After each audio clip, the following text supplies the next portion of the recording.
All right. Good morning. Don't adjust your radio dial. Wags, of course. Welcome to another edition of Bucky and Wags on a Monday. BK is in Atlanta at SEC Media Day trying to get himself hooked up.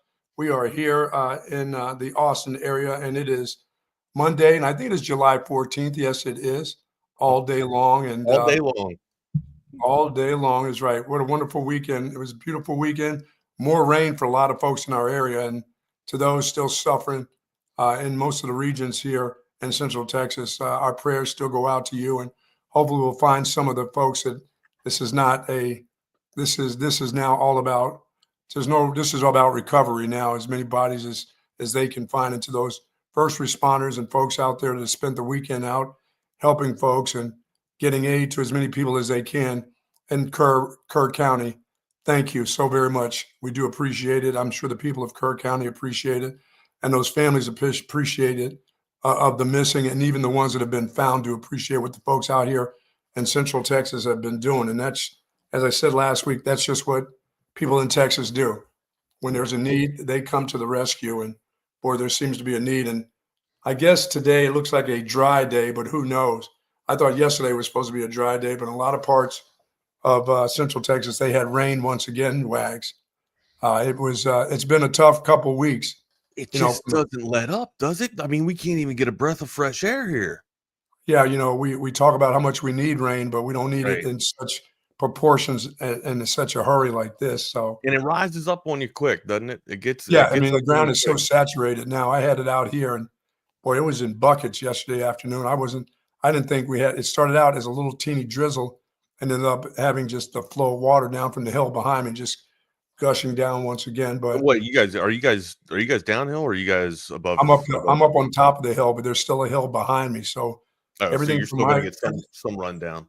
I get some rundown and then right on through, and it's tough. It was, as I said last week, it was real heartbreaking for me, because as I come down my stairs every morning, there's a picture of my 7 grandkids, and man, it was so hard to sit there. I sat there on the steps and looking at them, and I just can't even imagine. I can't even imagine the pain of some of these families. And it's not like they don't know now. It's there's nobody that is surviving this. I know miracles happen, but I think we're past the miracle stage. So yeah, I'm with you, Buck. I hate to be kind of sombrous, in that moment, but I mean, you got to kind of be realist with it, right? Like, nobody can swim forever. They just can't. So you can't survive under the mud and debris. Right. Yeah, a lot of debris. But yeah, shout out to Team Rubicon and all the all the agencies out there that help provide with support and response units like that. The first responders, thank you guys so much, and just Texans too. Bucky just mentioned it. Nobody really galvanizes like Texas. Like, I've been all over this country. Bucky's been around this country too. I mean, Texans are just different. When they say Texas can mobilize and galvanize and support each other, they probably do it better than anybody. They really do. They're the best. Yeah, as I said, I've done community service all over the country, but I've never seen anything like this. When people are in need, what the people of Texas do, and I'm not talking about the people in Texas that have lots of money, because there's lots of people in Texas that have a lot of money. I'm talking about what they do with their time, what they do with being there in person. They want to be there. They want to have their feet on the ground when it comes to disasters. They want to know how can they get there and how can they help and how can they, walk the banks and look and everything else. And that's hard. I mean, that's hard work. And that's, as I said, it's not always about the money. It's about your time. And people here know how to use their time. And when they're involved in helping people, they're already talking about how they want to rebuild and regroup in that area. And I'm like, man, you guys haven't got to the point of what they're going to do to sound the alarms when things happen. But they want to start. Yeah, but they're planning for rebuilding. That's just the way people do it in Texas. Wags, lots going on. Just before the All-Star game, home run derby is tonight.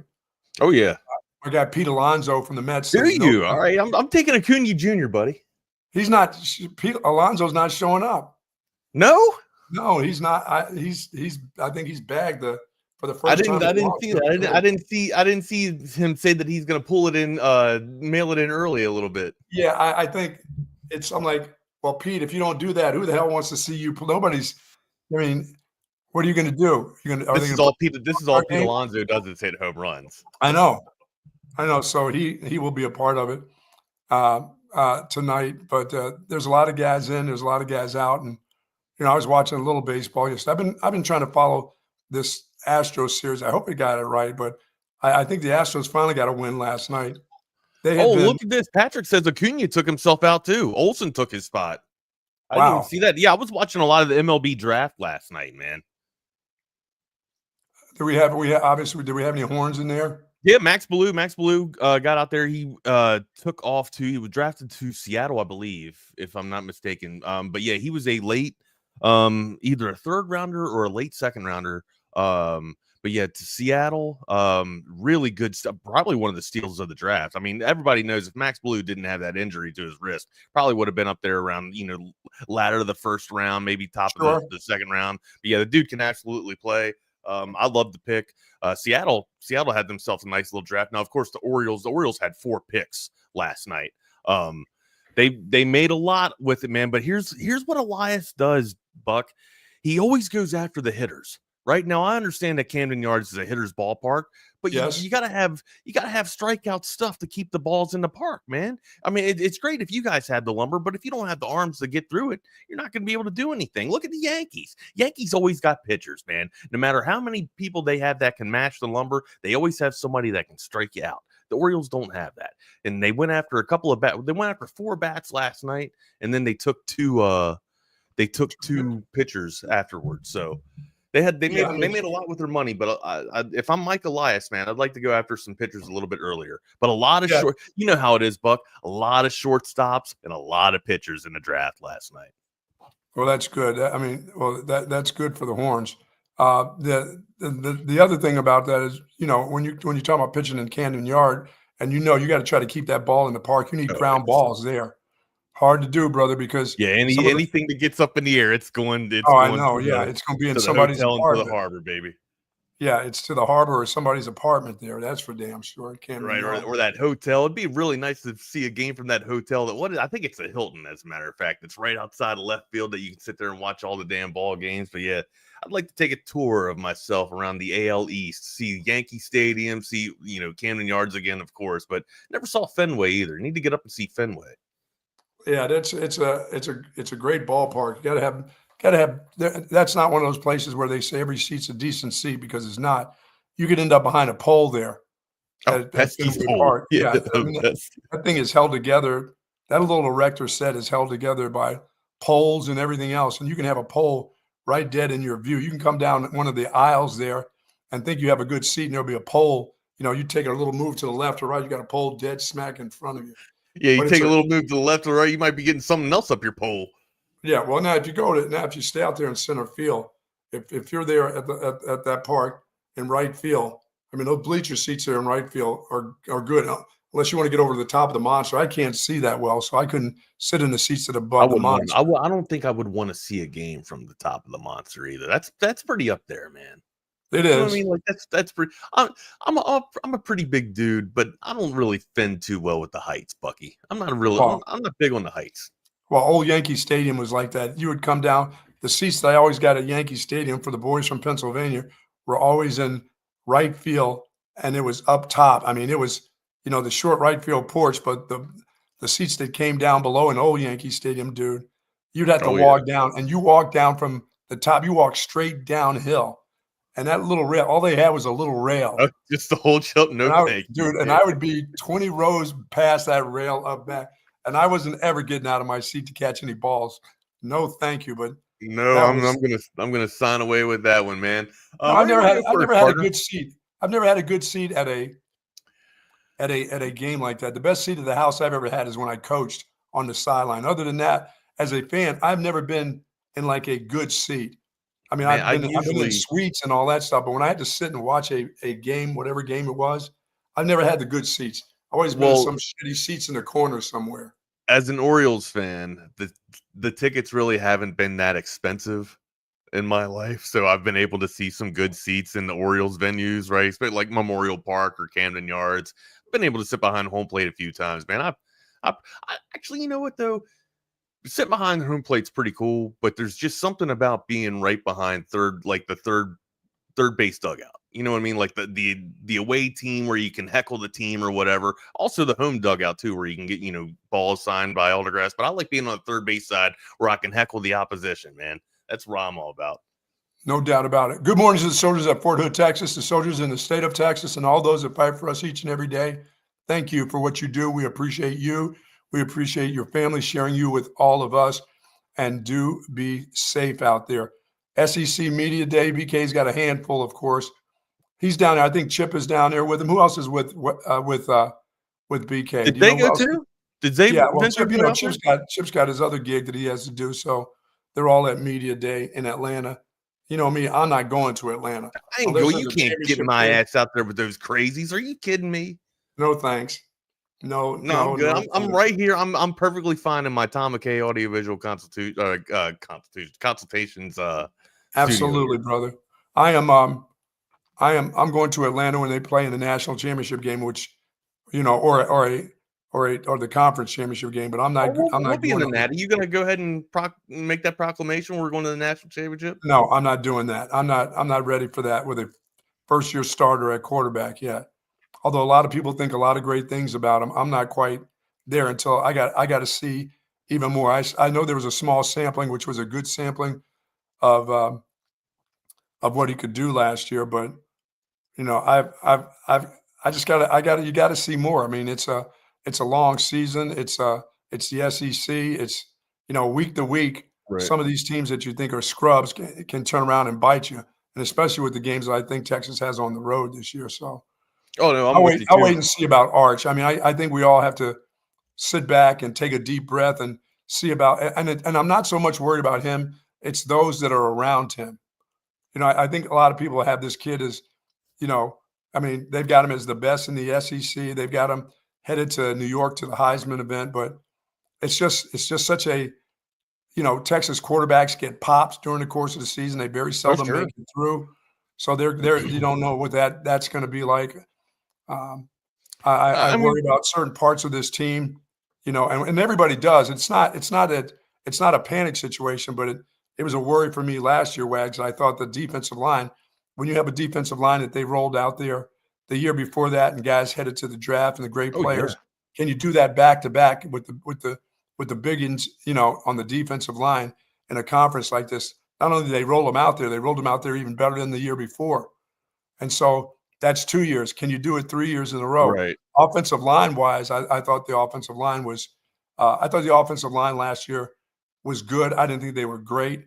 I think they played well with the quarterback that they had at quarterback. I thought they protected him enough. I didn't think he protected himself enough because I don't think he was that kind of guy in the pocket. He's just a little fidgety in the pocket. His footwork was off at times. I know when he got hurt, I don't think he ever came back to being well. So. That didn't help, as the season wore on, I thought the coach was going to play him and play him no matter what. He was going to play a veteran quarterback. He wasn't going to stick a young guy in there, and he didn't do it. He had particular series. Well, he had particular plays. Let me not say series because he didn't get very many series. I thought there should have been room for him to get series, but I didn't think the quarterback protected himself well, and I don't think he was ever well after he got hurt. But I think the offensive line has to be better. I think they have to run the ball better in situations where they know they're going to run. Third. Well, how do you expect the running game this year? I mean, we kind of got a tri-headed or a three-headed hydra there, right? Between the running backs that we have. Sure. I love Wisner. I think Wisner kind of solidified himself as the bell cow number one. But also you got Baxter too coming back from injury, right? You got three running backs that can actually make a splash at this. Well, I think they'll be fine. I mean, everybody in that backfield will have another year of maturity. CJ Baxter has to heal up, and you don't know what you're going to get when you come off a knee. Modern medicine, the way it's been going, these guys seem to come back pretty quickly. But do they have that same twitch that they had before that injury? It's hard to have that same twitch when you reconstruct a knee or a shoulder or whatever you do. It's not many of them come back.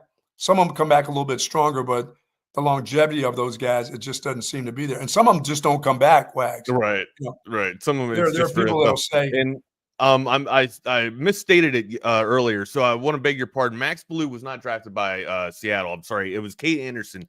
Kate Anderson was on my mind that got drafted by Seattle. Blue went to the Rockies, as a matter of fact. Blue is going to be able to smash up there in the no atmosphere seemingly of the Colorado Rockies, where he's just going to be sending home runs to the Galaxy, man. BK, what's up, Big Daddy? BK's in the house. Oh my gosh. Sorry, boys. Hey, welcome Thank to you, Atlanta. Wags. You're here, but you made Atlanta. it, though. Dude, this conference, I'm very happy that Texas is in the SEC. The SEC is a much better conference in 99% of what they do. The SEC has no idea how to run a media days at all. This is the most disorganized event. I might get kicked out with the rant I'm going to go on today about how horribly run this event is. Nobody has any idea where we're supposed to go. And it's in 2 buildings. Buck, you both of you guys were there last year at the Omni in Dallas. It was in one building. Fabulous. It was easy to get around. It was in one place. Everyone knew where they were supposed to go. Like, you couldn't miss it. This is in the Omni and the College Football Hall of Fame, and none of the workers at either place know where anything is supposed to be. Unreal. So they opened credentials 15 minutes later than they were supposed to, and I've spent the last 20 minutes asking people, hey, where am I supposed to go? Where am I supposed to go? And getting told 50 different directions by everybody. So you couldn't even get set up last night either, huh? You had to get set up this morning? No. Well, so you could pick up credentials yesterday from 3 to 5 Eastern. I booked a flight that landed at 4 Eastern, so I didn't have to deal with this dog and pony show. My flight got delayed 3.5 hours because of the weather in Austin. So I asked a friend to pick up credentials. They said, no, you have to have an ID. So I had to come by this morning. Supposed to open at 7:30. They didn't open until 7:40. There's a long line. And then again, once I got my credentials, someone told me to go the complete wrong way. And I might sound like I'm out of breath because I am out of breath. I've been running around like downtown Atlanta, the Centennial Park area. Man. But you made it. Was it run by Delta Airlines? It feels very Delta Airlines-y here. It does. I think Delta would maybe do a better job than the people who are running this. And that's saying get the Texas people back involved. We're supposed to be taking over and running things. Let's get a hold of the media day too, because that thing ran smoothly in the Omni. Now you couldn't get close to some of the people you wanted to at the Omni, but everything else, you knew where your rooms were, you knew what floor everything was, what level it was going to be on, where your booth was, what you had to do. Now we'll have to take that over. Tell the guys from Auburn we'll be taking that over soon too. Media day will start running smoothly once Christo. I hate to abruptly pull out of here, but I gotta fly. Go ahead, brother. Thank you, Wags. You, brother. Thanks for doing this. All right, there goes Wags. I think there goes Wags. There goes Wags. All right. Sorry about that. How was the flight? What time did you finally get in? Flight was supposed to leave Austin at 1:10. We ended up departing Bergstrom at 4:45. That wasn't anybody's fault. That was just weather. Yeah, just the weather. Unfortunate. The airport was packed yesterday. Everybody's flights were getting delayed or canceled. So I'm fortunate we didn't get canceled, but ended up getting here. Remember, there's a 1 hour time change. So probably got here around 8:15 Eastern time, and then ended up getting to my hotel around 9:30. Because the Atlanta airport, Buck, your favorite place in the world. That's not easy to navigate. No, thank you. Yeah, oh my God, we got plenty of stories to get into. Obviously, we'll talk plenty of SEC football, and we'll talk about the 4 teams that are being represented today on day 1 of SEC Media Days. But I am staying at a hotel that is reminiscent of a hotel that you would stay at. Oh, no, really? Yep, really. Welcome to the party. This is it. Yeah, maybe I just wanted to follow your lead. You swore that you would never stay in a motel situation again. And I'm like, you know what? I'm going to be a good friend and a good co-host. I'm going to do the honors and do what the Buck used to do and stay at a place like that. So it's not worth it, is it? No, it's not great. I didn't think it was that bad. I just didn't do enough research on the place. If you go by name alone, a lot of times you think you're safe, but you have to see where the location is in reference to surrounding area. You got to see who's behind the counter, who's managing the deal behind the counter. I always like to cruise in there and see who is dealing as the manager, who's the general manager of the hotel. When you see the general manager come out in pajamas, you got a problem. I knew it wasn't a great sign when I got to the front of the hotel. I needed to buzz in to get into the lobby. Oh no, were there bars? And were there bars on the? Shut up! There wasn't bars near the cashier where you couldn't get through the bars. I didn't see any bars, but literally you had to push a button for the sliding glass automatic door to open to get into the hotel. And I'm like, it was not free entry all night long through the front. No. I was like, that's not a promising start. And then it took a while. I was the only person in line. The guy behind the desk was on the phone. I think he was chopping it up with his buddy for like 10 minutes. And then finally he just pays attention to me. He's like, what's going on? I'm like, checking in. Just checking in, guy. Yeah, he puts it together. He gives me my keys, and he's like, yeah, you're on the 3rd floor. There's the elevator right there. There were 2 elevators. One of the elevator doors was open. And usually when it's just open, it means it's broken, right? Like, usually the elevator doors close, and then you push a button and it opens. Yeah. And I push the button, and the one that's closed stays closed. And the one that's open obviously stays open. And I'm like, does this one work? And he says, yeah, it works. So I'm like, oh, boy. So I go in there. This elevator smells like a middle school locker room. I mean, does it really? And it's tight. I mean, it is maybe you could fit 2 people in there. But smells like a Hooters in New Orleans. Oh, dude, it smells like the taint sweat at a Hooters in New Orleans, I think. And it was bad. It was bad. And I pushed the button to go to the 3rd floor, and the door just doesn't close. I mean, I'm in there for probably 30 seconds. And I can still see the front desk and the guy working the front desk. I'm like, you sure this is working? I like yelled at, and he's like, yeah, just give it time. It takes a minute. I'm like, how long is a minute? And then eventually, 45 seconds later, the door finally closes. And I'm like, dude, I'm not getting out of here. I'm going to be stuck in this elevator. But it makes it up to the 3rd floor. And then, it's motel style to where all of the rooms. This is where I got duped just looking online, because they had pictures of a lobby and a fitness center and a business center. Little breakfast. Breakfast, and it was all inside like a traditional hotel. And then you get off the elevator and you're outside. And you're outside on the balcony again? Yep, you're outside on the balcony and you're walking to your room. And boy, yeah, the bathroom floor was just wet. I'm not sure why. The TV had like 5 channels. There are 2 like dresser drawers that just won't close. Keep trying to close them. They don't stay closed. I mean, this is, I'm telling you, it sounds like a place that you've stayed at before. It's not good. Was the sheets not totally dry? They felt a little moist. They had the comforter that was thin as a sheet. It didn't comfort you whatsoever. Thankfully, the sheets were dry, but it was, they're 2 beds. I got one of those 2 double bedrooms. Good move. And I sit on the first bed, and it, like, as soon as I sit on it, it makes a loud noise. I'm like, that's not the noise you want to hear when you're getting. Was it on rollers? It wasn't on rollers. At least I don't think it was on rollers. But I'm like, all right, maybe this mattress sucks. Let me try the other one. The other one was just as bad. And my God. I would say, I don't think I slept more than 45 minutes at a time. I would just sleep for like 30, 45 minutes. I'd wake up, look around, like, all right, am I about to get robbed? Where am I? Then I'd fall back asleep, wake up again, fall back asleep. I mean, it's the place is, it's not great. And I usually don't do that. 2 nights in that. You got two sleepovers in there? I got 4 nights, Buck. I'm here till Thursday. Oh, you got to start up. You got to get on the move today. There's a chance. There is a chance. Like, the place wasn't as loud as I thought it was, which I appreciate. Maybe there's no one in the rooms next to me. Maybe there's no one in the hotel but you. Maybe there's no one you're right. I didn't see anybody else in there besides me. Actually, I walked by the fitness center and there was a guy dressed up in like Richard Simmons garb. I mean, matching tank top, the shortest shorts of all time. Shoes matches. Shoes matching. And I'm like, you know what? I'm not working out. I was like, you know what? I'll get some workout time this week. I'll have some downtime at nights after media stuff is over. Like, I'll get a couple of lifts in. I'll run maybe. And then no, I'm too scared to do that now. So, oh my God. Yeah, there is a chance that we will change our accommodations the rest of the way. I'm sorry to hear that, but that happens when you're in Atlanta. Oh no, it's my fault. Like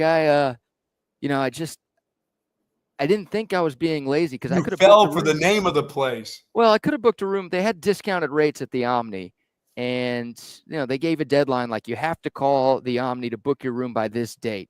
And I called about 4 or 5 days before that, and they said they were sold out. So it's on me. I should have called right when I, got credentialed. I should have just made the hotel reservation right then and there. I think I was waiting to see if any of our other guys wanted to go before I booked a room, and I just kind of forgot about it until the last week. And I tried to book, and they're like, we're sold out. And then there's a hotel that's right across the street. That one was also sold out. So then I just started looking. I was like, all right, where's close? Where's like walking distance away from where we're at? Where's Peach Street? I'm on, Peachtree is what it is. I'm on Peachtree Street. And I'm probably a 15-minute walk away from where we're broadcasting right now. And there was a 0% chance I am walking. I Ubered this morning. The area is just not great. And I'm like, you know what? I'll Uber every time. It's fine. We'll get there. There you go. So we're here. It's my fault. Nobody to blame but myself. And look, it's going to make for some good content. You got to do that every once in a while in your life, Yeah, it built some culture. Take that silver spoon out and go and hang out with the people. Even the people don't even stay there. That's the problem. These motels and hotels, you're not hanging out with the people. They don't even stay there. No, I didn't see anybody else there. And I was like thinking about walking to go get food, and I was tired and I had some work to do. So I Uber Eats and got something delivered. And of course, the Uber Eats forgot like plasticware for my food. So I go back to the front desk. I'm like, you guys have any like plastic forks, knives? And he's like, yeah, I got a spoon. I don't know where he grabbed it. He just had he just pulled that. He brought a spoon from home for his lunch. He just had a plastic spoon like under the desk, like one spoon. And he's like, do you want it? I'm like, yeah, I guess. I got like a bowl. So I had to have some sort of utensils to use it. But yeah, no, it's bad. It's bad. Now, it's taken me a long time to learn about travel, but I know one thing: the accommodation has to work. The flight can be shitty, the cab ride, the Uber can be shitty, but I got to have an accommodation from this point on at 70. Yeah. I deserve that part. You've earned it. I think you absolutely have earned it. And I couldn't figure out why you did this to yourself, and now I really can't figure out why you did it to yourself. Because I've stayed at places worse than this, but it's been since like college. Yeah, right after college. You stay with like 8 buddies in a room then. Yeah. It's like we're staying in a motel. There's like 8 of us in there. We want to pay $10 each. You should have. And plus, for me, it's like, dude, I'm not staying here all day watching TV. I won't even be here except for the time that I go to sleep. Yeah, that's the only time. I want to catch a little TV before I go to sleep. But damn, if the TV only has a couple channels and plus, I always like to put the air conditioning on in a room, because I don't like the original smell when I walk into a Motel 6 or whatever. But it gets so cold so fast, and then they have a sheet on top of a sheet. It's not like a comforter. It's just 2 sheets. I'm like, I'm going to freeze to death in here. Yeah. But that's the key. Yeah. The key is to get 2 beds, is to get a double. So you can take all the shit off of one bed and put it on the other if you have to, if you're freezing. I might need to do that tonight. And plus I punch, if I have to take one of my T-shirts to use as a for my pillowcase, because I don't trust putting my head on their pillowcase, I'll use it. I've done that before. I've used a T-shirt to put on as the pillowcase over their pillowcase. I don't like to go my face on their pillowcase. I do that at some of the places I've been. I've done it all, man. I've done it all where I push the dresser up against the door because I don't trust the lock on the door. So I'll move the dresser over. You could probably, is your dresser movable? Is it connected to the wall? I think it's connected to the wall, but again, like 2 of the drawers won't even close. Like I kept trying to close them and they would open on their own. It's like if you go by them, you can break your leg going by the damn thing. There's a chance. Yeah. I'm sorry about that, buddy. No. Again, it's my fault. And I thought I was getting a great deal at this place because. Of course you are. Well, rooms at this place, Buck, were normally $225 a night. What? In that place? I was like, I'm telling you, I'll take some pictures and I'll have them for tomorrow's show, and like it'll be good content. But I was like looking at different sites like hotels.com and Kayak and Trivago, like all of those discount travel sites. And at like 3 of the 4 sites I looked at, this exact room was going for, I think, $900 for 4 nights. Yeah, you can skimp on. You can skimp on. Somebody says you can't skip 2 things. You can't skip on hotel rooms and shoes. I can get away with shoes But you can't skimp on a hotel room. You can skimp on even the car, the rental car. Who cares? Yeah. Nobody knows you there if you're riding some jalopy and that thing's blowing gas behind you. Who cares? As long as it gets you to where you got to go. I'm not looking to get anywhere in style. No, you don't need that when you're on a work trip for a couple of days. And we're with the media. No one's rolling up in style here. No. But yeah, I'm thinking, all right, it's like normally it's $225 a night. I got a deal at half off. Now I see why I got the deal that I got. But I'm thinking, all right, these rooms originally cost more than $200. Like, they can't be that bad. I knew I wasn't going to be staying at the Omni or the Four Seasons or anything like that. But I'm thinking, like, all right, this will be a La Quinta style room that I got. The worst, BK, the worst you can do these days for me now. I mean, and I like them because I stay a lot of them. Holiday Inn Express, I can deal with those places. Yeah. Anything else is not going to work for me anymore. That'd be twice as nice as what I'm staying at right now, maybe 3 times. Wow. So, sorry to hear about that, man. No. Again, I'm just happy to be here. Thank you all for holding it down for a few minutes, and special thanks to our travel partners who are allowing us to be here. Chip Brown will be here later today doing his show. Matt Galatzan will be here tomorrow doing his show. So we've got a good TSU crew here in the ATL. And our live coverage at SEC Media Days is brought to you by Audiovisual Consultations, Sue Patrick, 7-Eleven, and Port O'Connor Premier Lodge. Special thanks to all of them.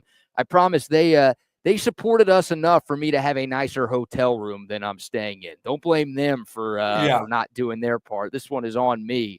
You wanted to have a good meal. You wanted to have a good meal. Well, at least you need to get a good meal somewhere. I got to have nothing but good meals. I might be hitting 3 steakhouses the next 3 nights to make sure that I'm getting my money's worth here in the ATL and hooking our travel partners up. But we'll talk about them. Obviously, you'll hear us talk about AV Consultations and Sue Patrick all of the time. 2 of our regular sponsors here. Our guy Ashish at 7-Eleven. There you go. And then Port O'Connor Premier Lodge. So thanks to all of them. Again, I'll be here all week long. And we'll have boots on the ground, plenty of interviews, maybe not during the show, but some recorded conversations that we will play on this show and other shows on TSU. So get some plastic today. Go to the dollar store, get yourself a remote condom. You don't want to sit on that one, man. Look out. That's automatic. That's AIDS immediately. COVID AIDS right off the bat. Don't do it. I was scared just touching the remote, and there was like 8 channels, and I couldn't find ESPN or any sports channel last night. So I ended up watching the movie Madagascar. And then the next movie on, like, I caught the very end of Madagascar. The next movie, I don't even know what it's called. I didn't look it up after. It was about birding. It was Jack Black, Owen Wilson, and like Martin Short Lawrence. I don't know. Not Martin Lawrence. Martin Short? No. Short Martin? I think Martin Lawrence. No, I think it was Martin Lawrence. I'm going to go final answer on that. And it was not a good movie, but I watched the whole thing because I couldn't find any other stuff to watch last night. But I didn't feel good touching the remote at all.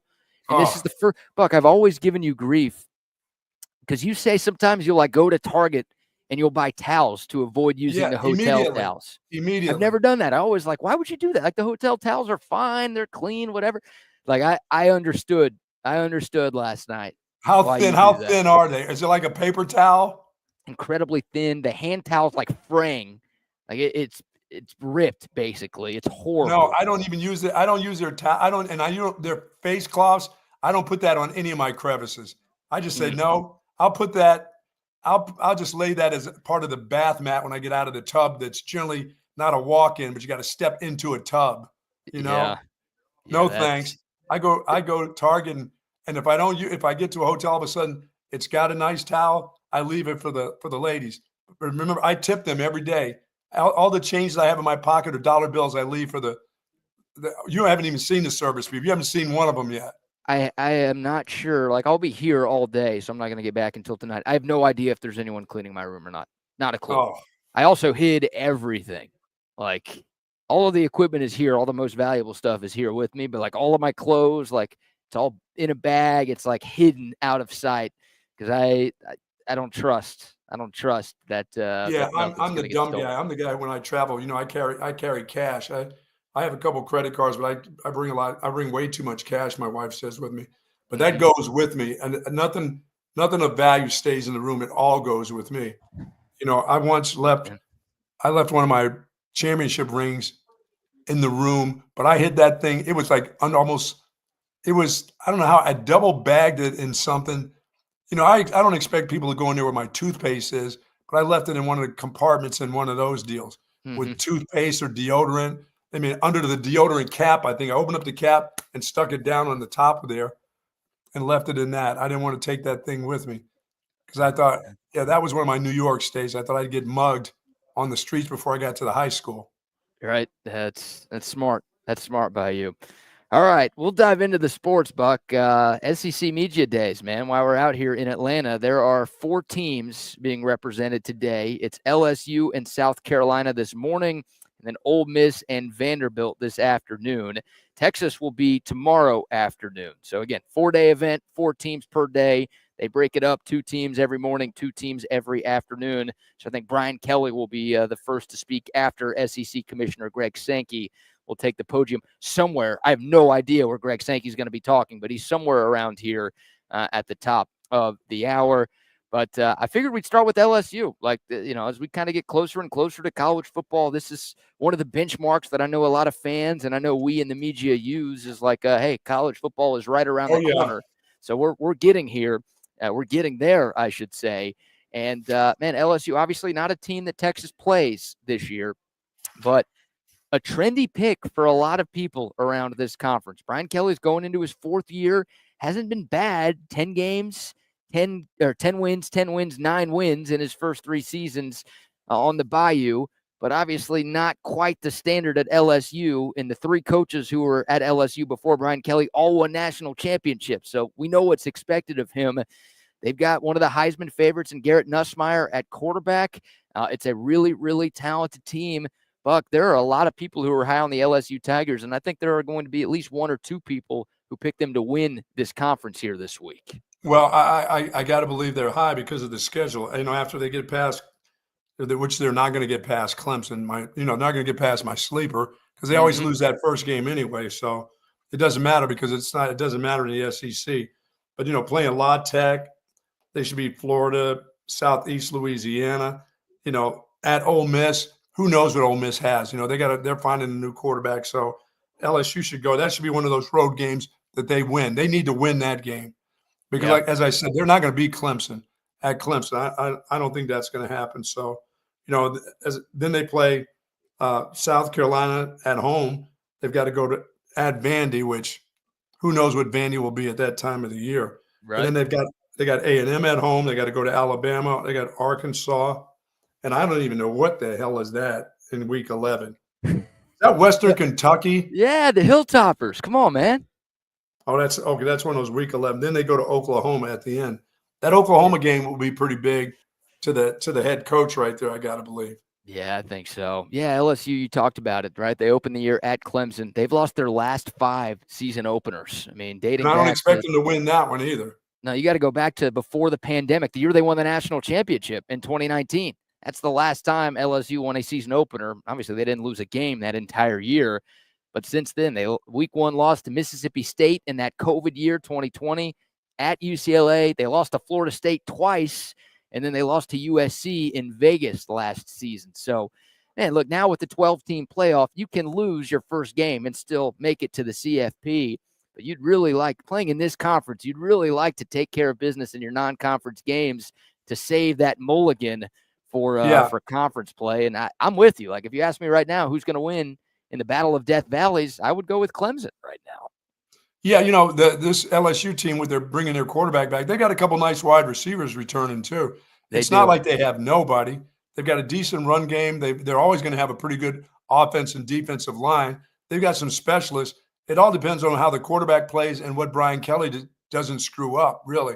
They got a talented enough ball club to win a bunch of games, to win 10 games. I think the biggest questions for LSU are their lines of scrimmage this year. Because you're right, Buck. Normally they've got that figured out. But last year LSU was the worst rushing team in the conference. Yeah, and they were not that. And that defense, I guess Perkins is returning again. He was banged up last year. He's got to come back and show his stuff. Do they have him in position that he can just be free and really play like the way he played as a freshman? Can that guy, bring back the memories of his freshman year that everybody in the country saw what kind of player he was. And then they start switching him around at positions, thinking that, that he's better suited inside and switching him up. So I don't know if they put him back outside and just let him rush the passer and do his thing. But that guy is a total game wrecker. And I don't know if he's lost it because of what happened to him last year. This is a money-making year for him. So, I mean, if they like you said, their offensive line, they couldn't run the ball, but they returned some guys and they returned a couple runners too. So I would expect that they think they're going to be better running the football. Yeah, their biggest issues were running the ball and stopping the run last year. Right, yeah. And you're right. I mean, Caden Durham going into his sophomore year, I think he's a very talented running back. I expect him to have a much better season, but just average last year. And then defensively. Yeah, it took him a while to get going last year. Yeah, and then defensively, LSU struggled to stop the run. So, you got to be good in the trenches. Steve Sarkisian talks about it. Hell, Brian Kelly will talk about it today. Like every coach knows. It's not like he's not been in the league long enough. Yeah, you can't win in this league. You can't win in this sport if you can't win up front.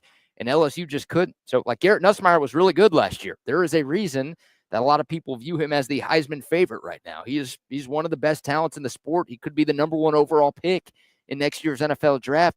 I really like Aaron Anderson at wide receiver. They went and got Darian Brown from Kentucky, really good transfer. They got Nick Anderson from Oklahoma. We Texas fans, unfortunately, know him very well. That's the guy who torched Texas 2 years ago when the Longhorns lost at the Cotton Bowl. They've got Bauer Sharp, speaking of Oklahoma transfers. They got him at tight end. So there's some talent on this football team. Like you said, they've got the talent to win 10 games, make it to the college football playoff. But and they got a very experienced quarterback. That experienced quarterback is going to go a long way. He's been in this conference a while now. He knows what it takes to win. He knows what it takes. I mean he's got the receivers coming back again to him. That's where I think they're going to end up throwing that ball all over the place, BK. I think Brian Kelly will throw as much as he can throw. He's not going to worry too much about his run game. We all talk about what you need to do, but that guy knows he has some talented wide receivers and a talented quarterback, or he'd let that guy walk and start all over. But they're going to throw it. Yeah. The only thing about Nussmeier I don't like is if he has a bad game, that guy has a tendency to be shoulder slump guy and just continue on. I mean, even during the course of a game, if things go bad, they just seem to snowball for him, Yeah. Well, I think he's the best quarterback in the SEC right now. I know a lot of people are picking Arch Manning to be that guy. Lenore Sellers at South Carolina's a stud. But I think with what he's done to this point in his career, I think Garrett Nussmeier is the best quarterback in this conference going into this season. So, that's find out. We'll find out. I like what you said going into this season because we'll find out. We're going to find out about him in game one, the same as we will about Texas quarterback. We're going to find out about Arch game one. It's not going to take us 3 weeks to find out. No. I mean, that's a matchup of two of the top quarterbacks in the country. I think there are a lot of people who would say the three best quarterbacks in college football going into the year are Garrett Nussmeier, Cade Klubnik, and Arch Manning. Yeah. And two of those guys will play against each other in week one. So, Garrett Nussmeier can go on the road to Clemson and find a win over, a top 5, 6, 7 Clemson team, whatever they start the year at. Then that's going to launch his Heisman campaign, and that's going to have a lot of people thinking LSU can make it to the CFP this year. But 4 new starters on the offensive line, Buck. Again, they weren't that great last year, but remember, they had a top 5 pick in Will Campbell to the Patriots. So, they had some studs.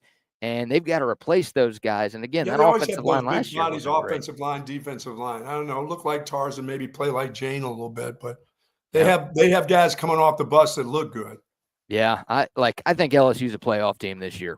I think they get to 10 wins. Their Vegas over/under is at 8.5. So I guess we'll end our LSU conversation with that, Buck. I'm giving you $100 to put on the over or the under. 8.5 regular season wins for the Bayou Bengals. Where are you going? I'm going over. Okay. Were you at 9-3? You at 10-2? What do you think? I'm at 9-3. They just slide in there. They're one of the SEC teams that slides in. But with them sliding in, somebody's sliding out. You know who that's going to be, don't you? That won't be Boomer Sooner. That's going to be your Aggies down in Collier. They're not getting in anything. They're not going anywhere. My Aggies. Those are your Aggies, sir. They're not getting in anywhere. Yeah, that could be a big game. Last year, I think LSU led at halftime in College Station, and then A&M just ran roughshod in the second half, and to the point of LSU not being able to stop the run. A&M, I think Marcel Reed threw it twice in the second half, and A&M still crushed LSU in that game. this year they're obviously playing in Death Valley. So that could be a big one for both teams. And LSU's got at Clemson, at Alabama, and at Oklahoma. They win 2 of those games, then they're in a great spot. They lose 2 of those games, then again, they can't afford a third loss anywhere else. So yeah, once again, they'll beat the Sooners because I don't expect the Sooners to be any good. So I think they'll win that game too. But that could be a big one for LSU at the end of the year. Yeah, I like that. I mean, I like them playing. I like what they've been doing even though they haven't won game one. I like playing those teams like that. I'm in favor of not playing. I like, as a fan, not as a coach, but as a fan, I like to see those games early. All fans like to see them. They don't give a shit. They want to see a good team play. But as for coaches, no, I need a patsy early. Yeah, we talked about it last week. Like you want the tough game in week 2, right? You want to open up with patsy. Somebody in week 1. Yeah, I want to go out there and be able to tell them, you stink. That team you played last week sucked. You should have been a lot better than you were, even though you beat them 70-6. They were just horrible. I will credit LSU. These games are scheduled like a decade in advance, right? But they could have probably found their way out of some of these week 1 games. The commissioner would have got them out of that. Yeah. So the fact that they keep losing these games in week 1, but they keep playing them, I'll give them credit because they're I don't think Lane Kiffin would do that. If Lane Kiffin was 0-5 in season openers against 5 really good teams, he'd be like, you know what, let's play like Middle Tennessee instead. I don't want to play. Let's play UMass. Yeah, let's play anybody else. So to LSU's credit, they are still scheduling these tough opponents in week 1. But at some point, they got to win one of these games, don't they? Now, if they win that first game, now like you said, now you got to really look out. If they can go there, they go to Clemson and win that game. Look out. Yeah, it'd be a huge choke if they win week 1 at Clemson and don't make the playoff, right? Yeah, and what I think about them is, I think they either go and win a nice tight ball game in Clemson, or they get blown out like they've been getting in those game 1s. They just get hammered. Who's this guy behind me? What do we got? A Hall of Fame concession guy here? They put us in front of was dude selling popcorn? I mean, that's what I'm saying. I don't know what. I thought that guy was the guy who's going to serve you breakfast. Maybe that'd be nice. I'm waiting for him to tap you on the shoulder and say, "Hey, I got your pancakes right here, buddy." This guy would be more helpful than half the staff that I've run into today. This guy just standing right here is doing more than most of the people who are working at this event. It's crazy. You go to Big 12 Media Day, and they have all the uniforms of all the teams, and the mannequins are all dressed up in the different. They got your server here. They got your manservant from your flight there on Southwest. You brought your manservant with you? Oh my God, Buck! An hour or two, I have to talk about the manservant we had yesterday. Oh no, you had manservants? Chip and I were sitting next to each other. We were on the same flight, and this guy was doing bits. I mean, bits? He was playing music over the PA system. He was cracking jokes. I mean, this guy was trying. Brother. Oh man, he was trying. He was trying. Like, this guy was hoping there was some sort of talent scout on board this Southwest flight who was going to be like, yeah, we need this guy. We need this guy in Hollywood. We need this guy in New York City. I mean, I wrote down a couple. Enough, or the bitch bad? It was bad. I mean, look, you're going to get some people to laugh because people laugh at like old cringy jokes. But it was Chip and I were looking at each other like, dude, we cannot get off this plane soon enough. Wow. And everyone was already a little pissed because the flight was delayed 3.5 hours. Right. And now we've got I don't need a funny guy then. Dude, he was trying so hard. Right before the plane took off, he played Danger Zone by Kenny Loggins. He literally played his phone and held it against the PA phone. Played Danger Zone. Just what I need flying on the plane. Danger Zone. Thank you. And he's cracking all of these jokes and right before we land, he's like doing a countdown. He's like, "Don't take your seatbelt off yet. Not yet. Wait. Getting closer. Getting closer. Getting closer. All right, now you can." And people are like clapping and cheering. All right, I'm getting triggered from talking about that. Oh. It was bad. I'll compile everything he said and we'll further dive into it. All right. So there's any other thoughts on LSU before we move on to the Cox of South Carolina? No, I mean, that's like I said, I'm intrigued to see what this quarterback does with these returning wide receivers. And if they try to have any semblance of a running game, or will they just not care and let him throw it every time he's in the huddle. I got a feeling there's going to be a lot of throwing. That Clemson game between those two quarterbacks that are trying to get to New York in game 1. Oh my God! If you don't think that ball is going to be thrown, it will be the team that runs the ball the best in that game that will win, or it's just Clemson will beat them down in all aspects of the game. Clemson's pretty good. That's why they're my sleeper. That's why they're your sleeper. Yeah, I expect it to be close either way. It's just the question is, can Brian Kelly get his team to make the clutch plays? And because they've been close in a lot of these week 1 games, it just feels like when they need to make that one winning play, they can't make it. So this year on the road against, again, a very good team, your sleeper, can they find a way to make those plays in the fourth quarter of a tight ball game? Yeah, that's going to be must-see TV. Obviously, you got Texas, Ohio State at 11 o'clock Central Time. And I think that's a night game. I'm trying to look up the kickoff time to see exactly when that's going to be. Yep, LSU Clemson, 6:30 at night under the lights at Death Valley. So yes, you'll a lot of good college football watching in week 1, but I think those are the 2 biggest games of that Saturday by far.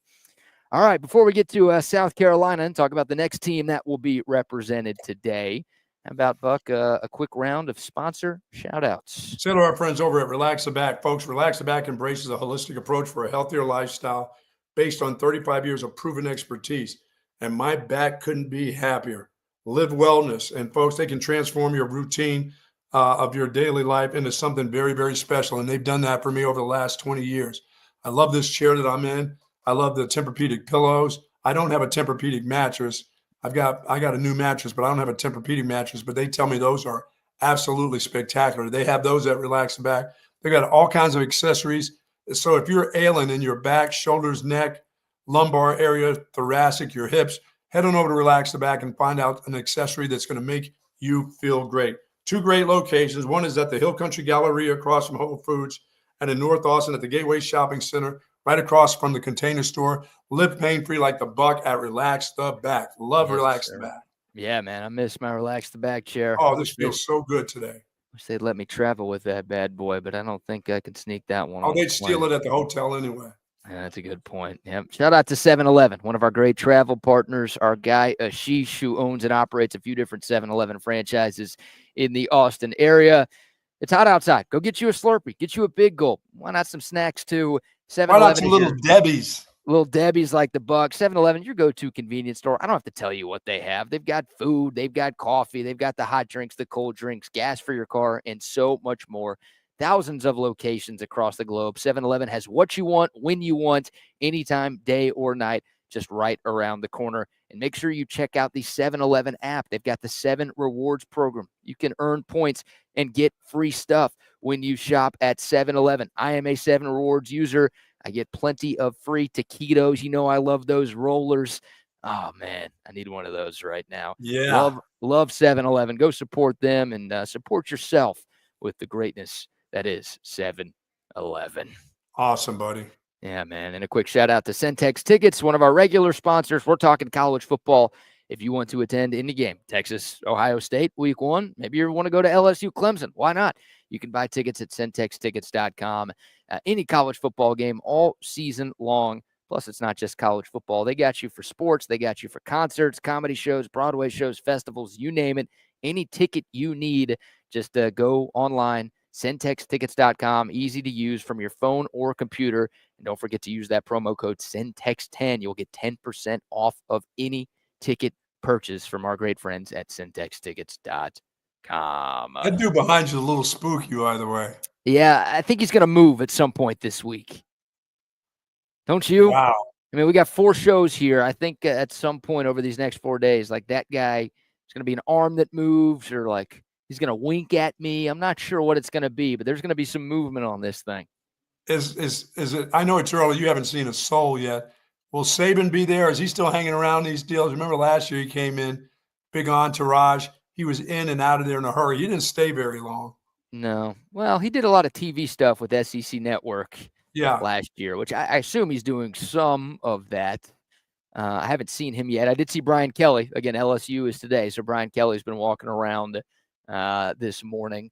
But I'm sure Coach Saban will show face. There you go. Especially when Kalen DeBoer's here. He's going to act like he's supporting Kalen DeBoer, but really he wants DeBoer to fail so everybody can love him more. Know how it works with those people.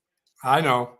There's a reason Mac Brown didn't want Nick Saban following him up in Austin, and instead it was Charlie Strong. I think Mac's pretty happy with the way things went with the Charlie Strong era. You think He he's won't happy admit about it. the way things worked out after him? He won't say it, but I'll say it.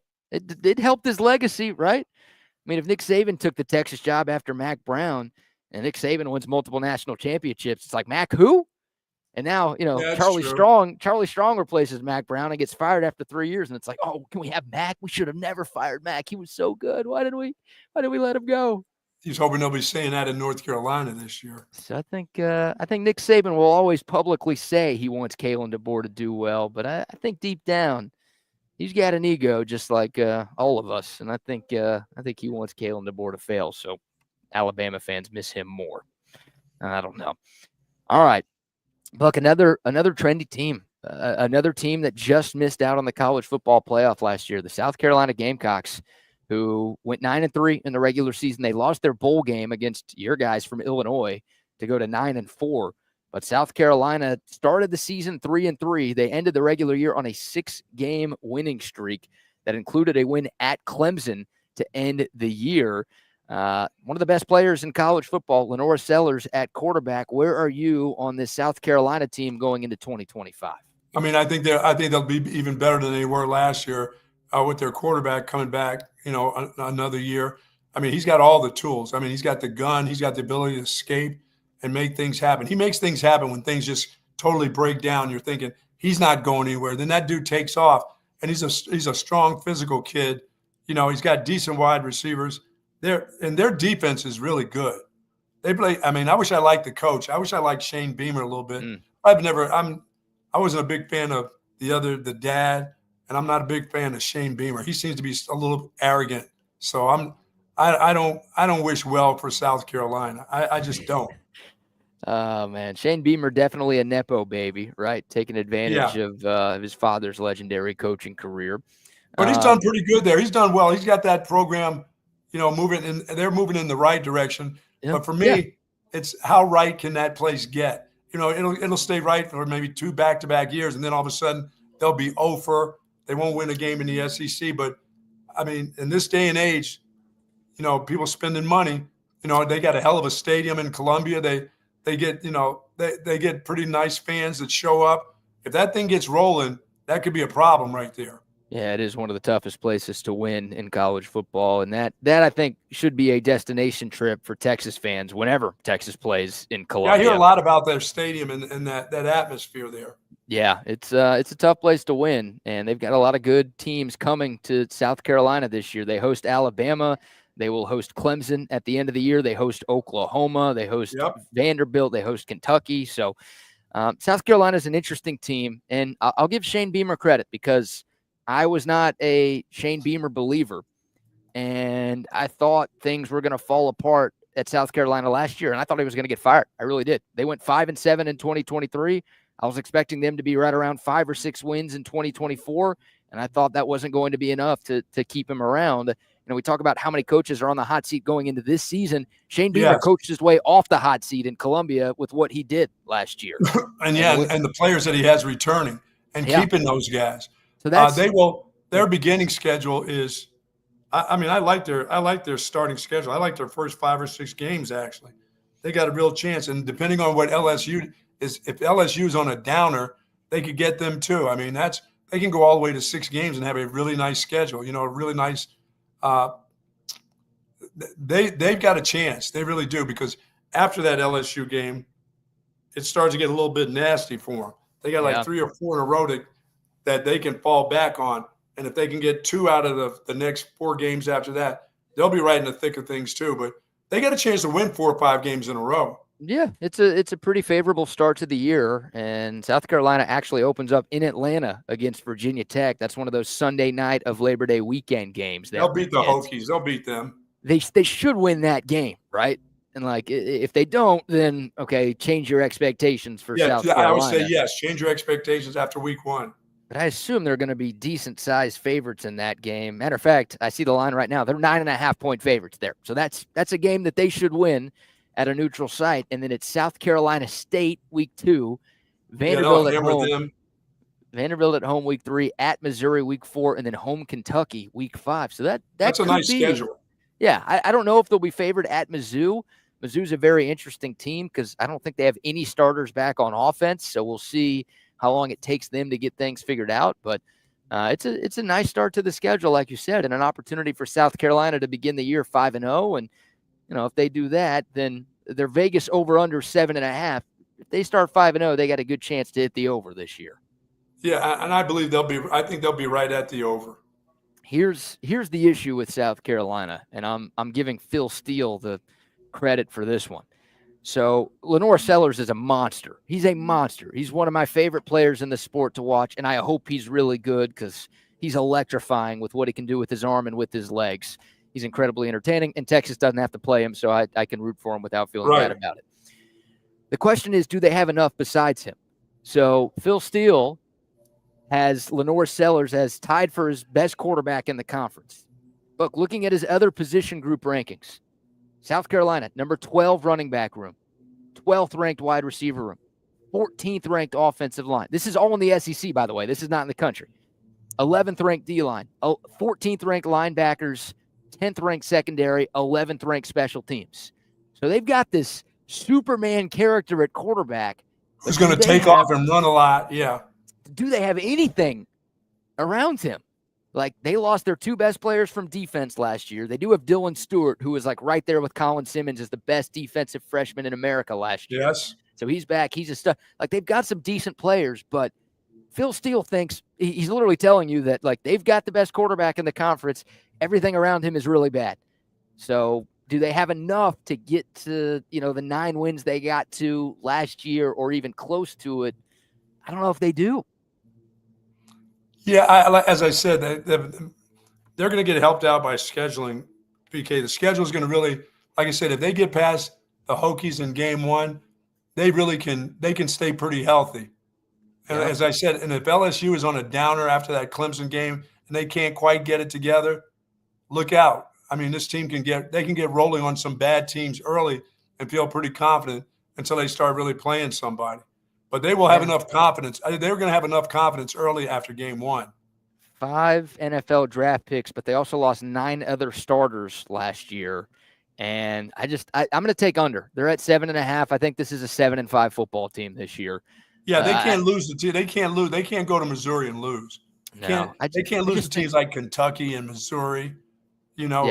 Virginia Tech. They can't lose to those. They have to win those kind of games. I think so. Yeah, and those types of games will be the difference, right? Like, I don't think – because they have a lot of those kind of games. They almost beat Alabama in Tuscaloosa last year. Like, I don't think they're going to win that game, but it is at home this season. They get Oklahoma at home. Again, they get Clemson at home. So they've got – They can go to Ole Miss. They can go to Ole Miss and win that game. I don't think – yeah, they could.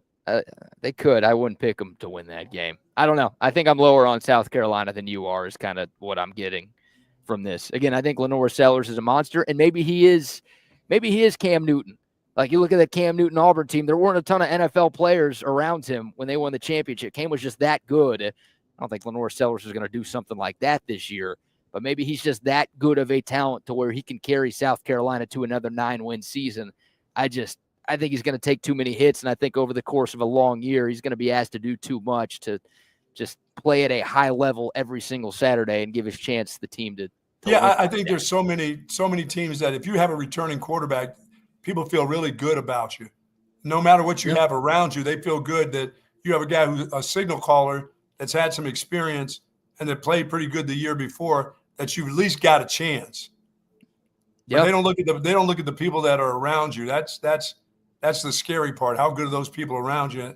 And they lose a couple guys that's going to hurt. That quarterback can only take you so far, which means he'll overextend himself as a runner, and somebody will hit him, somebody will target him or knock the shit out of him, or he'll miss a game or two.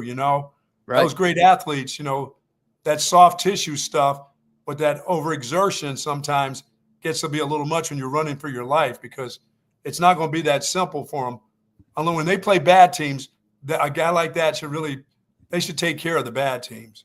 They should. Yeah, and that's a great point. Like, if South Carolina had Jackson Arnold or Joey Aguilar or Austin Simmons, like one of these kind of middle of the road quarterbacks in this conference, Right. I think South Carolina would be like a 4 or 5 win team. There you go. I just don't know enough around the quarterback, but because they've got a returning quarterback who was really good last season and got better as the year progressed. Yeah, I feel the same way about certain teams like Vandy's quarterback. That little guy running around can only take you so far. Well, if Vanderbilt had a bad quarterback, they'd be a 2, 3, 4 win team. Right. They got to 7 wins because Diego Pavia was so good. So it's like if you've got a returning quarterback who has proven that he can hang in this league, that changes everybody's feelings of you as a team. That's why, like Georgia and Texas last year, they played for the SEC championship. They had returning quarterbacks like Carson Beck and Quinn Ewers. They weren't as good as people honestly expected them to be going into the year, but still, like having those expected quarterbacks returning quarterbacks just changes the way people perceive your team, and it also kind of changes the way your team goes throughout the course of a long season. That experience matters. So I think it'll help South Carolina, but I'm going under 7.5. You're going 8 wins. Am I hearing you right? I'm going right at 8. Okay. All right. 1 game difference there. So there you go. South Carolina, we'll hear from Shane Beamer and a couple of Gamecocks. Hopefully I'll have the chance to talk to one of the South Carolina players later today. Yeah, they're going to beat Oklahoma too. That is a home game for South Carolina. South Carolina went to Norman last year and beat the brakes off the Sooners. Yes, and they will beat the brakes off of them at home too. 35-9 was the final score in Norman. And that was kind of middle of the year. You knew Oklahoma wasn't great. I mean, we all saw the Texas game, and it's like, well, 34-3 is pretty embarrassing. And it felt like if Texas made a couple more plays, they could have won that game 54-3. But then they like at home played South Carolina. I think it was an even Vegas line, and South Carolina just it they looked pushed like them varsity. all over the field. Yeah, it looked like varsity versus freshman team. Forget JV. Like it was no contest. And then that's when it's like, oh, Oklahoma is dog shit. Yeah. And I really enjoyed that last year, let me tell you. All right, we'll take your thoughts. The Dakota text line 512-222-9328. Again, bringing you some live coverage from SEC Media Days, talking a little bit about the 4 teams that are represented today. Only one of the 4 teams today is a Texas opponent. So we'll talk about Ole Miss, and then Vanderbilt is the 4th team. That's the only team today that the Longhorns will face this season. But before we get into either of those teams and start talking a little bit more about Texas football and the big recruiting weekend that the Longhorns had, let's give another round of sponsor shout-outs. Yeah, our friends over at Woods Comfort System. This week's going to be a little bit warmer, BK, but we're still in the low 90s. But I'll tell you what, the humidity is awful here. I mean, guess what? And the skeeters are out too. Mosquitoes are out too. Yes, they are. I went out into the garden yesterday mid-morning, and I thought I'd go out there with a pair of shorts on and a short sleeve shirt. Wow. I mean, they were buzzing in my ear, in my armpit. It was awful. And I'll tell you what, the humidity is back now. And these temperatures, no, we're not getting close to 100, but these low 90s, high 80s with high humidity is awful. So inside your home, you want to be comfortable once you step inside. And call on our friends at Woods Comfort System. If your temperature is off by 2 or 3 degrees, I know some people would say, so be it. No, your thermometer is supposed to work exactly where you want it to work. And with Woods Comfort System, they'll get it to be right exactly where you want it to be. Whether it's air conditioning, heating, or plumbing, Woods Comfort Systems has been there for close to 70 years in Central Texas, and nobody does it better. Nobody does it better. WoodsComfortSystems.com, the website 512-842-5066, the phone number to call. Now a word from our great friends and travel partners, AV Consultations. Now, stepping up to the plate is a household name, weighing in at roughly 115 pounds with a wingspan of 98 inches. It's Samsung. Kid, I know it's baseball season, but this isn't what I meant when I said to incorporate sports into the company commercial. Sorry, old man. I just want everyone to know that audiovisual consultations can make your home feel like a stadium. That's true. Audiovisual provides stadium surround sound, huge screen video, controlled lighting, and even temperature control. On our roster, every customer is an MVP. Sounds like audiovisual knows how to score a home run with our customers. All right, kid, that's enough with the baseball puns. But I'm trying to tell everyone that audiovisual is a real catch. You'll love our services. Kid? There's nothing coming out of left field when you give us a call. We won't break your balls. Kid, we only have a minute. Pitch, please. I don't need your batitude right now. Rest assured, listeners, audiovisual is much better at installing and designing custom home theaters than we are at making jokes. Just check our stats. Give us a call at 512-255-8678 or visit us online at avconsultations.com. Sweet. Hey, did the Astros win every game? I mean, no, the Rangers win all the games. Rangers took 2 of 3 from the Astros over the weekend. But they had these leads, did they? The Astros came back. Did the Rangers have a lead on Friday and blow it? Yeah. Or was that the game they won? Friday they won. Saturday was the game the Astros won, and the Astros actually had a lead. The Rangers tied it up to force extra innings. The Rangers did take a lead in extra innings, but then lost it, and the Astros won, I think, in 11 innings on Saturday. So that was the game. All right. Yeah, the All-Star break is here. The All-Star game is in Atlanta. They got the Home Run Derby tonight in the ATL. You've got the All-Star game tomorrow.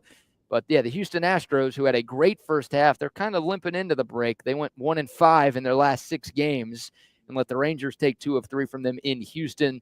But the Astros, still in first place. They've got a 5-game lead over Seattle right now in the AL. You're going to get to go see Home Run Derby while you're in town? I'm thinking about it, man. Tickets aren't cheap, about $200 to get in.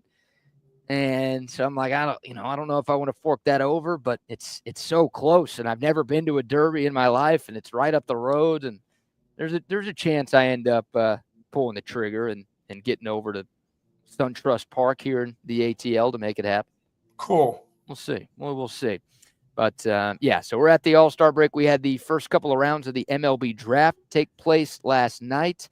The Rangers drafted a guy, Gavin Feen, with the 12th overall pick. The only reason I bring him up, he was actually committed to play at Texas for the Longhorns, and he's not coming to college. He's going to sign with the Rangers. So here you go. That's disappointing. Kind of expected a great talent out of California. Was projected to be a first-round pick, and he felt like he was probably going to get drafted and then end up getting signed. That happened, and it's the Rangers organization that took him. So that was disappointing from a Longhorn standpoint. And it sounds like you and Wax were talking a little MLB draft. Yeah, I was saying Pete Alonso's no way. I'm like, nobody wants to go. I mean, I know he's an all-star, but who the hell wants to see him in the regular game? I just want to see him hit home runs, and that dude is pulled out of that. Oh, Is he going to mess up his 200 average, 200-point batting average there or something? The Pete Alonso pulled out of the Derby? Yeah. Not this year for Pito. Not this year. No, it has been the year of the Pito, though, for some. But not for Pete Alonso. Shortened to Pito. I believe that is a nickname that most people use when talking about him. Acuna, he's not playing, right? I got to pull up the Home Run Derby lineup. I actually don't even know it off the top of my head. I know the big dumper, Cal Raleigh, is in it. A guy for Seattle with the best nickname in sports right now. Dude, who's this young guy from Chicago slamming balls all over the place? You got James Wood from the Nats, Byron Buxton from Minnesota, O'Neal Cruz from Pittsburgh, Junior Caminero from the Rays, Brent Rooker from the A's, Jizz Chisholm from the Yankees. I can't believe the Jizz is actually in the home run. He's got a sweet swing. He's a lefty with that sweet swing. We'll see. Yeah, the guy's a Jizz, beanpole. Jizz, I'm going to leave a Chisholm trail on your back is in the Derby. And then Matt Olson from the hometown Braves. So it's a lot of young guys. Not a lot of returnees in this home run Derby, but some guys who can mash. So should be a fun event. Always worth watching. Are you a Chris Berman guy when it comes to calling the home run Derby? Yeah, I'm all right with that. That's about all I want to listen to from Chris. The back. His bit. Yeah, his bit's okay for that. I don't get to hear him anymore, so it's okay. I can't remember if he still does it, but I feel like I'm in the minority liking. I don't think he even does it anymore. I don't know if he does either. We'll find out tonight, I guess. Maybe a Carl Ravitch vehicle on ESPN this evening. All right. Ole Miss. Yes, Joey sir. Freshwater will be here later today. Could use a couple of pickup lines from him. I feel like He's got got a them few up all. his sleeve. Oh man, he's one of the most entertaining personalities in this conference, coach or player, and he's always got a thing or two to say. So I'm excited to hear from the Lane Train a little bit later. You know, Ole Miss. It's rare to say a disappointing 10-3, but it was a disappointing 10-3. Ole Miss had seemingly everything in place to make a run to the college football playoff last year, and they had one of the most impressive wins in the season. They smashed Georgia in Oxford last year, but they lost a home game to Kentucky by 3. They lost a heartbreaker at LSU in overtime. Then they lost to Florida late in the year. It's like you win any of those games, you're in the playoff. And they had so much talent, and they had Jackson Dart in his final year of college. Oh, dude, they had a great defense, and that great defense let them down at the end. It felt like stop the anybody Stars. when they need to make a stop. That defense, I got a feeling this year it's not going to be the same for him. He would have had to go out and buy a whole bunch of players. And that's what they did, right? Because they lost so much. And, you know, Jackson Dart's obviously gone. He was a first-round pick. The top 4 rushers from last season are gone. 4 of their top 5 wide receivers from last year are gone. And how about this, Buck? That defense, 11 of their top 13 tacklers are no longer with the program. So yeah, I'm picking them to be the bedwetters of the SEC this year. What do you mean by that? Oh, they're going to pee down their leg. What's how much bedwetting are we talking here? Maybe 7 wins. Okay, their over-under is 7.5, so you're right there. You said bedwetting. I'm like, you think they're going to be what, like towards the very bottom of the league? No, but for them after last year and after all their hopes last year, I think they thought they were going to grab some momentum, get into the playoffs, grab some momentum in recruiting, and that hurt them badly last year. Yeah, that should have been a playoff team. I mean, they just missed it. Like 2 years ago, they went 11-2. If there was a 12-team playoff in 2023, Ole Miss would have gotten in. And again, they had just about everybody back from that year's squad. So it's like, all right, now 12-team playoff, they're going to make it. This is the year for Lane Kiffin to finally get over the hump. And it just, again, 3 close losses, but 2 teams they had no business losing to, and they couldn't get it done. And now it's like this year, they have more questions than answers. And maybe it's they can't afford to lose game 3. What's game 3? They can't afford to lose that game. Well, they can't afford to lose, I mean, any of their first 4. Right? Yeah, well, yeah, and Georgia State, what's Georgia State doing? Why are they playing these teams? They're trying to get a payday, keep their program alive? Sure, why not? It's good for Georgia State, isn't it? You got to have players to play by game 3. They're based, Georgia State plays at Turner Field, which was the longtime home of the Atlanta Braves. Drove by that place yesterday. They didn't tear it down. They just turned it into Georgia State's home football stadium. They just fix it up enough so that it's okay for a stadium. That's it. But yeah, it's Ole Miss. We've praised a lot of SEC teams for scheduling tough non-con games this year. Ole Miss does not get the praise because they've got Georgia State, Tulane, Washington State, and the Citadel as their 4 non-conference games this year. So that's the good thing for Ole Miss is they got, 4 games that they should win. I know Tulane's one of the better G5 schools, but that's a game in Oxford. That's a game Ole Miss should win. Yes. The question is, what can they do in conference play? They got to go to Athens this year. They got to go to Norman this year. Hey, that's a game that Oklahoma will win this year. You think OU will beat Ole Miss? Yes. At home? Yeah, it's a favorable schedule for Ole Miss. Like they avoid Texas, they avoid Alabama. They get LSU at home. Like it's just I don't know enough about them to feel great about them. I don't think they get to 9 wins like they did. Well, it doesn't sound like they bought enough players like they did the year before. When they were out just buying everything for their team, and they put it all in that one basket last year, and it didn't happen for them. So I didn't hear about them buying a bunch of players this year. They did, but the difference between last year's team and this year's team is a lot of returning talent from last year's squad, and they had Jackson Dart, who you knew was one of the better quarterbacks in the conference. Absolutely. Austin Simmons played a little bit last season, and he actually played in that Georgia game. Jackson Dart got hurt, midway through that big win over Georgia. Austin Simmons came in, and that offense didn't really miss a beat. Like he looked very good. Everything was rolling for the Rebs that night. Yeah, Joey Freshwater, BK, is going to be crying the blues today. You think so? We're no good. We're not good. Oh, no one's picking us to win, and we lost all of this. And he's going to try to do that same thing that they do at Georgia, but it's not going to work. That won't work for his group. Yeah, I wonder if maybe that's a good thing for Lane Kiffin. Like, he's never been a great big game coach anywhere he's been. It feels like when the pressure is higher and the stakes are higher, his teams come up smaller. And yeah, he's going to have to lay back a little this year and keep his mouth shut. Yeah, last year there was all that pressure on last season, and then they get that big win against Georgia. They play like all they had to do was beat Florida and Mississippi State, and boom, they're in the playoff. Right, and they lost to a very average Florida team. And it's like, it's just, again, anytime the expectations are high, it feels like Lane will let you down. This year, no one's expecting anything from Ole Miss, so maybe they can surprise. Or maybe they'll give you what they expect, nothing.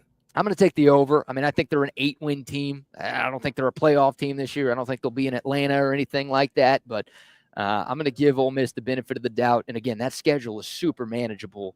I think that's like if they had Oklahoma's schedule, I think they'd be 6-6. But I think they lose their secondary is just about gone. Yeah, I mean, they lose guys in their secondary. I think they lose a cornerback, a safety. I mean, they lose like 3 or 4 guys in that secondary. That's going to really hurt that defense. And they don't have those big mothers that they had last year on that defensive line. No, they're going to struggle on the defense. They'll struggle on defense. Yeah. Only one starter back from last year's defense. And again, 11 of their top 13 tacklers are gone. Now, they hit the portal hard, so they're not replacing them with a bunch of incoming freshmen. But it's a very different roster for the Rebels this year than what we saw in 2024. And the question is, can those guys gel and mesh quick enough for them to compete in the SEC? All right, last but not least, the one team that is represented today that is on Texas's schedule in 2025, Buck, your favorite team, the Vanderbilt Commodores, the biggest surprise last year in the conference. Clark Lee was named Coach of the Year in the SEC. One of the big surprises in college football last year. 100%. Yeah, Vanderbilt went 2-10 in 2023, and they went 7-6 last season. It was the first bowl game for the Commodores since 2018.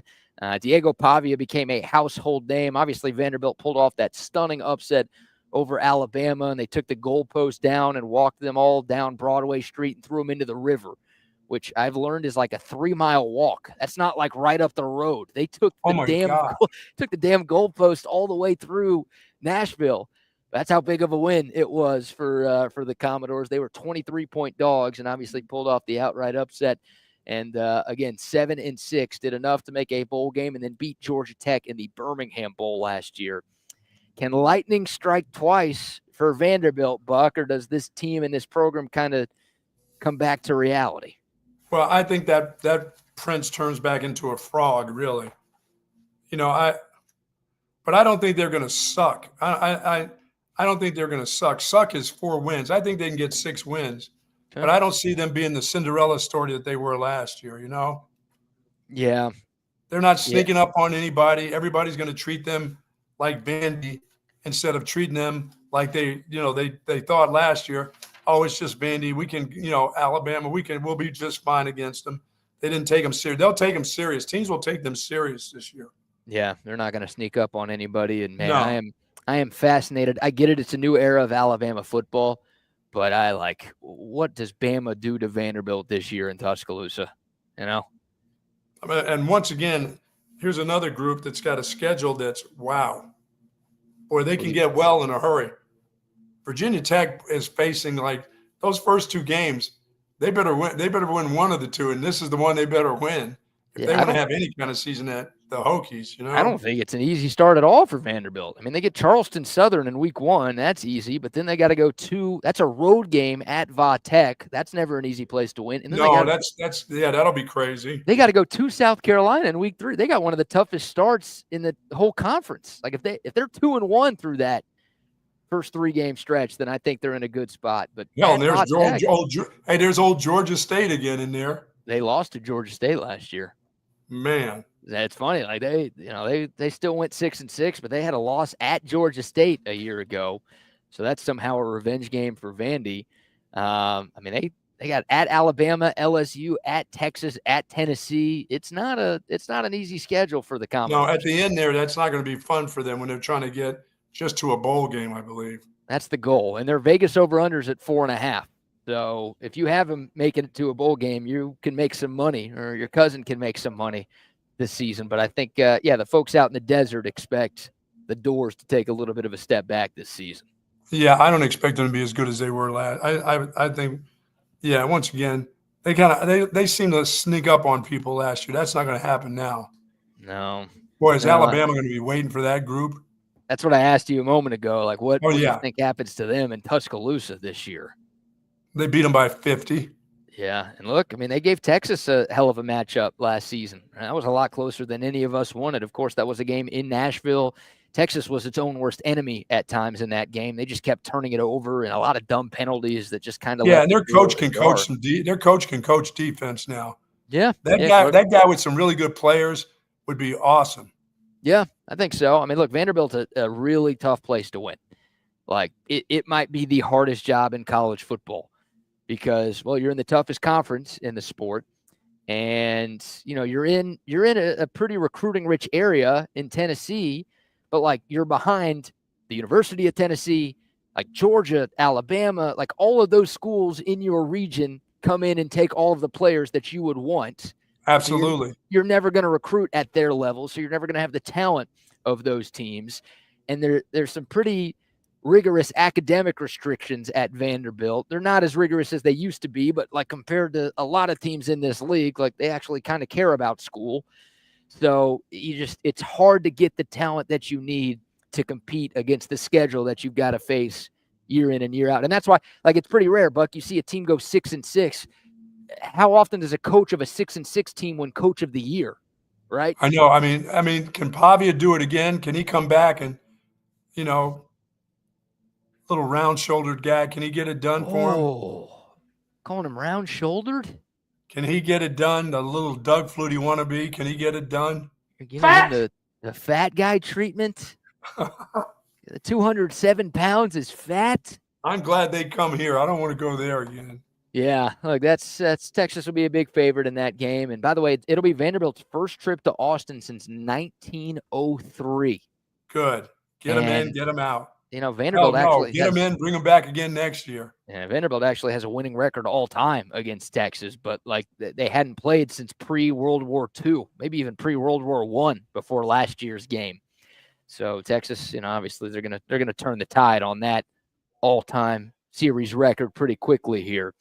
But Diego Pavia, I mean, he's a stud. He's a fun guy to root for, and he ran his mouth a lot this offseason. So I think not only is that team going to have a target on its back, I think that player is going to have a bit of a target on his back this year. And we'll see. We'll see if he can make magic happen again. They put a lot into their offensive line because they got to protect that guy for a year, and they got to run the ball. I mean, he can't be the passer and the runner because they'll be looking to knock him out this year. There'll be a lot of targets on guys. There'll be a target on the Texas quarterback, which you don't need much of a target on a quarterback at Texas. They get hurt anyway somehow during the course of the year. Somebody gets a shot on them and they go. But Pavia will have a target on him this year now. No doubt. By the way, Vanderbilt, as a double-digit underdog last year, was 5-1 against the spread with 3 outright upsets.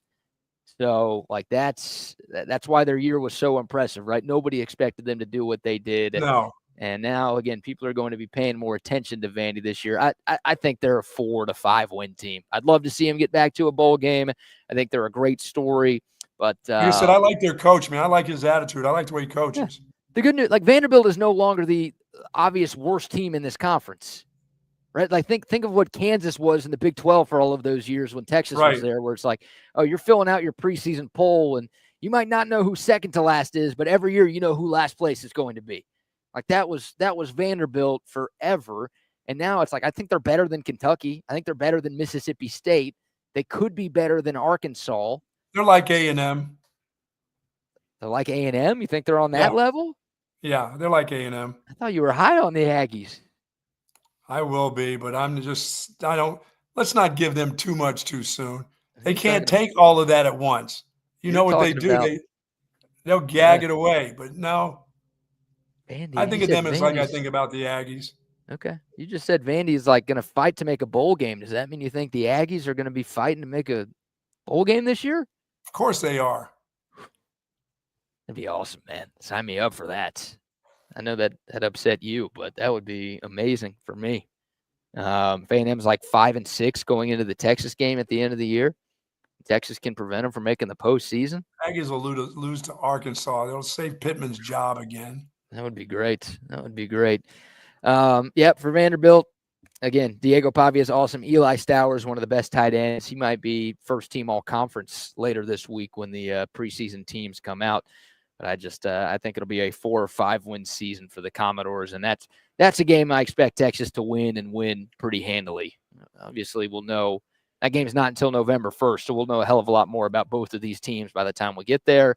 Yeah, that team will in November. That team they'll be down to their ones and threes by then. They'll have a bunch of guys banged up, and it'll be tough just getting by some of the regular games. They forget playing teams like Texas and Bama and teams like that. They'll be struggling by then. Yep. Shout out to Cedric Alexander, Austin's own, their returning running back. Oh, yeah, the running back, he's good. Yeah, it'll be cool to see him play Texas at DKR. It'll be a nice homecoming. I'm sure he'll have a bunch of family and friends. He was good. He was really good.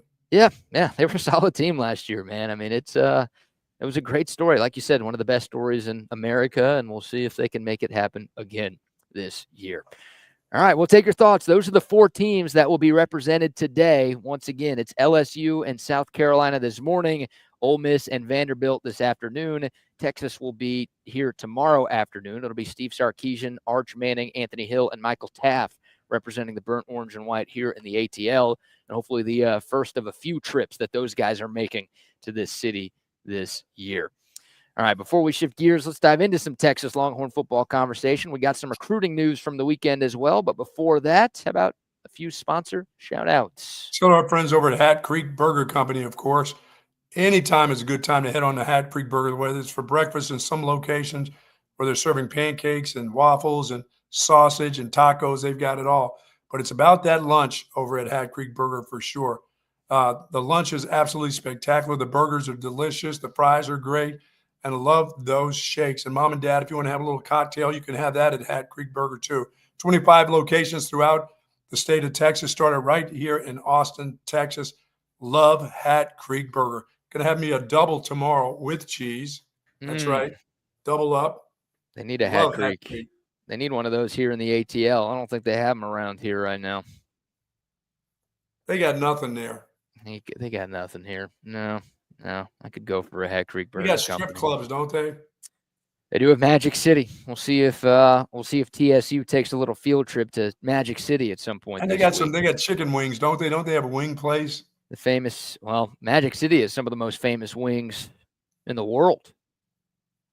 The Lou Will lemon pepper flavor. Remember when Lou Will, during the COVID year in the NBA, he left the bubble to go hang out at Magic City because he wanted some wings. They named some wings after that fool. And that's, I guess that's how you get them named after you if you do something like that. So we'll see. I haven't been there, but I got a hunch there will be some media folk who are. Absolutely. It's going to be a lot older and wider of a contingent, I think, than they're used to at Magic City this week. Did you say wiser or wider? I said wider. No. These people aren't any wiser. Okay. Not at all. Man, shout out to Hat Creek. I don't know how we transition from there to there. Also, some love to another one of our great travel partners, Port O'Connor Premier Lodge, our guy Captain Rhino down there in POC. It is time to do some fishing late in the summer before football starts. Bingo. If you're looking for a great way to spend a weekend this summer and you don't want to have to get on a plane or travel halfway across the world to do it, head down to Port O'Connor and pay our friends at POC Premier Lodge a visit. This place is awesome. It's all-inclusive fishing and hunting lodge. They provide a bunch of different packages and services to specifically fit your wants and needs. You can go with a group of buddies. You could take the family. You could just go by yourself. The best fishing that you are going to find. They've got navigation tours and evening cruises, so there's something for everybody to enjoy. Got a great bar set up there. They've got a bunch of TVs so you can watch the sports. It's awesome. It's all-inclusive, everything you need. POCPremierLodge.com is the website for more info, or just reach out to our man, Captain Rhino. Great friend of ours, big-time listener, big Texas fan. He will take care of you and your crew. 361-210-8494. Again, 361-210-8494. Once again, the website, POCPremierLodge.com. Sweet. Yes, indeed. And a quick shout out to OLIPOP as well. I'm sure they've got OLIPOP somewhere in the ATL. Well, ask your manservant behind you, go get you some OLIPOP.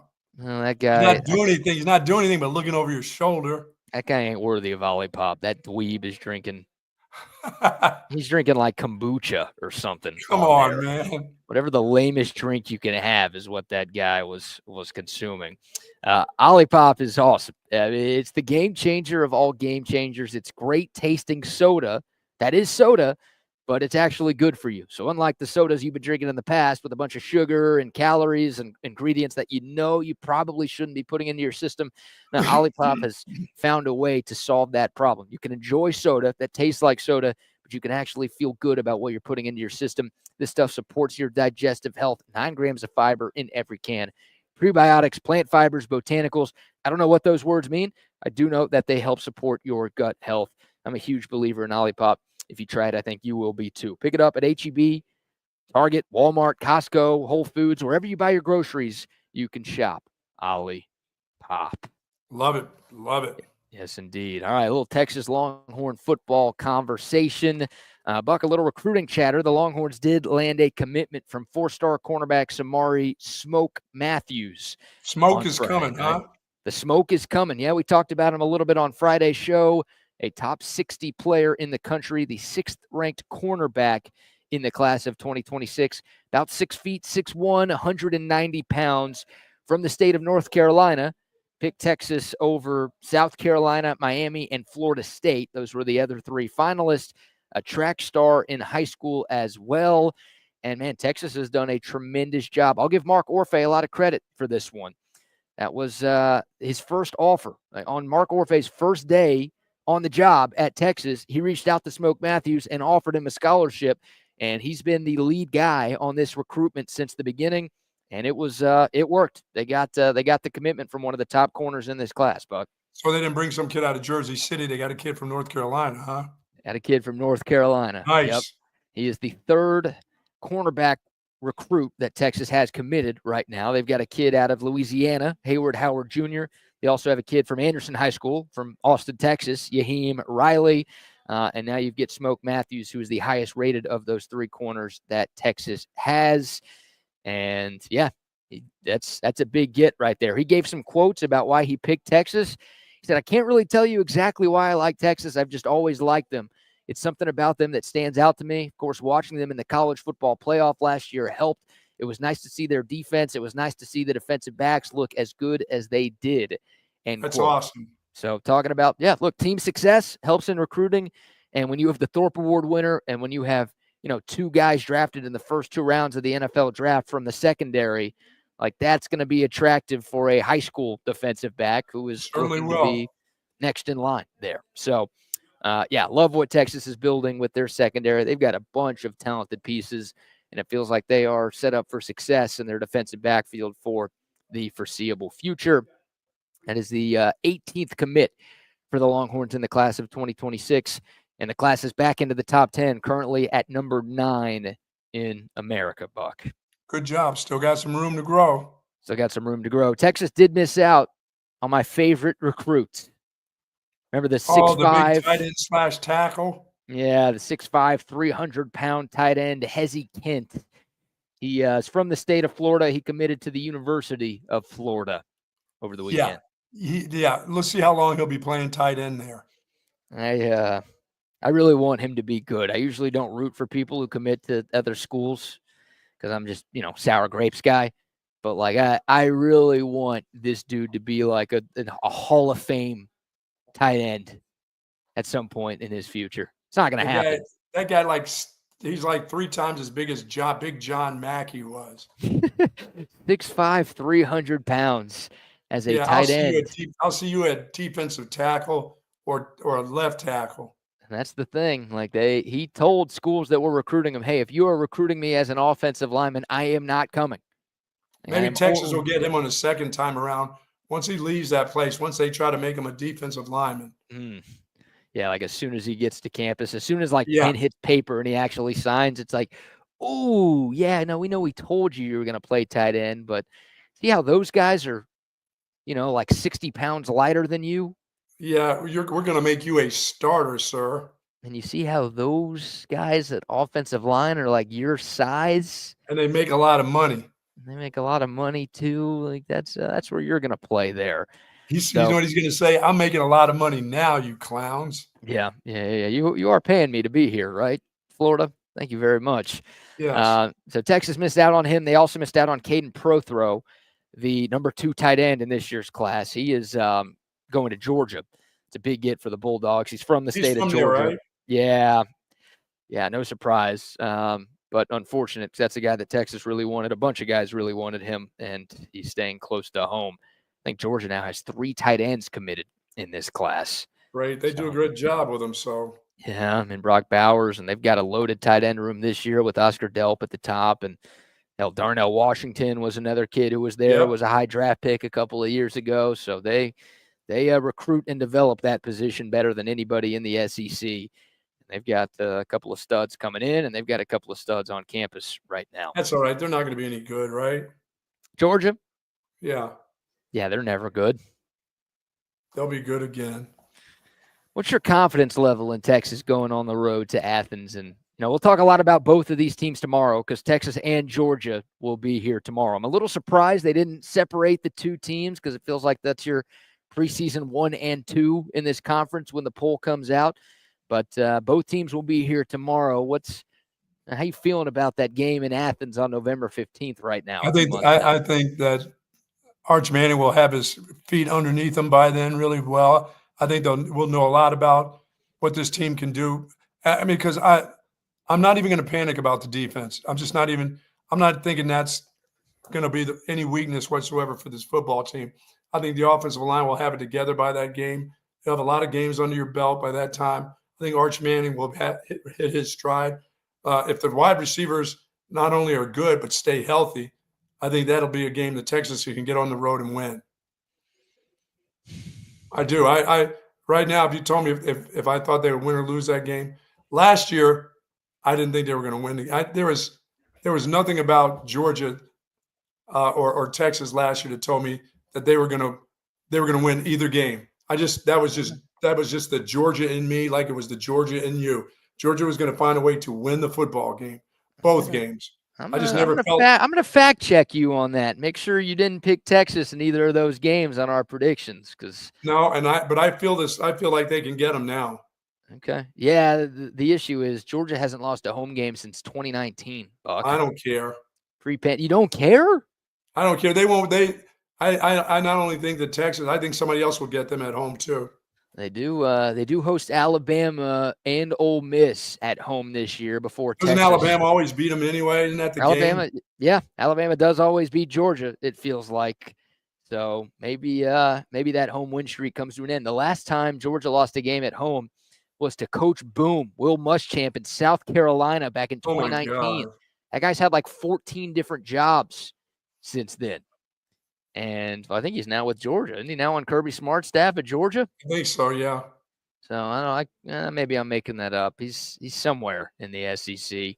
But yeah, I don't know. I don't feel great about that game. I picked Texas to lose the regular season game. I thought Texas would win the conference championship last year. And you and your kicker. Well, if Bert Auburn knew how to make a damn field goal, then I would have been 2 for 2 on those predictions. But unfortunately, Timu Carrot Top couldn't get the job done. Hey, did we not pick up a kicker over the weekend? We did. No kickers over the weekend. There is a kicker committed in this class already. Okay, I just wanted to know if they had another extra scholarship laying around. No extra scholarship. They already have their kicker, their punter, and their long snapper. Very nice. Taken care of. So. All right. I don't know how we got. Oh, I do want to get to this, Buck. One more sports thing today.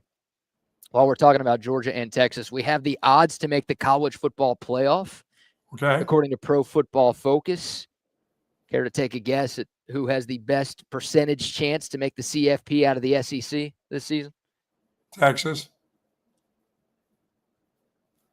Don't dare say Roll Tide. No. Georgia again? Georgia again. They've got a 57% chance to make it to the CFP this year. Texas is number 2 at 40%. Number 3 is Missouri. What is up? Why do I keep hearing that name? Missouri's schedule is, dude, Big 12 teams are laughing at how easy Mizzou's schedule is this year. I mean, it is a joke. Let me pull it up right here. Central Arkansas, Kansas, Louisiana, and UMass are their non-conference games. Wow. So, Kansas is the toughest one. That's obviously a big rivalry. That's a home game, though, for Missouri. Their first 6 games of the year are home games. They do have South Carolina and Alabama in that stretch, but they don't play Georgia. They don't play Texas. They don't play LSU. They play A&M? They don't play Ole Miss. They do play A&M. It's a home game for Mizzou this year. It's like you can't avoid everybody, but to avoid Texas, Georgia, LSU, who I think are 3 of the top 4 teams in this conference, Wow. and Ole Miss, they don't have to play any of those teams, and they get Alabama at home. Like I see why there's an analytic or a metric out there that thinks Mizzou has a shot to make some noise. Yeah, but they don't have their quarterback coming back, right? They have 0 returning starters on offense. That is crazy. And they got the Penn State backup, Bo Pribula, taking over at QB. Yeah, he'll run around like a chicken with his head cut off, so that's fine. They'll get him in the SEC. They'll be throwing him all over the place. Yeah, they've got some good transfers. They got a good running back, Ahmad Hardy, coming in from Louisiana Monroe. Texas actually saw him at ULM. They lose a great wide receiver. He went in the draft. Yeah, their top 3 rushers are gone. Obviously, their quarterback is gone. 3 of their top 4 receivers, including their number 1 and 2 guys, are gone from last year's squad. So it's all 5 offensive linemen from last year are gone. They're going to be crap. So that's the thing. It's like they've got the easiest schedule, and they get 6 games. You talk about breaking in a new roster. Playing your first 6 games at home is very helpful for that. No doubt, but they got to replace too many guys. I just don't know. Yeah, I don't know if their team is good enough to do that. Like, I don't know. Ole Miss is 4th, by the way, with 34.1% chance to make the CFP. And then Bama is 5th at 29.5%. So it seems like a lot of this is schedule-based, at least with Mizzou and Ole Miss having a better shot than teams like Alabama and LSU, who I think are significantly better than them. Yeah, the scheduling is nice for them. By the way, A&M, 1, 2, 3. 6 home games? A&M has the 10th best odds to make the playoff, and Oklahoma has the 11th best odds to make the playoff, according to PFF. So we talked last week about how Phil Steele is incredibly high on both the Sooners and the Aggies. The PFF folks, not so much. They think they're both long shots to be CFP contenders this year. Yeah, well, for the Aggies, you're not making it in there with 4 losses, right? No. That ain't happening. I mean, last year, you didn't get in with 3 losses. Alabama had 3 losses, and South Carolina had 3 losses, and Ole Miss too. And they were all on the outside looking in. So, yeah, they won't beat Notre Dame. They'll be in a dogfight at home against Auburn. You're on A&M now? Yeah, dogfight against Mississippi State. They had better beat Florida, and they can't afford to lose to Arkansas. No, those would be bad losses for Mike Elko. Oh, what, those 2? Yeah. I mean, the bad losses, they got Auburn, Mississippi State, Florida, and Arkansas. Any of those are bad losses. Yeah. I mean, A&M, Aggie fans, maybe they think this every year, but they're A&M people who think they can make the college football playoff this year. I mean, we talked about, like, Phil Steele thinks A&M can make the playoff this year and maybe win a couple of games in the CFP. So if you're that kind of team, you can't be losing to those kinds of teams. Yeah, you're right. You're absolutely right. And a chance. I mean, we said this last year. A&M opened up the year against Notre Dame. If the Aggies were to win that game, the whole conversation about A&M season would have changed drastically. And so would Notre Dame's. Yeah. Well, Notre Dame lost to Northern Illinois the week after, and they somehow bounced back. But yeah, I mean, that's a big game. It was a big game for A&M. They lost it at home. Now they got to go on the road. If they win that game in South Bend, just brace yourself. They'll probably be 3-0 because they've got a couple of easy ones to start the year. If they win in South Bend, there are going to be a lot of folks pegging the Aggies as a CFP team. Yeah, especially with the 3 games after that, right at home. Yeah, it's a pretty favorable schedule. Again, I don't know like Texas, we can't complain too much because Greg Sankey did us some favors from a scheduling standpoint. But the fact that A&M is avoiding Bama and Georgia for the second year in a row, those are the two perennial best teams, or at least they were before Texas came along in the conference. Like the fact that they get neither of those teams again. Yeah, it's going to be tough for me to root for Notre Dame against the Aggies. Sorry, Golden Domers. Aggies will win that game. Oh, that's good. You were rooting for A&M last year and they lost, so hopefully history can repeat itself again. No, we got to get Notre Dame. We got to get Notre Dame back into where they're supposed to be. Where's with that? their 8 or 9 wins a year. We can't let them stay on this little bit of roll they got going on.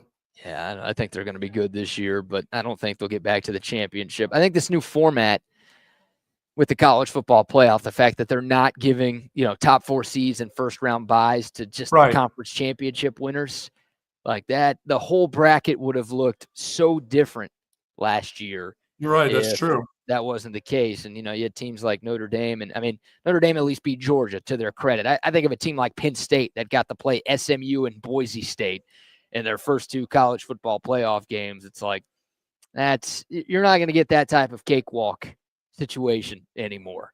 So yeah, like for the Aggies, in October playing at Arkansas and at LSU. Wow. Yeah, it's tough. Greg Sankey's talking right now at SEC Media Days, and we'll have plenty of sound from the commissioner tomorrow. He did say that the CFP model very clearly grants the SEC and Big Ten authority over future playoff format. So Brett Yormark last week at Big 12 Conference Media Days was like, yeah, no, we're all kind of on an equal level playing field, and any decision that gets made has to go through us. And Greg Sankey basically laid down the hammer apparently just now and said, like, no, the SEC and the Big Ten have way more say than you guys do, Yormark. And tell the rest of the people in the SEC while you're there that Texas has way more say than any of them.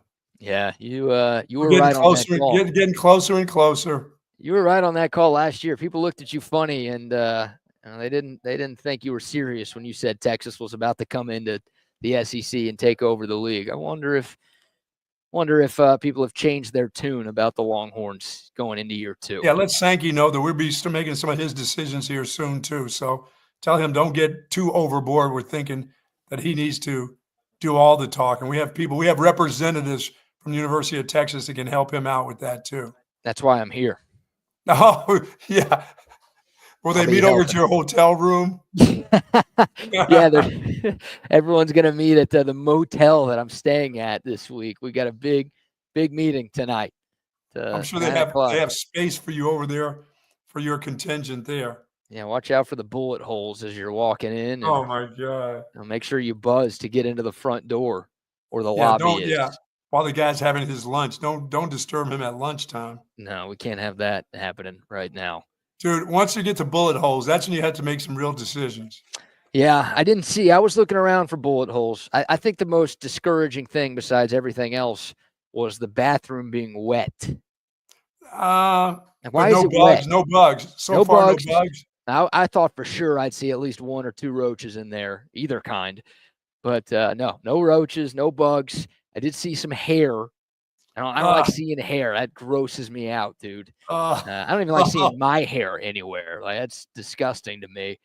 Did see some random hair. But yeah, the bathroom, I was looking, is there a leak? Is there something coming from the floor above me? Like, what's going on? No, there's just water on the floor. What about the power in the shower? Is there any power? Pretty average. It's just going to drip down. Got a good shower? It was decent. It was a decent shower. Better than I thought. That's a big deal in a room too. Yeah, there was I got the bar soap. I'm not a bar soap guy. No. And it was a pretty low shower. I bring my own anyway. Yeah, I need to maybe start doing that a little bit more. You've got some saved from some good hotels in a drawer, in a box somewhere. I do that, and I bring that with me. Sometimes I give it to the homeless folks when I give out clothes. But there's a lot of times I'm thinking, where are they gonna shower at? They just grab somebody's hose and start hosing themselves down. That's what I would do as a homeless, wouldn't you? Yeah, I'd run right into somebody's yard and start just turn on their water and just use it and spray myself. Someone's got the sprinklers going. I'm just like running through the sprinkler. somebody uses a car wash and they say, hey, if your car's done, can I just get a quick one there? Can you hose me down there? I'd be at the car washes. I wouldn't be a stinky bum.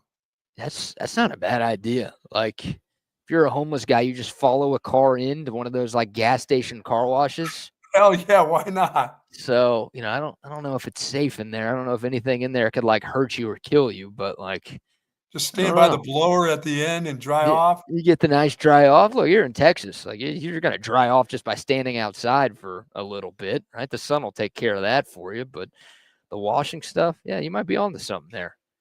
I like that idea. We can get that done. We don't want to give tips to the homeless, to the bums. Yeah, homeless are homeless. Bums, a bum doesn't care. Bum's got to work. Bum's got to get to work. The bums are the ones who work, or the homeless are the ones who work? The bums are the ones that a bum goes from train to train. I mean, I'm sorry, not a bum, a hobo. There's a difference. I'm sorry. I'm wrong. A bum is a bum. You're the guy making up these rules. So they are whatever you say they are. I just want to make sure we're on the same page. I'm sorry. I was wrong. I correct myself there. A hobo will work. A hobo will take his little stick and his little dog, and they'll go from train to train, from workplace to workplace, looking for a job. They will work for a living. They don't stand out there with a, adorable little sign. Anybody that has a funny sign is too funny to be hungry. If you got a witty sign, I don't play the witty sign game, Okay. If you just give me, I need a meal, that's okay, but I don't need any funniness. Yeah, if you got all that time to make jokes, you should have enough time to go get you a meal, guy. Now you're talking. That's right. You can go work at McDonald's or something. You're absolutely right. Oh man, I'll do a little man on the street interview with some homeless here in Atlanta. We'll see how they compare. Do they have a bunch there? There's a couple around. Yeah. It's warm there. It is warm here. Yeah, not as rainy here as it has been back in Austin. No, dude, let me just tell you that Atlanta in the wintertime can be the worst place. If you've ever been in an ice storm in Atlanta or stuck in Atlanta airport, anytime it sucks. But Atlanta, when they get a freeze, it gets to be just awful there. Yeah, I did have my Uber driver yesterday, the guy who took me from the airport to the hotel I was staying at. He's like, "You brought your piece, right?" I'm like, "What?" He's like, "Yeah, you're from Texas. You got a gun." I'm like, "Yeah, I'm not going to travel with it. I can't fly with one of those things, dude." And he's like, "Well, you should have brought it, man. You're going to need it here." And I was like, "Oh, thank you for telling me that." You should have said to him. You should have said to him, "Hey, can you know I can find one for $40?" Yeah. That's like we were having a good conversation, and then towards the end of the ride, he's like, "Oh yeah, around here you better have your piece. You got one, right?" I was like, "No, I can't say I can't say I flew with a gun this time around." Nah, you can't tell those. You can't give them any information because they know where they dropped you off. If you say you got a nice piece, his cousin is coming over later and finding out what room you are or when you come out of there. You won't have a nice piece for Vera. Give them no information. You get nothing. Just drive me to Motel 6, dump me off, and forget you ever met me. Okay, I like that. Yeah, that's what. Maybe I said too much to the guy yesterday. I don't like the fact you went up the elevator and then had to go outside to your room. That truly is Bucky style right there. It is. I'm doing it in your honor. You swore that you were never going to do that again, and I'm like, you know what? Someone on TSU has to be the motel guy, and now I'll take the reins. I'll take that title. But you're never doing that again, right? You've learned to. I'm not even sure I'm doing it tonight. I got 3 more nights booked on this day. I booked all 4 of them, once, and I'm not sure I'm gonna I do have to go back because my clothes are there, so I can't never go back there. But I don't know if I'll be closing my eyes at that place ever again. Yeah, once I came out that morning and told the girl behind the desk, in which I said to her, I said, "Oh, you're still here," and she goes, "Yeah." I'm like, "I was worried for you there." She goes, "I do it every night. Nobody bothers me." And I said, "You tell your manager I'll be back here soon because I'm getting out of here." And I got out of there, and I ended up paying way more than I should have paid for the hotels. The next hotel, the guy said, "If you would have just stayed here through the weekend," he goes, "this little weekend rate is going to cost you what you paid over there for like 3 nights." Yeah. Like, thanks. I don't care. I'm out of here. I wonder, there's no way I can get some money back, right? Like, I already booked 4 nights and I already checked into the hotel. So I feel like it's sunk cost at this point, no?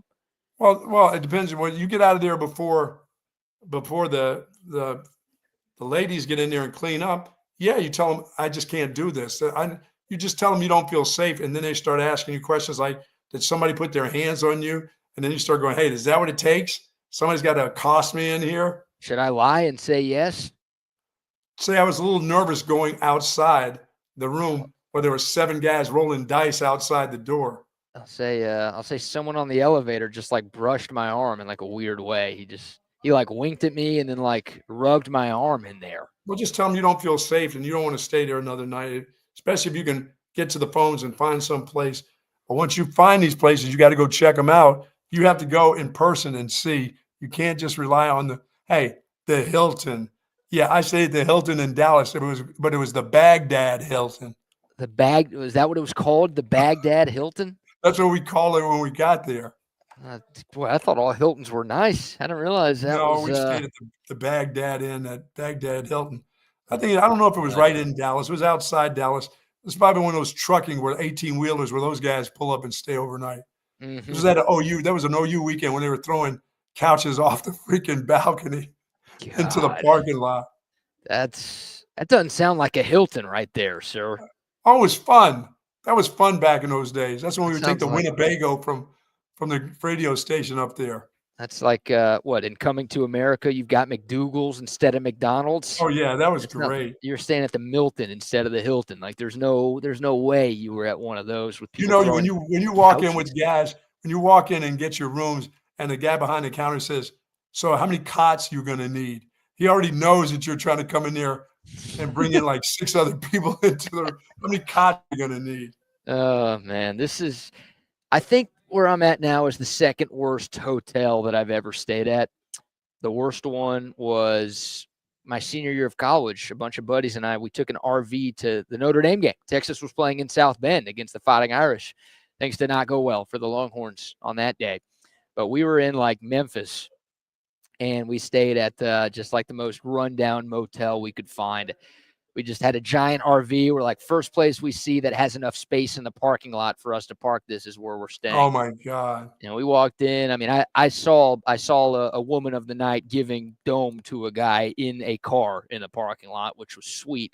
I stared for a little bit. My buddy's like, don't watch that. I was like, all right, fine. So I didn't go check in, but the people who did check in was like, dude, the person was on meth or crack or both. The person working the front desk. Yeah, my sisters have talked me out of the Knights Inn because I was a fixture at the Knights Inn going to Pennsylvania, and I would do that again after the Motel 6 deal. Yeah, there was getting a picture here. I'm famous. Or it's just our social media guy taking a picture of me here to promote it on TSU. But there was no shower curtain on the shower. I don't think I've ever seen that before. There's also 8 dudes in this room, and there was no shower curtain in the shower at this place. And there was like blood stains on the wall. At least I hope it was blood. I hope it was blood. You prefer blood or jizz in that situation? I prefer blood. You do? Okay. I know I got an active room. Yeah, but I don't know if that's – I'd rather have a sexually active room than a criminally active room, wouldn't you? No, I don't want any jizz on my walls. If it's on the bed, I think I prefer blood, but on the wall, I think I prefer the other stuff. They were expecting to use the sheet from the other bed as a curtain, use it for a curtain in the bathroom. Yeah, maybe so. Problem was there was 8 of us in there, so there wasn't a whole lot of space for that. All right, we'll find a way to get out of that place. We'll bring on a couple of guys who have jizzed on some hotel walls before. It's double R. It's target practice. What are you talking? Yeah, man. Swinging a miss myself. All right, this dude is staying at like my Motel 6. He's staying there maybe worse than my Motel 6. No, man. That's not a I bad have stayed in some shitholes in Jacksonville, North Carolina. Ooh. In Jacksonville, North Carolina. The Liberty Inn. Oh man. $35 a night, man. And then you have the ones that are paid by the hour. The thing is, the hotel that I'm staying at normally costs $225 a night. Wow. Damn. And it's basically a motel. I found some like great rate on one of those websites. I see why now that I see what the place is. 1 star. At like half price. It was 3.5 stars online. And That's not enough. That's not enough. 3.5 stars is not going I to. always wonder who ranks those things, man. Dude, it's like who ranks them? I got duped. Rumor. Abe Lincoln told me that you can't put anything on the internet that isn't true, and I fell for him. I fell for that. You need quote. you need to find a place that's got Nick Saban in the hot tub. I think I'd rather stay at the Nick Saban Verbo and share a hot tub with him than where I'm at right now. But it's close.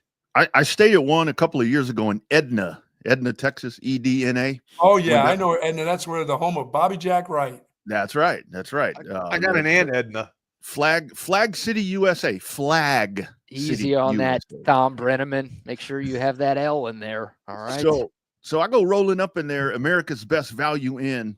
And, the dude up at the front, he's like, I hope you don't mind, but we're just finishing up a shower renovation, ironically, because I just had a shower renovation. I'm like, no problem. This is 3 years ago, whatever it was. No problem. Cheap room. I go in there, guys. No shower floor, no tile. It's like concrete. Concrete and grout on the shower. God. You showered? You stay in that room and you showered there and everything? Oh, hell yeah. Hell yeah, he did. 2 showers. With pleasure. Yeah, $49.96, I think it was, for 2 nights. Wags, he almost went to Target and got some towels first. Once you start going to Target as soon as you come into town, now you got a problem. I always go to Target when I go to Pennsylvania. I buy 2 towels immediately.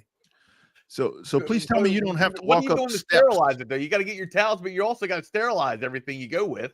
Oh my God. Yeah, don't you? Like I always wash stuff when I buy it from the store, right? Like anytime I buy clothes or towels, I always throw it in the wash before I use it for the first time. Sure. Or like not a set of towels, not a set of $4 towels. You don't. Everybody's hands have been on it though. Yeah, I I usually wipe my ass with those towels when I'm in the bathroom, at the stores. So the great set you got here. That's the jizz towel. Those little ones. I mean, that's the one where you get done and you throw it and it sticks to the wall. Oh God. Yeah. By the way, everyone at these tables is having the same conversation around us right now. No, you guys wouldn't believe it. It's crazy. Are you for real? God, I got gullible's on the wall. I can see it. I'm getting all sorts of looks over here, which is great. That's what we want. What about, you didn't tell me, we're going to have to talk about the manservant tomorrow? Yeah, we'll have more. I got to compile my manservant notes, and I got to talk to Chip and make sure I've got everything written down. What's he doing back there? I never know is he about to hand you something? Like, what's he doing?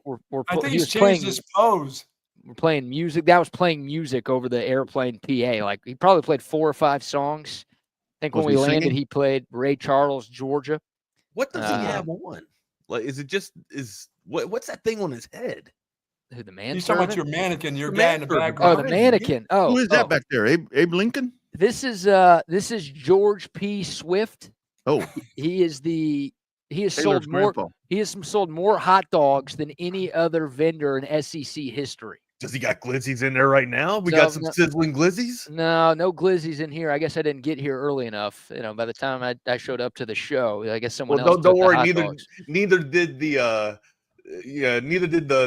damn faculty for the SEC people. So yeah, the world famous George P. Swift. Yep, there's a little plaque that says sold more hot dogs than any other vendor in conference history. Than Nathan. Once sold 1,234 games at an Alabama LSU game back in 1986. You sold that many dogs? Wow. Is he the VIP? 1,000. One guy sold 1,200 dogs at one game. The crazy thing is, I can't tell if you're actually making that up. I'm making all this up. There's no. He's also, I think he's wearing 2 different shoes. This guy. You can't do that, dude. Come on. Looks like one has laces and one's just a slip-on. They're both like black dress shoes. You got Skechers on? You got no Skechers here. He's not that old. He's wearing capas.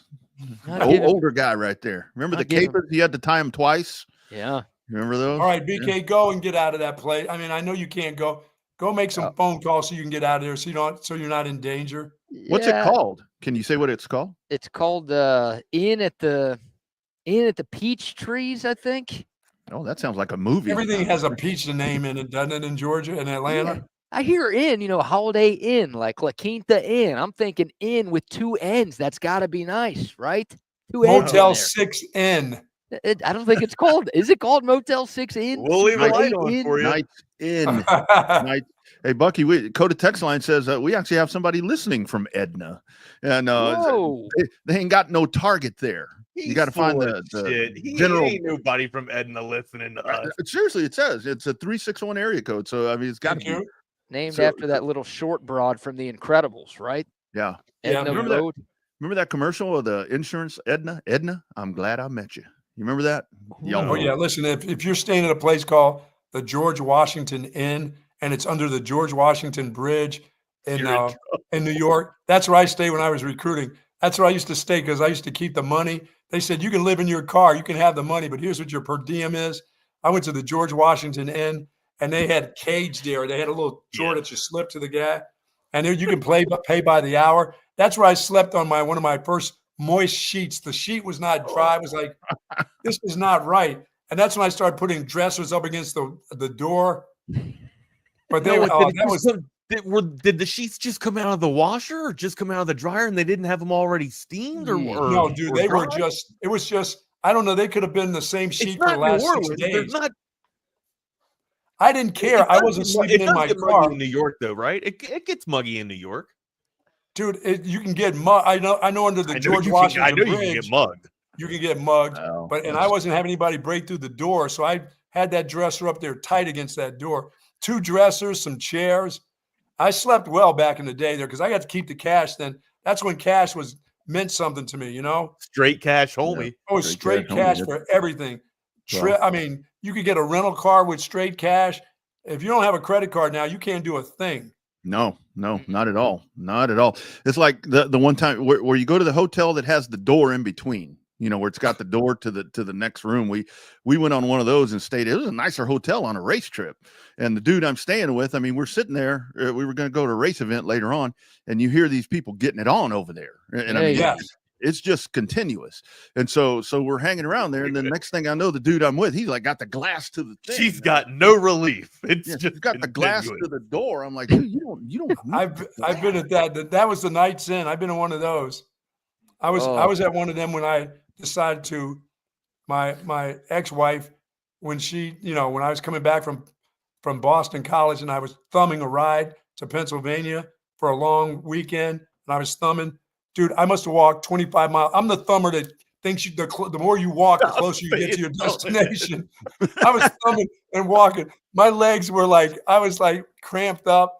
And I called my ex and I said, hey, listen, I'm going to go over to this little motel outside. Can you do me a favor? I know you got money. You got a credit card. Could you call in and get me a room? I got in that room and these people were banging and they weren't even taking a breath in between. It was going on, and I was sitting there by the wall. I'm like, damn, am I going to have – I didn't even care if I slept. I just knew that I had to get off my feet. I got back that next morning, and as soon as I got to Pennsylvania, it was like, okay, it's time to turn right back around and start thumbing back to Boston. Yeah. Thumb up. You're a thumb up guy, huh? Yeah. I would thumb – as a college – I thumbed to Pennsylvania at least 5 times in my college career. Dudes too? Yeah, I mean, I get out there and thumb. That was no big deal. That for you, buddy. Dude, that was no big deal in the 80s, early 80s. You would thumb and people would pick you up. It's the dudes that wanted to pay for everything. Like, hey, I'm going to stay the night over here. Do you want to stay here too? I'm like, no, man, you can just drop me off right there at the bridge. I'm not staying overnight with you, trucker guy. Were you thumbing when you took a leak out of the back of out of the window? No, I was on my way to New Jersey. I was on my way to Atlantic City to the casinos when I told them, hey, pull the car over. I got to pee. And after I said it the 3rd time, I said, okay, here we go. Did you smell your thumb? Is where I learned not to hitchhike, right? Oh no, I saw a guy the other day. I almost was getting ready to pick him up. I knew is that just a no? Just don't do it. That's a no. Shouldn't do it. Why? No. You can't hitchhike anymore. You can't pick hitchhikers up anymore. Those are the rules. Why can't you? I mean, can't you? And you can't just thumb up. You can't go thumb up to a random person on the side of the. Are you smelling your thumb after you would go thumb up too? No, dude. It's like even when somebody. Can't I pick up a hitchhiker that's like it looks like a harmless dude. They all look harmless before they pull out that butcher knife. Yeah. They start hacking up your, Machete. start taking ribs off the side of you as you're driving. Yeah. It's like, even when somebody's broken down on the side of the highway, it's like, I really feel like I got to stop and help them. But it's like, I watch those shows where it's like, they trick you. Like, I was watching Chips this weekend where it was like they had this whole thing set up to where they'd act like, they were whatever. Somebody would come in and steal the car. Get the jack out of the back of my truck, and you go in there and you reach in there and they throw you in the back. That's it, man. Or there's like there's a damsel in distress. It's just a woman that needs you to stop, and all of a sudden you stop and help her out to change her tire, and next thing you know, two guys got a gun to your head, and that's the I will do that for a female. I'll pull over, but I don't change tires. I will call somebody. Did you get a chance to call anybody? She'll say no. I said, well, let me call somebody to give you help, but I'm not getting up underneath this jack because I don't even do it for myself. So I'm a good guy, but I'll make a phone call. If I see a lady that's in distress on the side, I'll pull over, but I don't do any help. I don't do any physical labor. I use the phone and say, let me call somebody. I'll call my AAA to come help her. That's exactly what I'll do next time. I'll be like, hey, don't worry, I ain't gonna stay here, but I'm gonna call somebody to come get you. All right, you're in. I mean, if she hasn't made a call, I couldn't get anybody. I said, well, let me make a call, but I'm not getting up underneath your jack that you got there. I don't a woman in distress, she needs a thumb up. It depends on what she looks like, but I'll help her. I will help her. There he is. Her hood a little bit. She needs a good jacking, whatever it takes. Like if she's whatever's up under her hood, huh? Yeah. I mean, but what if that's the lure? What if that's the bait? Huh? Tom Hardy. There you go, Wags. That's the way you think. Ooh. There you go. They're true. Well, I helped some ladies one time. I was driving to the coast or something. And they had hit something on the highway, probably one of those, like when somebody blows a tire out. And they probably hit one of those pigs. Hit one of them things, and they had like knocked the whole rubber part from the bottom of their vehicle off. And they're at a store, and they're like, "Oh my God, we don't know what to do," So I like seriously got under there and fixed their shit. I mean, I strapped it up and had it. You know what they did? They just drove off. I mean, I wasn't going to be like, $200. That's like BK when he moved into his apartment. Yeah, he's helping the girl, and she offered him like a bowl of soup or something. Yeah. I would have taken the bowl of soup and thrown Rodney it in would her have head. probably been good for a little bit of a show, huh? A little bit. No, thank you. Show some headlights. Yeah, cup of coffee. No, I didn't want to see their headlights. Not these people. It was those people. I just wanted a thank you or gracias is what I wanted. They just got in the car and took off. Just drove off. I was putting my tools up and they drove off. I'm like, damn. That's it. I'm not stopping anymore. Tired of being a good guy. Don't do it. Listen, boys, have a good Monday. See you later, buddy. See y'all tomorrow. Thanks again, Wags, for no problem. Jumping on this morning. Have a good Glad show. you were able to make it. There they go. Here we are. What's up, amigo? How are you, good sir? I'm good, dude. I'm trying to dry out. It rained like crazy here again yesterday, didn't it?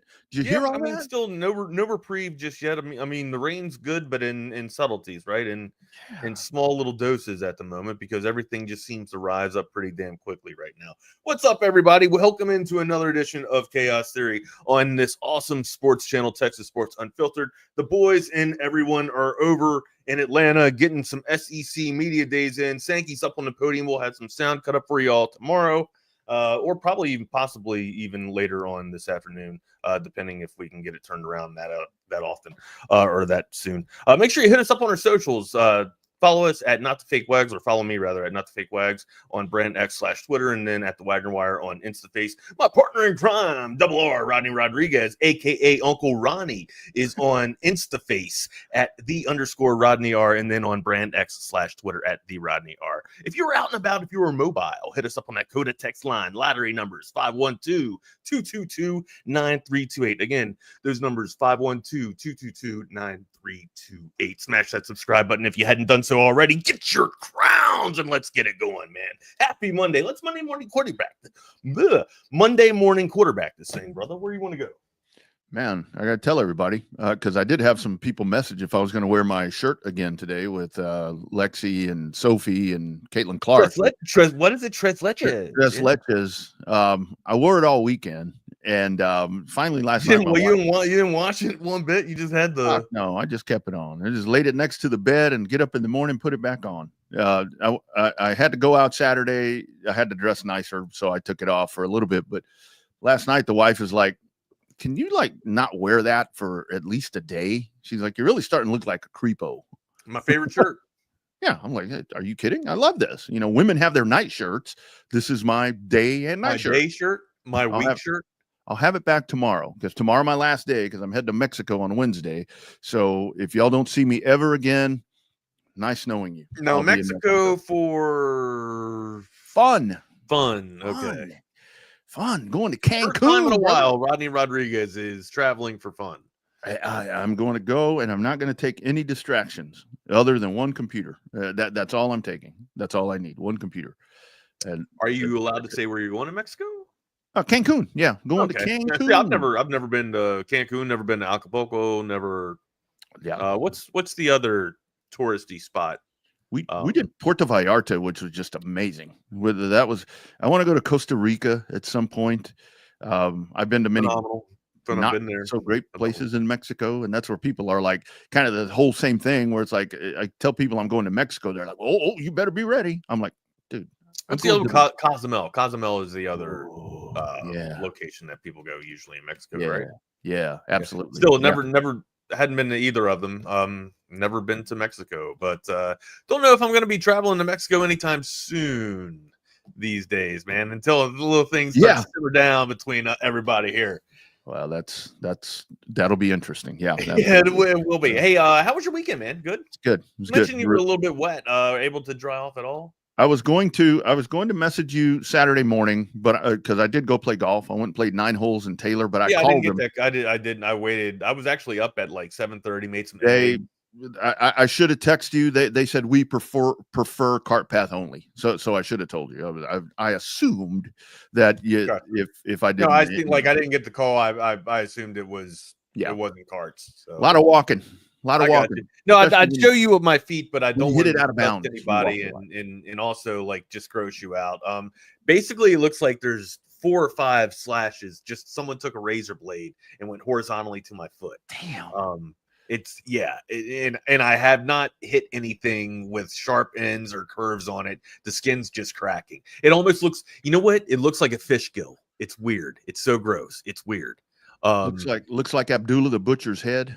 That wrestler, remember that big black dude, Abdullah the Butcher, where it's yeah, I know what you're talking about, man. I don't know if it's that drastic, but it's pretty bad. It almost looks scaled and rigid.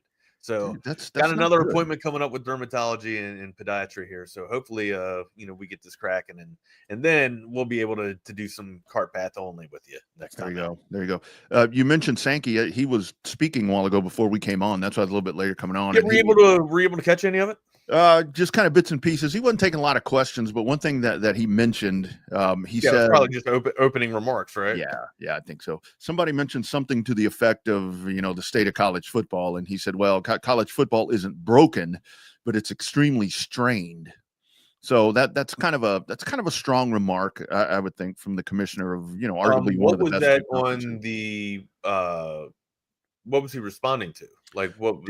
I think it was just a very broad question about like now with NIL and contracts and the transfer portal and just kind of the state of what was once, student athlete driven. I mean, this has been going on forever. I mean, the whole thing is now where it's just like do whatever. I think that's really the whole perspective where people are like, oh my God, I can't believe this is going on. And it's like, it's going on. It's been going on. It's just now we know all about it. Well, now we know all about it. I'd be very curious and interested to hear that sound because Sankey was, flirting with the idea of having a standalone, college league or have the SEC go to a standalone league itself, right? To kind of, solidify itself and kind of separate itself from the rest of the college field, if you want to, call it that, the football field.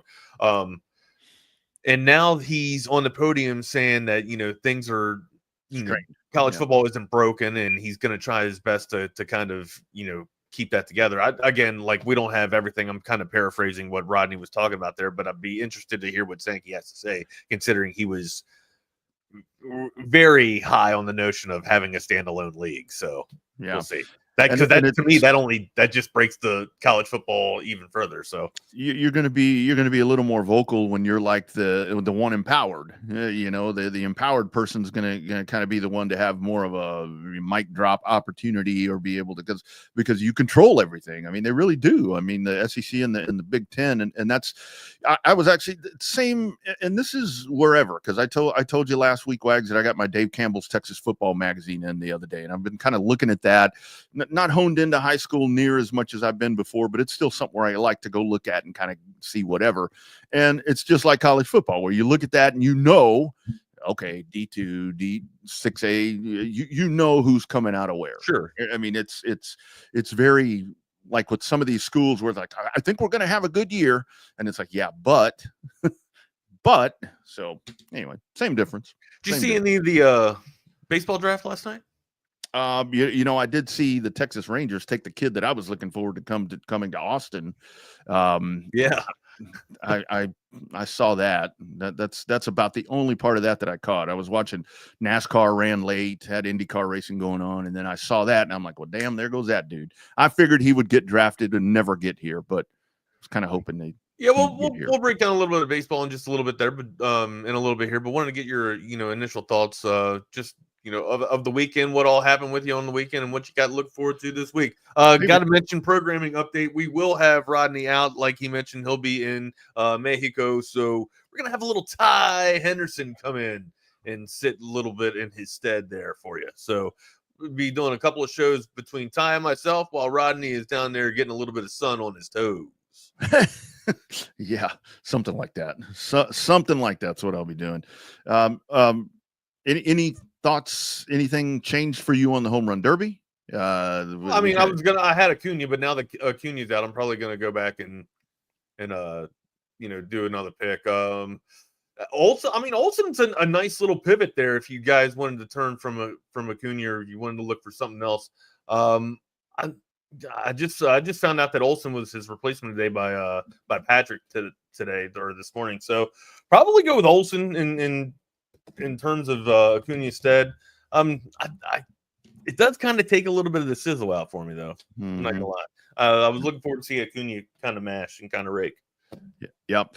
Any thoughts with the All-Star game? And again, the All-Star game tomorrow. The Phillies are pissed off about Jacob Misiorowski getting added to from Milwaukee getting added to the All-Star roster, and that's like the Phillies feel extremely slighted. The two of their guys didn't get in there, but I mean, this is a dude that can rip off 100-mile-per-hour pitches, right? That's just what you just said, right? Yeah. You can get up into triple digits. It's the All-Star game. People want to see.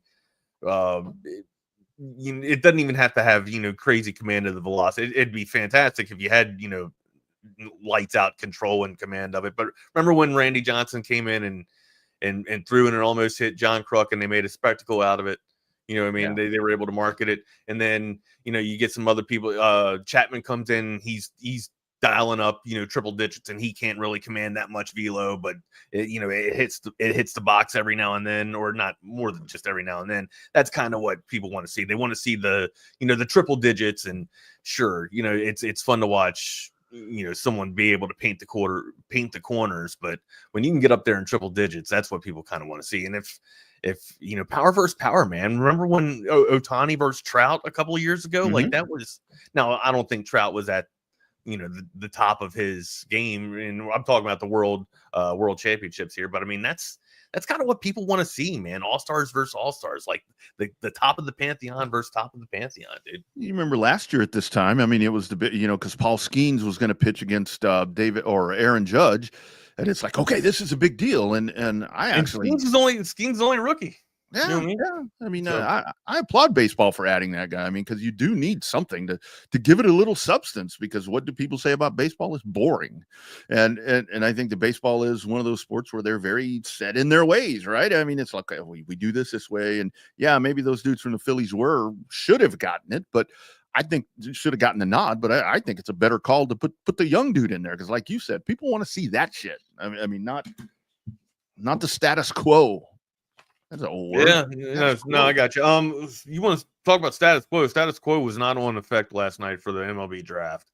Everybody was under the impression that the Nationals were going to go pitcher, thinking maybe Kate Anderson.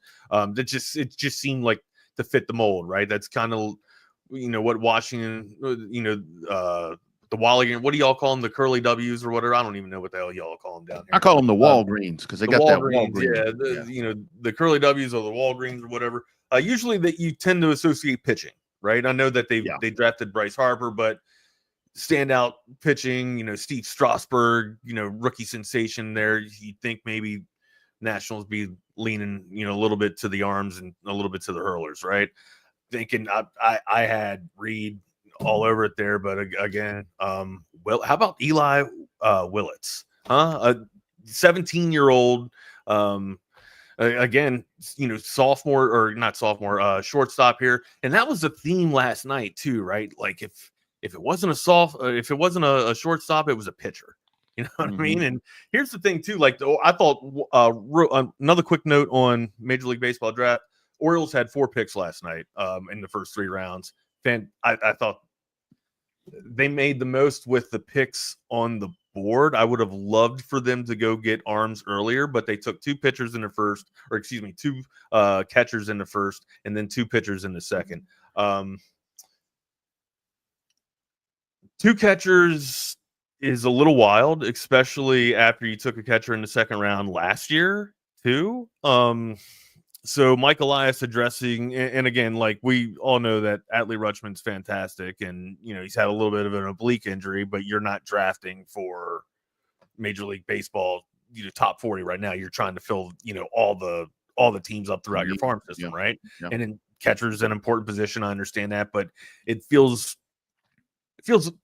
crazy to have this many catchers just go off the board by Mike Elias. And again, I'm not trying to steamroll and throw a whole bunch of shade at Mike Elias. I haven't been exactly the biggest fan of Mike Elias, especially after his lack of, not doing anything this offseason, when we basically just let our entire roster go off and help out the rest of the Major League. Talking about the Orioles, everybody left the Orioles roster and basically are now just helping out the rest of the Major League Baseball. It sucks when you're not active. It sucks when you're not trying to be out there and win now, when you have a team that's very young and vibrant and can win now. It feels like Elias is kind of setting up for when a big contractual obligation comes up, he won't have a problem letting it kind of go away because he'll have somebody to supplement that. That sucks to sit here and think that Adley Rutschman could be pawned off or traded off, kind of like a Manny Machado was. I thought we were kind of out of the mind of small market baseball with this new front office, but it appears that we're going to still have the Angelos format. A couple of really good points here from Rob. I mean, a lot of high school players. Yeah, a lot of high school players, and it goes back to the whole thing where to that point, that's why you saw a lot of your high school players. You're either going to see pitchers or shortstops, right? It's where the best players go. Yeah, in high school ball. And these are all cost-saving measures, a lot to that. And I mean, that's the state of Major League Baseball right now, where if you're not the Dodgers, the Yankees, whatever, where you have to build that way.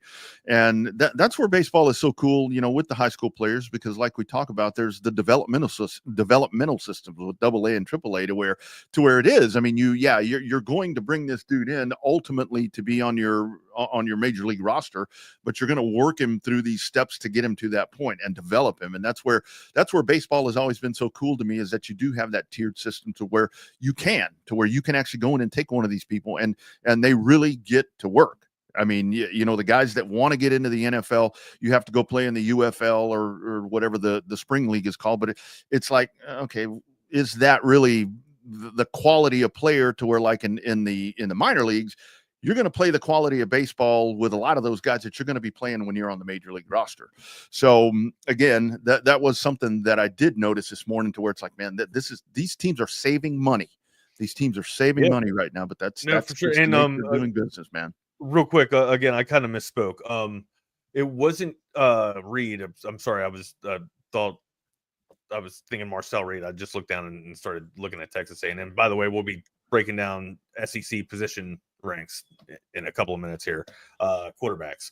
But no, I misspoke. I was thinking Cade Anderson. Like, I thought Washington was going to take Cade Anderson out at LSU. I thought he was going to be number one. Matter of fact, I thought that was, most people were thinking that. I thought that was consensus number one, right? That or Holiday, Jackson Holiday's brother. Ethan Holiday, I think his name is. But yeah, it's again, Colorado. I thought Colorado kind of knocked it out of the park, being able to take Holiday and then also going out and getting Max Ballou as well. That was one hell of a steal. Everybody knows Max Ballou would have probably been at the latter portion or the back end of the first round if he wouldn't have had that injury with his wrist there. But pretty fun night, especially if you're a Baltimore fan.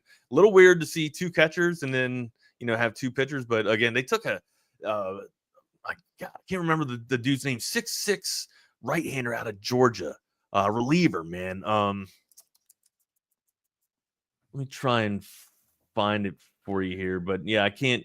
Sorry, I'll pull up the name here in just a little bit, but fantastic. I thought the Orioles did a lot with their first four picks. That's for sure. And the Willits pick, I mean, best example of the night. Quinn, JT Quinn, thank you. The Willits pick, I mean, when you want to save money on the slot value, for that pick right there, I mean, absolutely. I mean, it was very, very surprising that to me that's the way that they went, because I didn't think that they'd go that direction. But I mean, this is a young dude. You're going to bring him in, and you are ultimately saving money, and that's really what you have to watch right now. So. Anyway, but when the Rangers take the dude at 12, I'm like, well, hell, but it is what it is. It is what it is. That's the beauty of baseball. That's the beauty of baseball, that you have that opportunity. You ain't got to go to college. Go make money. Go play. No, Jake, I wasn't speaking about today or this year, rather. I don't think Atlee's going to get traded this year. Not by any means, but I'm thinking, if they're taking catchers, to kind of supplement and fill up their farm system or farm club, there could be a situation down the road where there's a chance where you have to pay Atlee, or else he's going to get traded or walk, and that might happen. That I'm speaking of that because that usually is what happens with Baltimore. You say why would Baltimore do that? I asked the same question. It doesn't make logical sense, but that's what happens. Usually Baltimore lets people walk. So the smaller and mid-market. I think O'Hearn will probably be traded this year too. So smaller and mid-market teams, that's what they do. I mean, they're developing these guys for the Dodgers. Right. But I thought we were out of the mid-market mindset. Yeah. That with new ownership, I thought we were out of the mid-market mindset, but we're going back to the mid-market mindset. Mm-hmm. And a lot of that may be financial. I mean, that's where it gets to, what's going to make the most sense. I mean, but it does suck to where you build this and you have a good year, or you have 2 good years, you have a little bit of a run, and then boom, you're back down the rung again, having to start over. I mean, that sucks. I mean, I'd love to see this capped off a little bit to where it would. I know we're in the everybody gets a trophy thing. I don't want everybody to have a trophy, but I do want everybody to have a little bit of a, it's like I would like to see the Orioles dominate. It's like a lot of the imagine that being a team owner or a principal, whatever. You go into the season, you're like, yeah, we're not going to really be worth a shit, but hopefully we can get some people into the ballpark and all that. It's like, yeah, that kind of sucks, man. Right? It's like doesn't really fire me up, man. It's like when I go play golf, man, I know I'm going to have a horrible round, but I'm going to go have fun. That's kind of what some of these teams are doing. You want to have fun, go to Covert Bee Cave, new and pre-owned cars, trucks, or SUVs. If you're looking for that search, first, step number 1, go to covertbeecave.com. Check out the inventory that is there. Number 2, get on the phone with them. Let them know you're coming. You don't have to do that. That's just kind of the way that I would prepare if I was going to make a new or pre-owned car, truck, or SUV purchase. Then go out there, enjoy the beautiful drive, meet the great people, walk the lot. Be sure and check out the service bays, because after you get that said new vehicle or pre-owned, you're going to want to take it there for all the service, all the preventative maintenance, so it doesn't break down for you in an untimely manner. Because, friends, this is an investment right here. A vehicle is an investment. 2 big purchases, your home and your auto. How about some true testimonials from satisfied Covert Bee Cave customers? They treat you like family. My husband and I have bought several vehicles from the Coverts over the years, and it's always just been easy and effortless. By the time we walk into the dealership, paperwork's ready and we're ready to buy. I walked in, literally signed a couple of things, and I was 10 minutes in and out. They just take care of everything. I personally feel like people took care of me. I feel like as they're taking care of me, if they take care of other people that I know, it's just that much of a plus. Covert, born and raised in Austin, Where you are always treated like family. Absolutely. Nobody beats a Covert deal. Not now, not ever. Also, friends, remember, there's a new lawyer in town. You saw him right here on Texas Sports Unfiltered last Friday. It is our man, Ryan Hurricane Hecht, your go-to personal injury attorney right here in Austin. When that storm hits, you call Hurricane Hecht. And with everything that's going on right now, you might just have that need. It's really easy to think, well, I'll never need to call a personal injury attorney. Nothing like that will ever happen to me. Crazy world out there, guys. You just never know. He's a proud Texas Longhorn fighting for fellow Texans. He's not just a lawyer, guys. He's a Longhorn through and through, and he brings that same fire and pride into the courtroom. You saw that firsthand when he was with us here last Friday with Bucky and BK. Injured in a car accident, hurt on the job. You're out walking your dog. You're out and about. You get bit by a dog, just a random dog that comes up. No tags. You don't know where that pet came from. You don't know anything about that. You need to call Hurricane Hecht. He's been fighting for justice and big results for over a decade. Best part about it is some of these people that you see on TV, you have to pay retainers. You have to do all of these different things. You don't pay unless you win with our man, Ryan Hurricane Hecht. No fees unless Hurricane Hecht gets money in your pocket. He's aggressive in court, but compassionate with clients. Friend of the show, fighter for the people. We talk about him all the time right here. Don't let those big insurance companies bully you around, because that's the first phone call you're going to get. He talked about that as well on Friday. That phone's going to be ringing as soon as you get home with them ready to make a settlement. Have I got a deal for you? No. Let Hurricane Hecht blow their case wide open. Call them today at 512-938-8929. I've got that program. I've got that number saved into my cell phone just in case. Just in case. I have it in my cell phone. 512-938-8929. You can also email him at Ryan at hechtlawfirm.com. That's Ryan at HECHT John kind of hits it right on the head. Small market teams are bullshit because all the teams have revenue share with them as well. So it in baseball, man, baseball just sucks anyway. I can't say that it sucks. Baseball doesn't suck, but baseball does have like FU money, right? And honestly, it's, the more money you have, the more I guess the better roster you can buy, a la pinstripes. Yeah, it's just a very different way of doing business to where, we talk about NIL and all that, to where it is. You just go and you do whatever. I mean, there's not really, but it's always been that way. And that's why for the folks, myself included, where I'd like to see baseball impose something to where you really could kind of try to trim this thing down and lean it out a little bit and give a little more parity, I guess, if you want to call it that. It's just never going to happen because the seam heads, I mean, we all think the same way, to where I say that, but Wags, when the Dodgers, when the Yankees, when the Red Sox, when all those teams are good, that's when people are going to be tuned in. No, for sure. I mean, and unfortunately, the bigger brands sell in baseball. You see these two shitheads back here? So she just come up and knocked him out of his spot. Now he's all pissed off. So we're going to probably be hearing a little bit of dogs barking here in just a second. Nice. Yeah. I tell you who wasn't good this weekend. If I go on mute, it's because I got two pit bulls growling at each other and I got to settle them. Like toddlers, man. It's like toddlers here.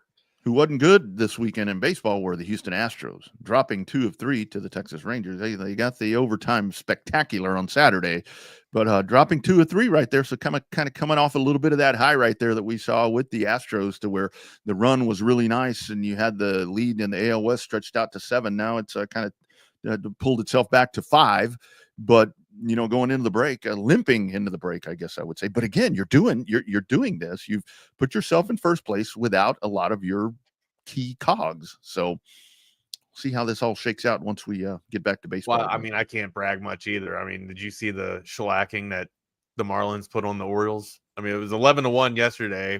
Then they lost, I think it was like 5-2 on Saturday. Able to take one of the 3, but again, when you get done knocking off, the Braves, and then you take 2 or 3 from the Mets, you're thinking maybe you're starting to come out of it a little bit. Past 18 games, you've been the batsman starting to come alive. You got Adley that is due to come off of the oblique, what DL or what, I don't know what the hell they call it.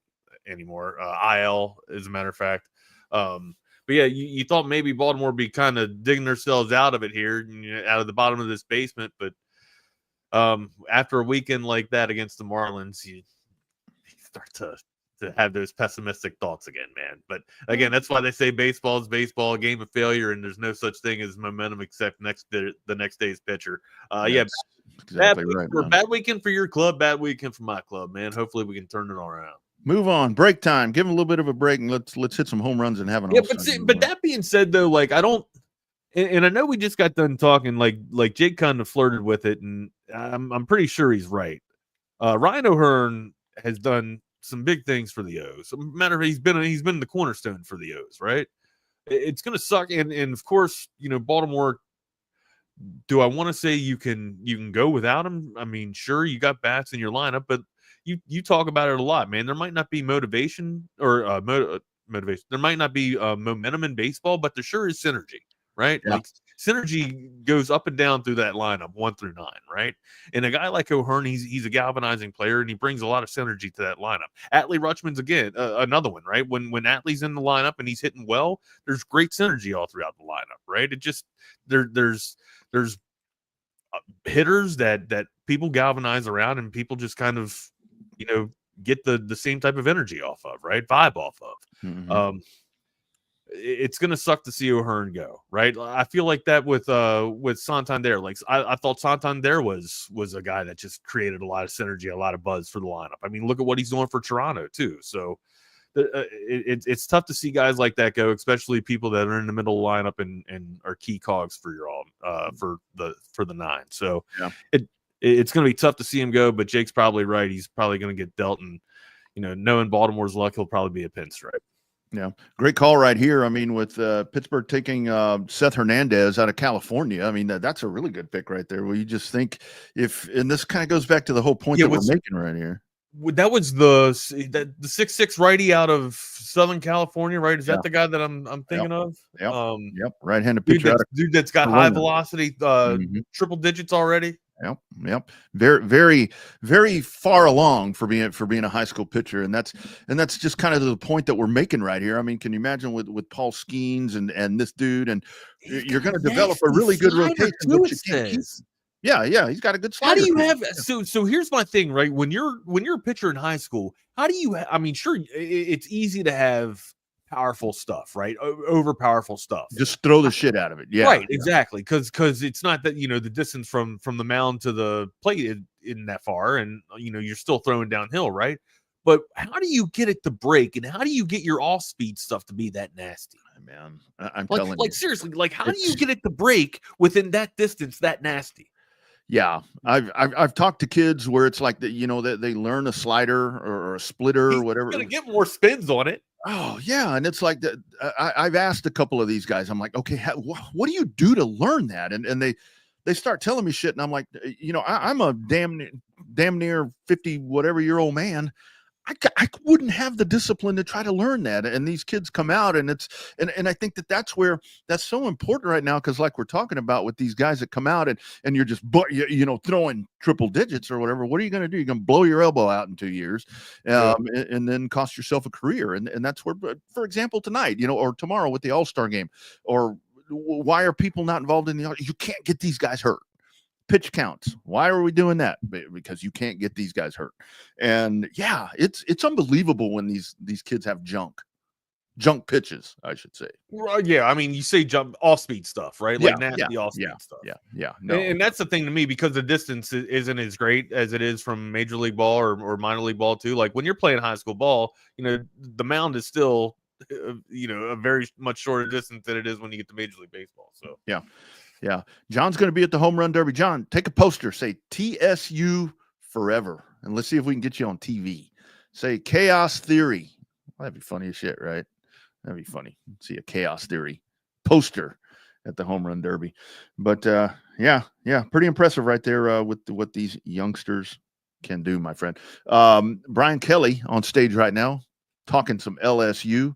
Win projection 7.5 is what it says. 65% of their total production, which is 5th in the SEC, is back.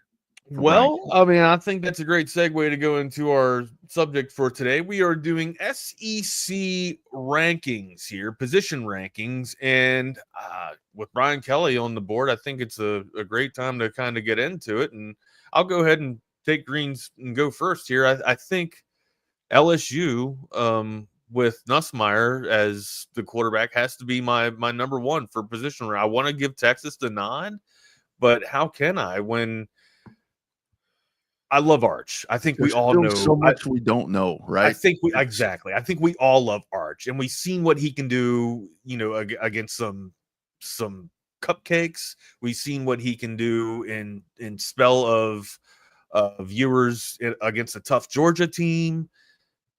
We got to put it all together. We got to get a full season, and I think after this year having a full off season to be the number one and be out there with the ones and kind of get all of the attention or most of the attention rather from Sarkisian than just Ewers was getting. I think it's going to serve him well. But even all that said, I can't give him the nod over Nussmeier. I just can't. Yeah. I got LSU as number one for my quarterback positions. Yeah, I'm with you there. And it really is. I mean, you think everything. I mean, we think we know. And I mean, a lot of people are convinced that they know how good Arch is going to be.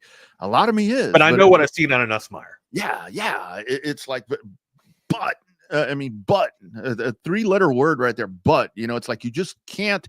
It's like when you want to marry a woman or a dude, whatever, and it's like, yeah, I'm pretty sure this is a person I want to spend my life with, but I just need to see it work itself to fruition. I have no problem coming on here and saying I was absolutely wrong and Arch was dominant over everybody. I have no problem with saying that shit. All right, but for right now, I'm just going to go with what I know.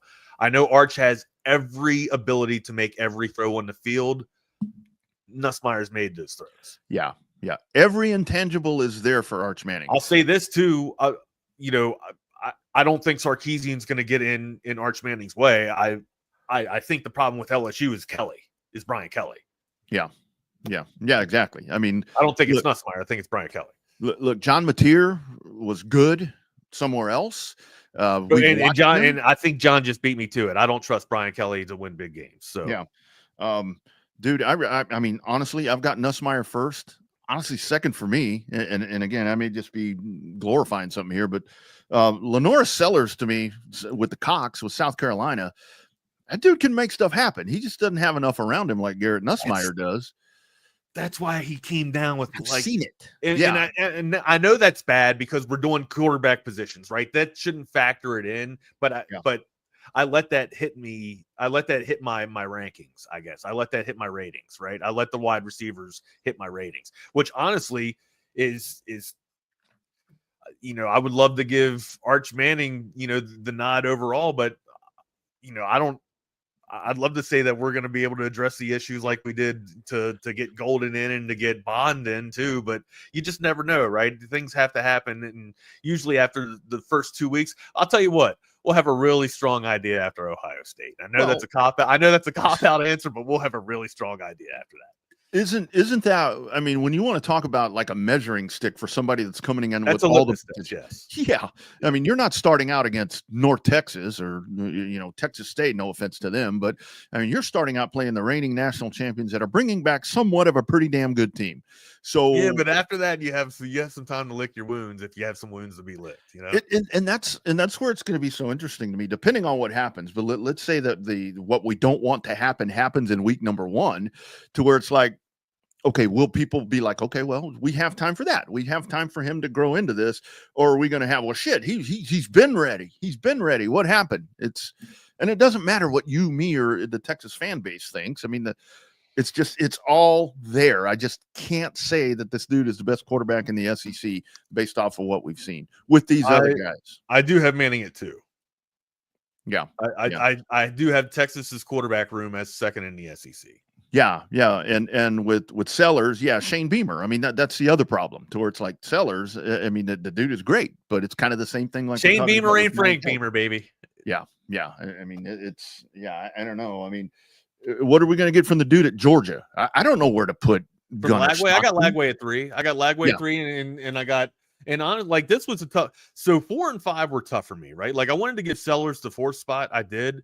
Man, I know what I see when I watch ball, right? When I know a stud, I know somebody that knows ball, right? When I see it. I think Gunnar Stockton can play, guys. I think so too.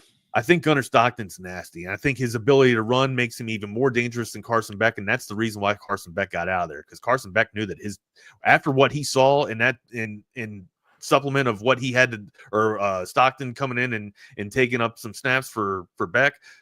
Beck knew that Stockton could play in clutch situations, right? And for Stockton to be able to come up and take that shot and then come right back up and then get the Bulldogs into the end zone. Now, granted, it wasn't him going in there; he was handing the ball off, but still, to have that composure, to stay poised and deliver the death strike. Beck didn't do that. Beck was kind of rattled, as a matter of fact, right? Beck was awful that entire game. And I'm not saying that Stockton came in and blew the doors off the Longhorns, but he was able to stay, to keep the balance, off and keep the Longhorns back and forth. I think Gunnar Stockton's going to have one hell of a season. I have him 4th over Sellers. I have Sellers at 5. Yeah. Okay. So I got Nussmeier, then I got Sellers, then I have Arch. Then John Mateer, and then Stockton is my top 5. What do we do with Marcel Reed? I mean, that's a young dude there at A&M, but I've kind of where do you have Reed at? Marcel Reed. I got him 7th or 8th. Because I've got Lagway. Lagway's 6th for me. And again, a lot of that. Lagway at 6. I got Lagway. I got Lagway at 3. I got Lagway up there. Okay. Lagway's the only reason why Florida's in the mix. Yeah. Well, and I think that's what I'm going back to. Napier could coach. Yeah. Well, Napier's a decent coach. He better. He's better. I better see one of his best. And again, a lot of this is based off first team, right? And it's not exactly out of the quarterback depth of the quarterback room. Nussmeier 1, Manning at 2, Lagway at 3, Stockton at 4. Sellers at 5. I got Pavia at 6. Pavia, yeah. Simpson, I got him 7. I have a question mark with Simpson, right? But I think the board is going to be able to get Simpson to where Simpson needs to be for Alabama. Then I have Marcel Reed. All right, I have Marcel Reed around 8. Okay, Mateer right after Reed. Ole Miss takes one hell of a feat here, right? Ole Miss has Austin Simmons going out here. But here's the thing, right? Remember when Ole Miss was playing Georgia and Jackson Dart got injured and had to go out for a series? Mm-hmm. Simmons is the dude that came in and led the 10 play 75-yard strike 75-yard touchdown drive off of 10 plays in spell of Jackson Dart to keep the momentum going and to keep Georgia on their heels. So it's not like this kid can't play. Now, he's also lost a lot of tools with Ole Miss as well. Harris leaving and just a lot of the other tools that Joey Freshwater had to work with. So, again, there's a question mark on Simmons. But I think the kid can play. And then after that, I like Green. I think what Green can do with the Hogs, he's a very versatile quarterback and run that RPO to perfection. Where do you have Blake Shapen? I have him 11. I got him down there 15, man. It's funny seeing a little bit of a Big 12 tour, right? We're seeing a few quarterbacks that were in the Big 12 now over here in the SEC. Auburn. I got Jackson Arnold or Junior. What's that? Jackson Arnold Jr. Yeah, I got Arnold in Auburn here. So I got him at 14. Arnold at 4. No, excuse me. I got Arnold at 13, and then I have Prabula at 15, Prabula at 14, Shapen at 15, and then Calzada at 16 to round it off for Kentucky. Let's see, Prabula may be one there with Missouri to where it's like he may appear to be better than he actually is because the schedule's kind of weak, with a little bit of that. So he was another one also to where it's like, okay, I think I want to move him up. But yeah, where is he right here? 14. Yeah. So I don't know, man, but it's the whole Arch thing, because I've had this conversation so many times where it's like, you know, Arch is the best quarterback in the country, not just the SEC, in the country, right? And I'm like, no, I don't know that. I think he can prove it to me really I think he's got the most potential. I'll say that. I think he's got the most potential. All right. Based off of all the hype, he's definitely got the most hype. Right. Yeah. So I mean, everything is there. I think he has all the skill set. We've seen him make the throws. He's got the bag. He's just got to put it all together, and I think he will. I absolutely think he will. Hey, let me address Jake's comment right here. Although I was playing Road to Glory yesterday, and the QB on the opposition or on the opposing team just kept scrambling out of bounds, so that was kind of weird. All right, well, so give me your thoughts on Road to Glory for the 2026 edition of college football. Very hard. So far I've only been able. I still haven't been able to capture the 5-star rating yet. I can only get a 4-star in Road to Glory. So very tough. I almost bought that yesterday. It's fun. It's the same game. Basically, it's got some updates. A lot of bugs and glitches have been taken out. There's still a few bugs and glitches. There will always be bugs and glitches, but the game flow is pretty good. There's some Easter eggs now. Easter eggs? Yeah, so they're Easter egg highlights. So if you do certain things, and I don't want to spoil it for you because I want you to be able to, I want it to unlock and you'll be like, oh, what is this? You're going to do something in the game and it's going to unlock a highlight. And it is one of the most electric, sizzling, hardest dudes to tackle. Just the dude was an instant highlight reel when you think of him. I'll give you one chance to think of it right now. A Heisman pose. A person, dude. A person. Oh, okay. Say it again. I'm sorry. I You're not even listening to me. You're just drowning me out. No. All right. You're gonna unlock an Easter egg. It's a highlight of this person that played in the NFL. Okay. Who was absolutely electric. Right. No, he was very hard to tackle. Okay. I consider him an absolute human highlight reel. Now, Bo Jackson. What's that? Bo Jackson? No, but I like where your head's at, but it's nowhere near that. But more modern day. But Reggie Bush. But you're on the right track, so you'll start unlocking all of these Easter eggs of highlights, which is pretty cool. Okay, I'm gonna have to. You should buy check it out. Well, I was going to buy it yesterday, but I didn't have my credit card with me. It was still out in the car. Don't put it on credit. Huh? Don't put it on credit. Just buy much? it with cash. Straight cash, homie. I ain't got no cash. Are you kidding me? I get an allowance a week. It's a very, very, very good guess, but more modern. Bo Jackson and Barry Sanders are kind of classic players. You know, if we're thinking, 20 years is the classical mark. Think more modern day. But yeah, that is the one thing that EA 26 has that I absolutely love. It's this new Easter egg feature that you can unlock all these highlights. If you do certain things in the game, right, you hit a milestone and it unlocks a certain highlight. Even though you should just be able to see the highlight anyways, that's a pretty cool feature. Please tell me it's not Patrick Mahomes. No. I mean, I like that guy, but Adrian Peterson, I put that guy on there. Are you kidding me?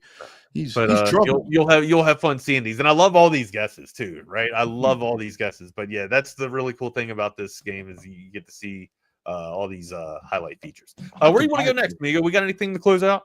Let's take a look here. Man, I think we got everything in there, man. Home run derby. Talked about our the other thing about the quarterback thing. The other thing with Arch, because you look at Field Steel's ratings, and the one position group that the Texas is, I guess, struggling in, or they have a lower number that isn't 1, 2, or 3, is the offensive line. So that's where the my other main concern is the offensive line. Yeah, and that's where, like, I think last year, and it wasn't even that great last year. I know, and well, actually, it was. I would say it was a top 5 line. Well, but you lose Kelvin Banks, and it's like shit. You lost all of them, didn't except for your right tackle. Yeah. So that's the other part of me to where it's like, I mean, the sky's the limit and everything that he can do. But the other part of this is to where this is a team game, and Arch Manning appears to be the consummate team player. I'm sure all of that has worked out, but it's one of those things where I kind of want to get the first half of Ohio State out of the way. and then I'll be like, all right. Not that I don't believe, I'm ready to see it against an opponent like that. So we bring the right tackle back, but he's going to flip over and go to left tackle, Gooseby. So Gooseby would play right tackle and spell, right? But then also, when Williams would go out, Gooseby'd come in, or when Williams was hurt, Gooseby would go in. And then when oh my God. When Banks got hurt, Gooseby supplemented in for him too. So it's awesome to see Gooseby can play right and left, but I think his natural position at left he's going to be more dominant at. But yeah, that's basically the only one that has reps. I would say notable reps from last year. Yeah. Right, Gooseby, notable reps from last year in clutch moments or solid games, right? Yeah, you're basically redressing, re-outfitting your entire offensive line if you're the Longhorns, which that's okay. But again, week 2 comes rather quick, and you better be ready for Ohio State. And this is the other thing about it, to where with Arch, you do have the mobility thing. I mean, where I think if this was yours, I'd be seriously more concerned, because it's like, okay, a newer offensive line plugging in different things right there. With Arch, you don't have everything, or with Quinn, you didn't have everything that you have with Arch. But again, same time, I don't want to see Arch running out of the pocket all the time. So here's the thing, though, right? And I'm not beating up on Quinn. I don't mean to beat up on Quinn, but I felt like Quinn did have that ability. He just was reluctant to do it. Mm-hmm. Okay, we didn't need Quinn to get 10 yards a scamper or 15 yards a scamper. Just step up into the pocket, extend the play and get 3 or 4 yards when you step up into the middle of the pocket. That's it. You don't need to run away from people. Just get 4 or 5 positive yards and get down. That's it. Instead of taking 3 or 4 negative yards, man. I mean, the run against or potentially throwing an interception because you're rushed or hurried. That's right. That run but again, hindsight's 2020, amigo. Yeah. You know what I mean? Yeah. That run he made against A&M, it's like watching him run, it's like watching paint dry. But it's like he just kept on going. That's it. Yeah. Didn't get hit and eventually did the right thing at the end and got out of bounds. I think it was his reluctancy to run is kind of what. And I get that. I get that for sure. He could run. He was just, and let's remember, guys, he was hurt. All right, he was hurt a little bit. When you only got one wheel, it's hard to run all the time. So, what's up, Nick? How are you, sir? What's going on? Doing great. Cannot complain. Coming off of 2.5 weeks of vacation. So yeah, how was back out east? It was good. It was great. Back home now, and I got about 3 days before I leave for training camp. So we're rocking and rolling. Oh, there you go. Just on the move. So what? You went out to New York first, and then out to Pennsylvania? So my girlfriend lives in Pennsylvania. She's from New York, though, so we were back and forth a little bit. Spent the holiday in Washington, D.C. Had a good time, got away, and pretended my job didn't exist for a couple of weeks. There you go, man. That's the best thing to do, right? Just being able to unplug and get on out there. Yeah, D.C.'s my neck of the woods. Well, Baltimore, but yeah. Let me ask you, Wags. I have a question for you specifically. So I saw the college basketball game is coming out, and apologies if y'all have already talked about it ad nauseum. I was curious of your guesstimation of the college baseball game is on the horizon, maybe 5-10 years from now. So I no longer work for EA, so we can have this conversation. Right. This is just purely guessing. But if I want to, I have to be coy, because if I ever want to work for EA again, right.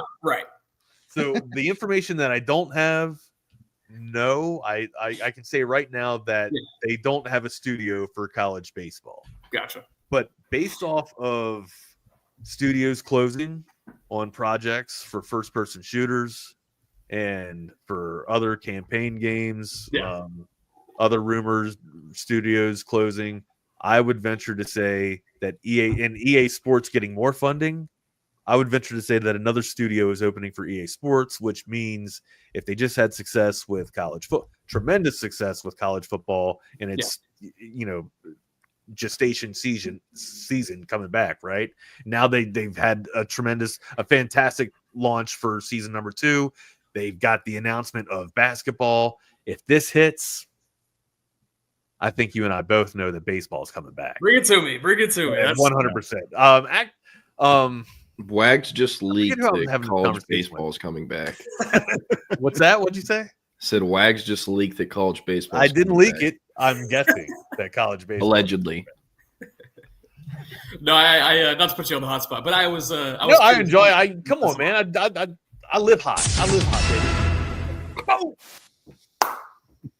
I love it. Great weekend. Great Good weekend. Stuff. Good stuff. Fire me up. Happy Mondays, boy. Happy Monday. What's on the slate? Some Cowboys talk, some recruiting talk, kind of just scatter shooting on this Monday morning. Been over a week since we've had Nick on here, so going to be picking his brain on some NFL stuff, but kind of all over the place. I love it being a little quiet going into training camp for our America's team. It's a little calm, right? We might be having a draft pick holdout, so that's going to be a fascinating situation. That's going to be interesting going into the week. We didn't even get to this. Yeah. Speaking of draft pick holdouts, we could talk about this because it's an overarching NFL conversation. Yeah, right? I did have this saved on the docket. Did you see? Are you talking about Judkins? I didn't. I'm not talking about Judkins. But for the Cowboys, yeah. He used a second-round pick though, and he's one of 30 second-round picks that have not agreed to their contract. And yet. he got into a altercation. He did. He might want to sign today. He's like, I think he's done. I think he's done. Like he got into a domestic dispute or domestic violence dispute allegations, battery allegations, and this was with him holding out because he wanted more guaranteed money. Yep. So yeah, but he's in more of a shitstorm than the rest. of them. And that's the Browns. But I was just talking about NFL in general. All we didn't even get to it, but I'm sorry to steal your thunder if you all planned to it. I was no. I mean, that's outrageous. The Judkins one is fascinating because the Cowboys were infatuated with Judkins. If he was there at what was that pick 44, they would have taken him. Mm-hmm. And so I liked him better. Most people liked him better than Henderson. Yeah, and I think it's a bullet dodged. He was fantastic at Ole Miss before he came over to Ohio State. So 100%. It's a bullet dodged at this point. But so 2 second-round picks have signed so far: Jaden Higgins and Carson Schlesinger. Schlesinger with the Browns, Jaden Higgins with the Texans. They both got all of their guaranteed money, and so the rest of the second-round picks are trying to get fully guaranteed contracts. And a lot of these teams are not budging, and so. The Chargers, they have their rookies come in a little bit before everybody else for camp. They're one of only a couple teams that still do that. Their second-round pick, Trey Harris, decided to hold out. And the expectation is that all of these second-round picks are going to hold out as camp starts to approach. For the Cowboys, that's Donovan Ezaraku, the edge rusher out of Boston College. He was one of my favorite guys in the draft from an edge. That dude there, yeah. And, the expectation is if he doesn't have a contract, he can't participate. And, it's a little bit different for mini camp and OTAs and things like that. They can sign this participation waiver that basically says like, hey, I waive, if I get injured or anything, I'm not going to sue the NFL for this.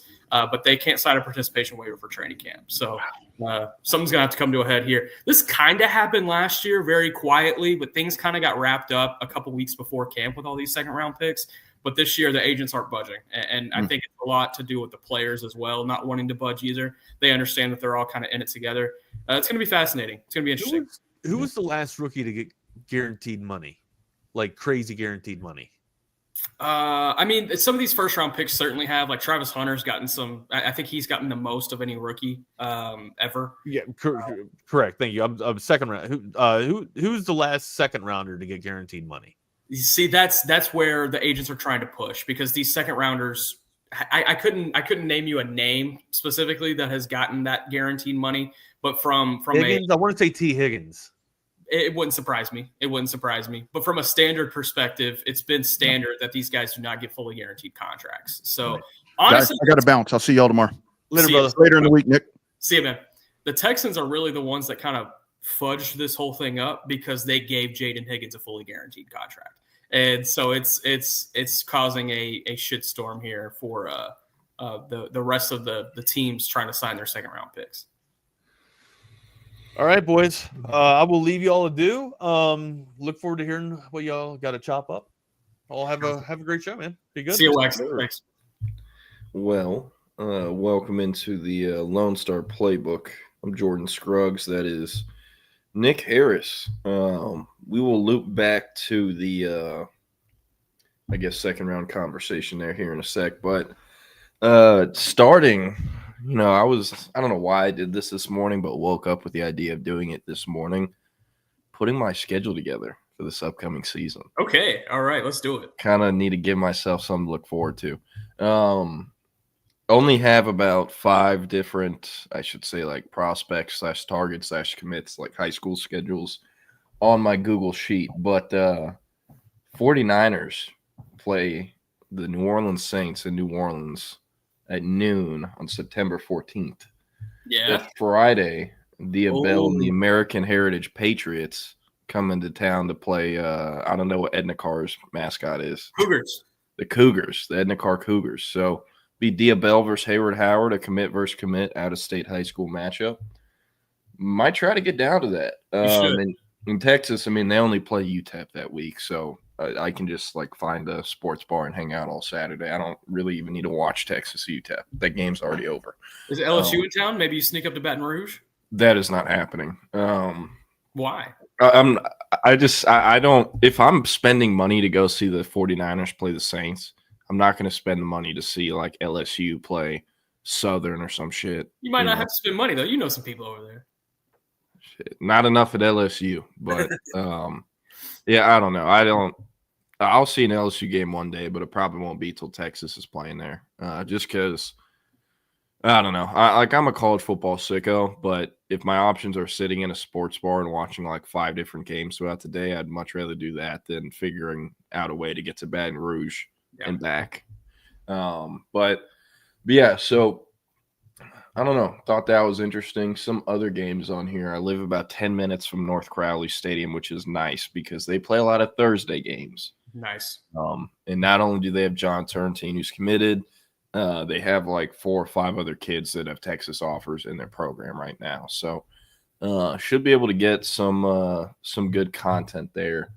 But yeah, and wanted to ask you, what's your schedule this year for calling high school games? Are you doing Frisco ISD again, or? Yeah, Frisco ISD on Thursdays and Friday nights. Mostly going to be at the Ford Center for most of those games, and then once playoffs roll around, I'll start to spread my wings a little bit. I want to go see a Keyshawn Henderson in the playoffs if they're still kicking and thriving. Well, I have news for you. They don't play in the playoffs? Nope. Damn. They're still not like affiliated with UIL or TAPS or TCAL or whatever BS. Why is he playing there? Dog, I don't know. Like it's been a running joke since that school opened that their curriculum is like coloring books. They're like an advanced Bishop Sycamore. Yeah, well, speaking of Bishop, I'd like to see Jermaine Bishop. That would be one for sure. But we'll see. Yeah. How does it work with you calling games Friday night at the Star? Do you just have to fly out to all your Cowboys away games on Saturday or Sunday mornings? Saturdays, which that's typical, honestly.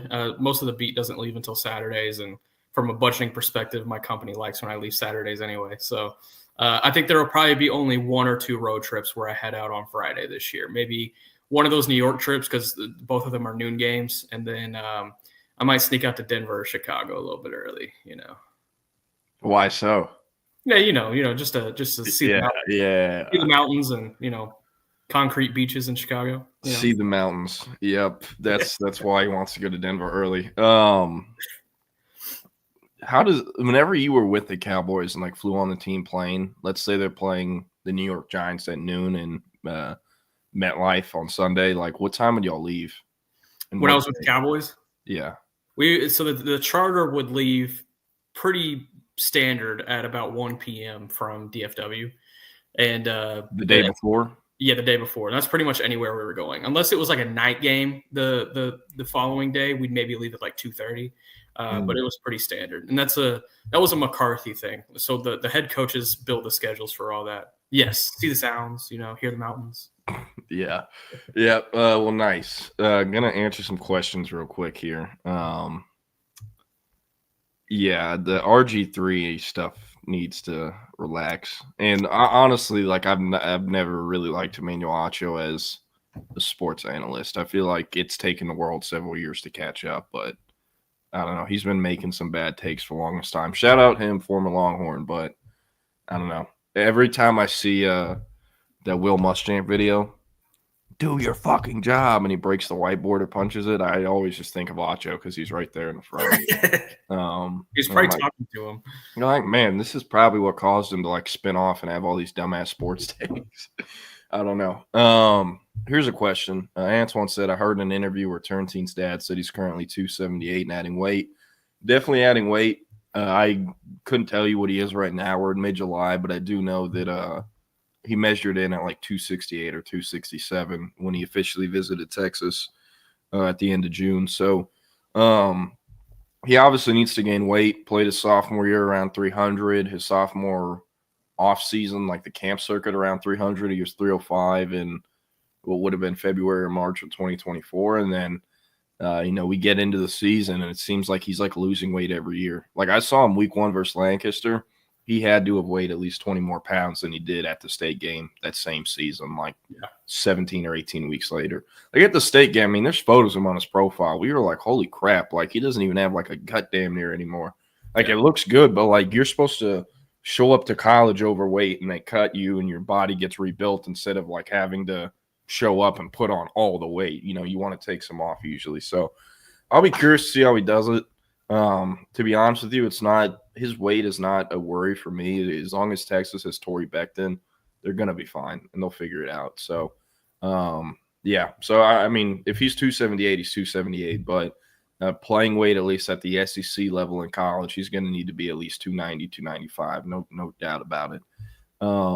And no, I am not in Atlanta. I'm at home in Fort Worth.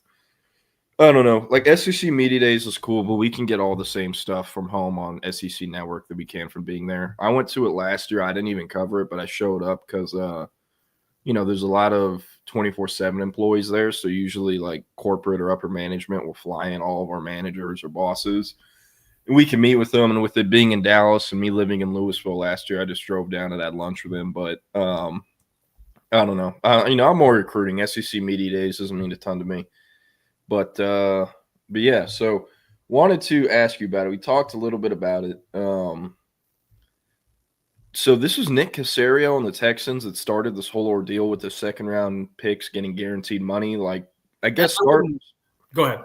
Like obviously I know the Jaden Higgins, he was the first one to sign the deal amongst second round picks, and there's only one other guy that's done it thus far. But like, do you think this is the Texans and Caserio playing like 8D chess, or do you think it just happened to be a coincidence and this is how it unfolded? It just happened to be that the Texans were the one to get the deal done, I think. The Browns are also culpable in this too because they signed Carson Schlesinger, who was the number 33 overall pick. But Higgins got the more guaranteed money at the end of the day. So it really started, or I at least noticed it last year because all these second-round picks were delaying their contracts being signed. And so when we started checking in, it was like, yeah, agents are having a standoff over guaranteed money. They folded pretty quick. Well, I say pretty quick. They folded right around like when July kind of turned the calendar. This time around, they're not folding, especially with Jaden Higgins' contract. With Jaden Higgins' contract in place, it gives the agents a lot more leverage in these conversations. So did Caserio and the Texans maybe, fudge this up for everybody? Yeah, they basically did. But I just wonder what's going to happen. There's a couple of Longhorns in that mix too. Alfred Collins was a second-round pick. He hasn't signed. Drew. Yeah, Andrew Makuba was another one. He did not sign. Also, Jade remains unsigned with the Broncos. That one I don't understand why. I would probably have to check in on that. But there's a lot of big names in that second round pool that obviously have not signed yet.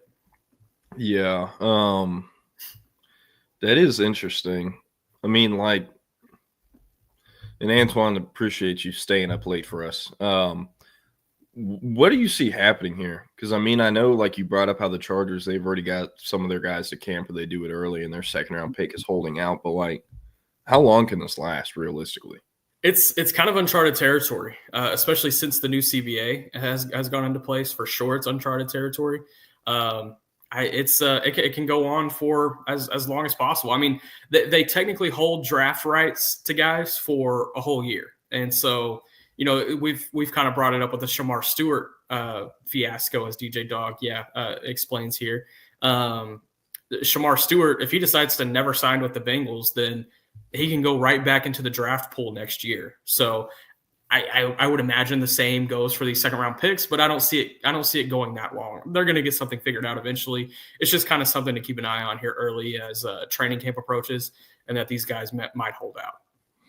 Yeah. Can you also explain to me, like I'm 5 years old, what the deal is with like the NFLPA vice president or something who's double dipping? Do you know what I'm talking about? Yeah, so there was a report released by Pro Football Talk, NBC Sports, a couple of weeks ago, saying that the NFL owners and the had basically colluded against players for contracts. So, for example, this is just purely out of example. It could be like, the 49ers calling, let me think. I'm trying to think of like a mid-tier receiver that's gotten signed as of late. It could be the 49ers calling the Eagles before the 49ers signed Ayuk and before the Eagles signed Devontae Smith and being like, hey, what are we trying to keep our price at? It's like, okay, let's loop the players union in on this. Like, look, man, we're only trying to pay like $30 million for these guys. And so it's basically like these teams and the agents, or not agents, the teams and the NFLPA kind of colluding to keep the salary at a certain mark for certain guys that they're trying to sign, which in essence is collusion. So the NFLPA executive director is under some heat right now. Honestly, it's some jargon and dialogue I really don't give a damn about. But at the end of the day, it could be a big thing, but it's not like these guys are going to get back pay for this. Yeah. No, that is interesting. I mean, I saw Schefter or whoever was retweeting it and writing some stuff. I don't know. I see like NFLPA and CBA stuff, and it's like, yeah, I don't feel like reading all this stuff I don't understand. Yeah. So like I'll let Nick explain it to me on the show later this week. That was my first thought. Yeah, I actually sent this to you, that dumbass Cowboys account that compared Jaden Blue to Alvin Kamara. Yeah, that was a troll. That didn't actually happen. That was a complete troll post that went viral. Just for the record. Yeah. Hey, Bebo Lance Jason. That is a great strategy. Using the Will Muschamp video, do your job. Yeah. Anytime the kids aren't getting it done, that is a great strategy. Also, I don't know this, I trust you, but this seems kind of nuts that Diego Pavia, Vanderbilt's quarterback, is the same age as Trevor Lawrence. That is insane. That is crazy. Yeah. Yep. I don't know. Any thoughts on the Shamar Stewart thing? So is it him and Jade? Those are the only unsigned first rounders, or correct? Yeah, but with Shamar, it's a holdout situation, and it's a lot more messy. I'll say that. We'll see with Shamar Stewart. That's going to be fascinating, man. Of course it's the Bengals though. Like that, of course. It's also funny because me and you were both around for when Shamar Stewart was in high school. Like, we could have predicted this 4 years ago. I could have predicted it in the draft cycle. Like, you didn't even have to go back 4 years. There was so many signs that he was going to be a headache, and I just didn't realize it'd be this fast. Yep. Fighting Texas Aggie, baby. There's a universe out there where the Cowboys selected Shamar Stewart in the first round and Quinshon Judkins in the second. I'm just saying, there is a universe out there. They liked both of those players.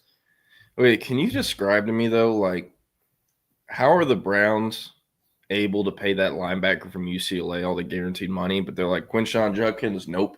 Like, I know he just had the battery thing that happened this past weekend or whatever, but, like, even before that, they weren't paying him the money. And, like, the first thing I thought of is that meme where the dude comes in the girl's office and is like, hey, and then it shows the nerd, and she's like, HR? Yeah, exactly. Like, why wouldn't they give Judkins guaranteed money, but they're giving it to the linebacker? So Schlesinger doesn't necessarily have all of the guaranteed money. It's more so the Higgins contract that has screwed all this up. Schlesinger just got his deal done, like, ASAP. Dang. Not a big Carson Schlesinger fan, your dog. But Carson Schlesinger, he got his deal done basically right after the draft, and I think he was the one that the agents couldn't get a handle around for the second round picks. Sorry, my dog over here losing his mind. Not a big Carson Schlesinger guy, Banks. No. Oh my God. It's all good. It's all good on my end. Sorry, he's a dummy. He hears a dog barking like 3 streets over and starts losing his mind. But I don't know, and man, the Judkins stuff, I don't know if you've seen it, but, and this is all off Twitter, so I'll use allegedly, I'll overuse allegedly. But allegedly, Judkins went down to Florida, Fort Lauderdale area with this girl who they called each other friends on July like 6th or 7th. Apparently the actual battery or whatever happened when he put his hands on her allegedly or whatever happened on the 7th. She didn't say anything till the 12th. Now I get it. This is a very sensitive topic, and we are not endorsing domestic violence by any means, but that is very interesting. How is this going to work? And also, like, Rashee Rice still doesn't have a suspension. So does this even matter for Judkins' first NFL contract that he's yet to sign? The only thing with the NFL is they have been super cognizant about these domestic violence situations. And the NFL does their own investigations that separate from the legal aspect of things. For example, when Ezekiel Elliott got his 6-game suspension in 2017 or 2018, one of the two, he was cleared by the law. Like, the law found no wrongdoing, but NFL's investigation showed that he did. And so he got a 6-game suspension. So it's really up to what the NFL finds and what the NFL deems, not character worthy or whatever. For the Rashee Rice situation, I just think the NFL didn't care at the end of the day. Like, he's had to pay legal fees. He's had to do what he's had to do on that side of things, but they really don't care unless it's domestic violence. That's thrown into the mix. You could thank Ray Rice for that. Yeah, man. Is Rodney Daniels? Even when Adrian Peterson got caught with putting the switch on his kid, he never got suspended for that. So I mean, unless you are beating your girlfriend or beating your wife or doing drugs, you are not getting suspended in the NFL. Man. Yeah, the Judkins stuff is interesting. It's very interesting. And the Rashee Rice thing, Roderick Daniels is in 4K. He's playing for SMU this fall, is he? Or is he out of eligibility? He's out of eligibility now. Yeah. Okay. Hey, speaking of, I guess toeing the line with the NFL deciding what and what not. You know who 1,000% or whoa, allegedly, we assume 1,000% did it. Okay. Isaiah Bond, still unsigned. Yeah. Still unsigned. Yeah. And what's kind of crazy is the one team that I had heard that continued to check in on him throughout these last few weeks was the Cleveland Browns. So I wonder if this Judkins situation, if it maybe puts the Browns front office in a situation where they're like, yeah, we can't take Bond right now. We got too much heat on these draft picks anyway. So I hope so. But I mean, man, this thing was I've not seen this name yet. Justin Tucker is great. That's great. Time. That's the there with Deshaun Weinstein. I think this is better. This might be a better one. Yeah, Justin Tugger's probably better. Yeah, hey man, this was okay. So Joe Mixon, if I'm not mistaken, was suspended that whole season. The thing is, he was going to redshirt anyways, so he just redshirted. Yeah, and that was but he was redshirting anyways. And yeah, that one is one of the more nuts one where it's like, whoa, you are so obviously guilty. Yeah, and. I mean, did that girl just not press charges or something? I don't remember the situation, to be 100% honest. I just remember the video. The video was disgusting. Yeah. It was at a coffee shop in Norman or something. Till this day, anytime I see Joe Mixon or hear his name, that's the first thing I think of. Yeah. Yeah, anyways, Cowboys training camp coming up. You are driving out to Oxnard sooner or later. That's what, next week? I'm leaving on Thursday of this week. So, yeah, coming up, opening press conference will be Monday. The team arrives Sunday. You'll be able to do the show Friday? Yeah, I'll figure it out. All right. You're looking forward to the most about training camp? Oh, man, the weather, first off. It's 75 degrees every day, just brutal, Overall, I think it's nice that everybody's going to be there. Last year's training camp was such a snooze because CD was not there. There was so much talk about Dak's contract, CD's contract that we didn't really get to watch ball. And even the ball that we did watch, it was Brandon Cooks and Jalen Tolbert, and it was still got it. Yeah, it was just not that fun. Trayvon Diggs was hurt. DeMarvion Overshown was hurt.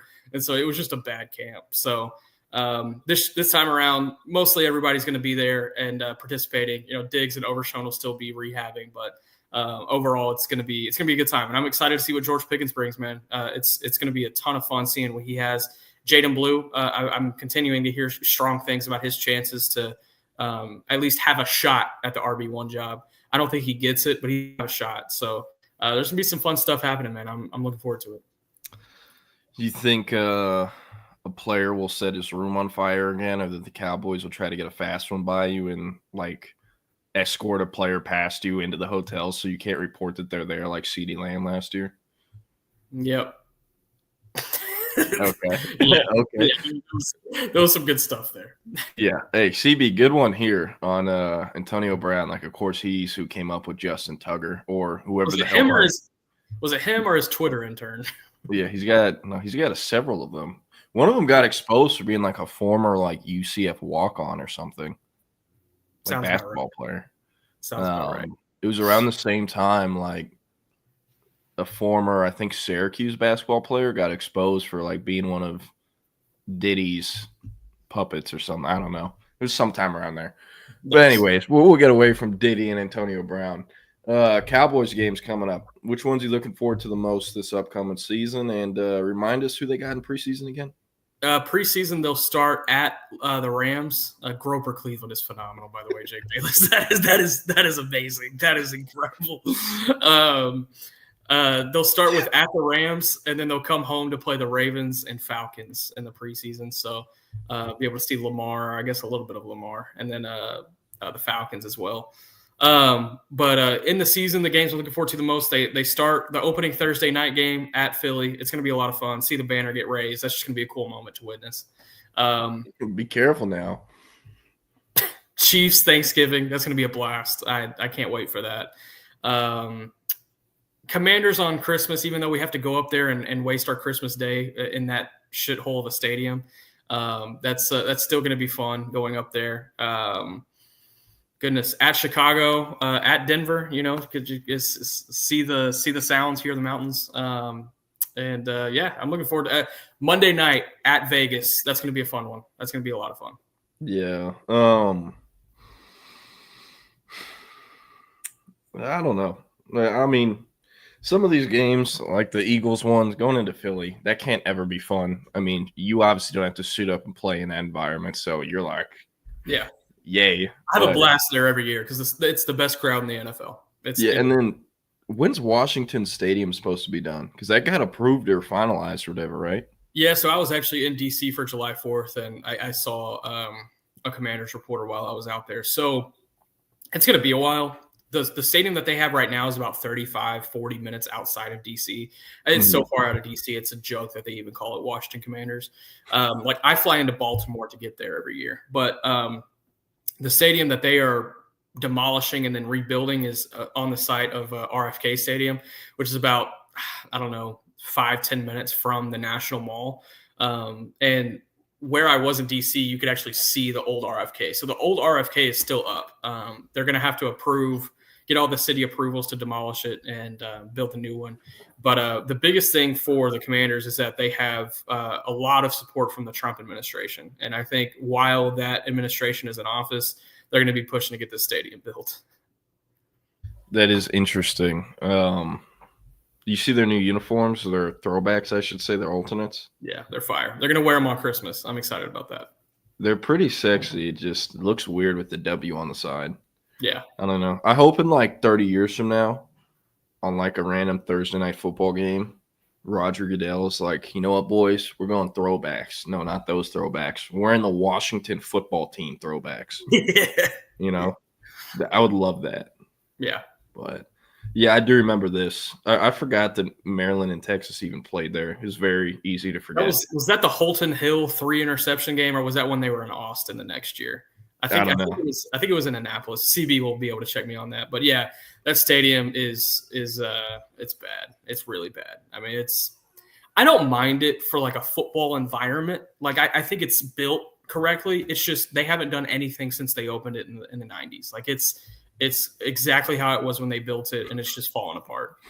So it's basically like the House Park of NFL stadiums, except there's no really cool views. Correct. That's pretty good. Yeah. Here's a good one to keep it moving, I guess, for recruiting. So Derek Cooper, who is a borderline 5-star for us at 24/7 Sports. We have him ranked as an athlete prospect. Some schools viewed him as a running back early on. Others as like a back 7 defender, like a linebacker safety hybrid, either or. But as time has gone on, his recruitment's centered on running back. It's what he wants to play. It's what he's been recruited to play by everyone in the mix. The top 5 is Texas, Georgia, Miami, Ohio State, and I think Florida State. But the ones to know are Texas, Miami, and Georgia. And I guess Ohio State to some degree. But it would be a very big shock if he doesn't end up at Texas, Miami, or Georgia. Now, Miami's had a lot of buzz as of late. But, hey, Cooper, he set a commitment date for, I believe it was July 12th. A few days before July 12th, he said, hey, I'm not, committing on this day anymore. I'm going to push it back. Gave quotes to several outlets saying the reason I pushed it back is because I want to take an official visit to Texas. I still haven't, took one yet. So he wanted to push it into the season to take it. And then, hey, a few days after that, those stories breaks. He comes out and says, I'm committing on the 20th now. This is my top 5. He attended some showcase deal in South Florida. He goes to school down there in South Florida at Chaminade Madonna, same school that produced, Jeremiah Smith and several other notable college football players, NFL players. And while he was there, spoke with several Miami reporters that came out for the event. And in the hours after, like every single one of them changed their crystal ball or RPM or whatever from Miami to Texas. So usually when things like that happens, it's because either the kid had off-record conversations with the reporter or someone in his camp did or whatnot. But majority of people in South Florida think it will be Texas. Now, it's kind of funny because the entire Texas market has PTSD from the last 60 days of Texas recruiting. So all of us are like, yeah, we probably think it's Texas, but he's not committing for 6 more days. And that is an eternity in how this summer has unfolded. So right now we're leaning Texas, but it's 6 days away. A lot can happen. And I do think it could sway back to a Georgia or Miami. Yes, Miami's the one with the buzz, but he was committed to Georgia at one point. He was never committed to Miami and still hasn't committed there. So it'll be interesting. But Texas, Georgia, Miami, it's an NIL recruitment. It is if Texas ends up getting him, seeing the spin zone from some Texas fans because, it's, hey, we didn't get this guy because he got bagged. He just went to the highest bidder. Like whoever gets Derek Cooper was the highest bidder. So it could be Texas. But, hey, exactly. A lot can happen. Money bag emoji. And I said this, I believe, on Friday or whatever the last show was, that regardless of where he ends up committing on July 20th, it is not over until signing day, especially in these NIL recruitments. He's at Chaminade Madonna. Like, that is an easy drive to go see Miami play a home game or to go visit even in midweek. So even if it does end up being Texas on July 20th, they're going to have to fight like hell to keep him because he's in Miami's backyard. He's not too far from Georgia, and none of those schools are going to give up. So it'll be very interesting to see what happens, again, like Texas right now, but cautiously optimistic heading into what will be a Sunday evening decision. He's actually announcing his commitment on 24/7 Sports on our YouTube channel. So you'll be able to watch it and live stream it. But yeah, and outside of him, I don't have a ton of recruiting stuff. Texas did pick up a commitment on Friday evening from Samari Matthews, a.k.a. Smoke Matthews, an awesome name for a true kind of CB1 island man-to-man type of corner. I keep saying it. I'll say it again. A little bit smaller than Kobe Black, but very similar body type. Is like just this dominant physical boundary cornerback that the easiest way what I told people all throughout Kobe Black's recruitment and what I guess I'll say for Samari Matthews, what Ryan Watts played for 2 or 3 years at Texas is exactly what those guys will play. Just that big jumbo boundary corner. Now we'll see if those two guys can be as good as Ryan Watts is at getting away with holding. But that's kind of their projection there. And now the Texas secondary class, it's Samari Matthews at corner, Hayward Howard at corner, and then Miami Riley is a nickel / safety take. Could do either, could potentially end up at corner too. There's a lot of different things they can do with him. Then you can't forget they have Jermaine Bishop. I personally think he's going to end up eventually, being a full-time receiver, but they're going to give him a shot on both sides of the ball. They might even try to let him play both sides of the ball at some point in his career, depending on what he can do, because he's definitely playing special teams and going to be in the return game. So there's a lot of moving parts there. I think having Jermaine Bishop makes things really interesting. So I guess that's the latest on recruiting. Like, Samar Matthews is a great player. He's a top 100 prospect, top 10 corner in the country, and a very easy prospect to project to the NFL, even as a high schooler. But, like, man, it's with how the summer's gone, it's hard for me to get excited about anyone right now. Just taking a lot of lumps and bruises as of late. But I have no idea Jake Bayless on South Carolina fans. I haven't seen a ton of it. I've spent less time on recruiting Twitter as of late just because the Texas side isn't the most fun to be around right now. But it is what it is. Nick, any broad picture stuff you got for recruiting or anything like that? SEC Media Days? Yeah, so SEC Media Days start today, or is that just in general this week? I know they have some tomorrow, but I'm pretty sure it starts today, or at least like media check-in is today, and Sankey talks today or whatever. Sankey actually has already spoken today, and pretty much, like, I love Sankey because I hate Yormark, and every opportunity that Sankey gets to Lil Bro Yormark, he Lil Bros him, and it's awesome. Yeah, I'm a Yormark guy myself, which, Yeah. He's just a dweeb. Like, that shit he pulled in Lubbock, like, oh, Coach McGuire, you're going to get him.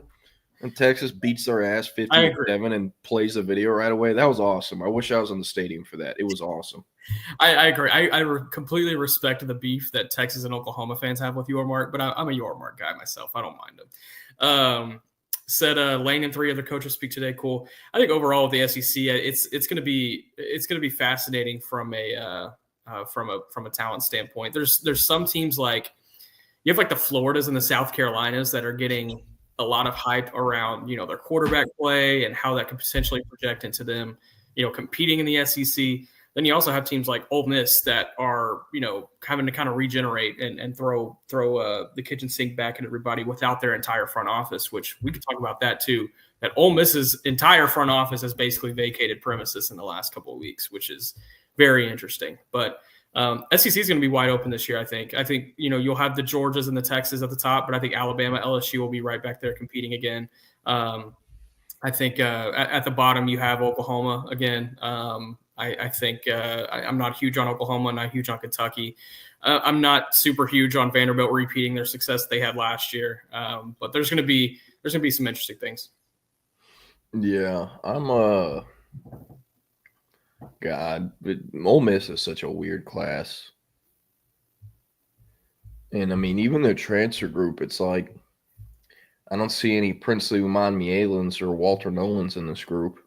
They got, like, Caleb Oden, Harrison Wallace, receivers. Yeah, Prince William Mielan. They do have him. They have Pierce Fartson.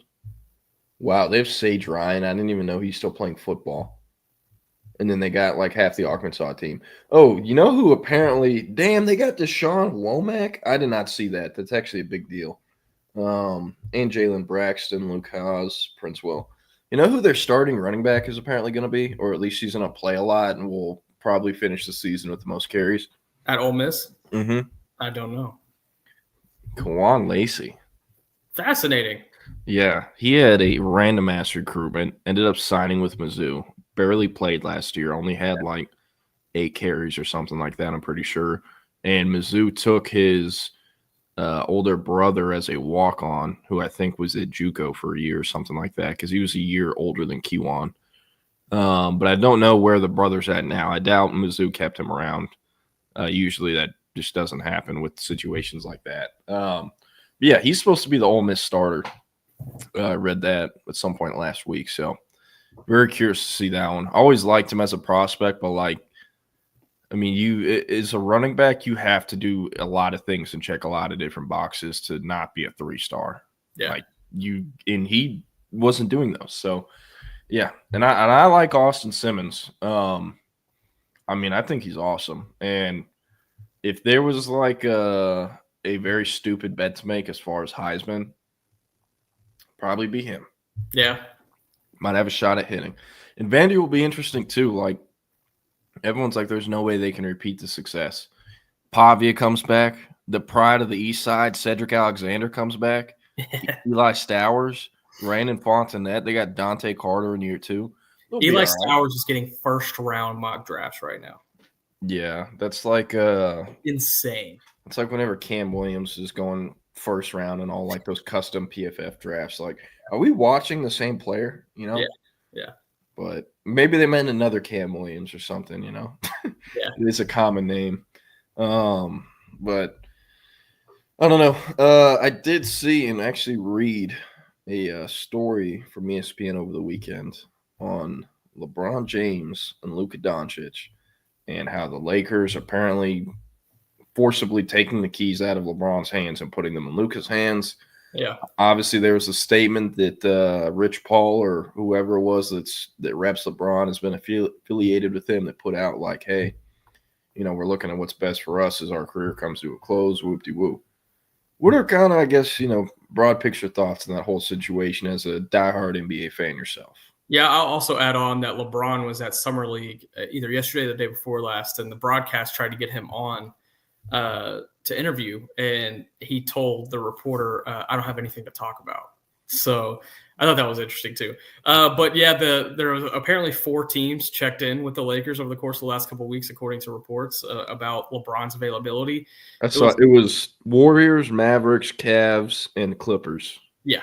And so fascinating. I think from a Mavericks perspective, they would have to be willing to give up quite a bit. I think the Warriors would probably have to give up Jimmy Butler because they would not be able to carry both of those contracts with Steph.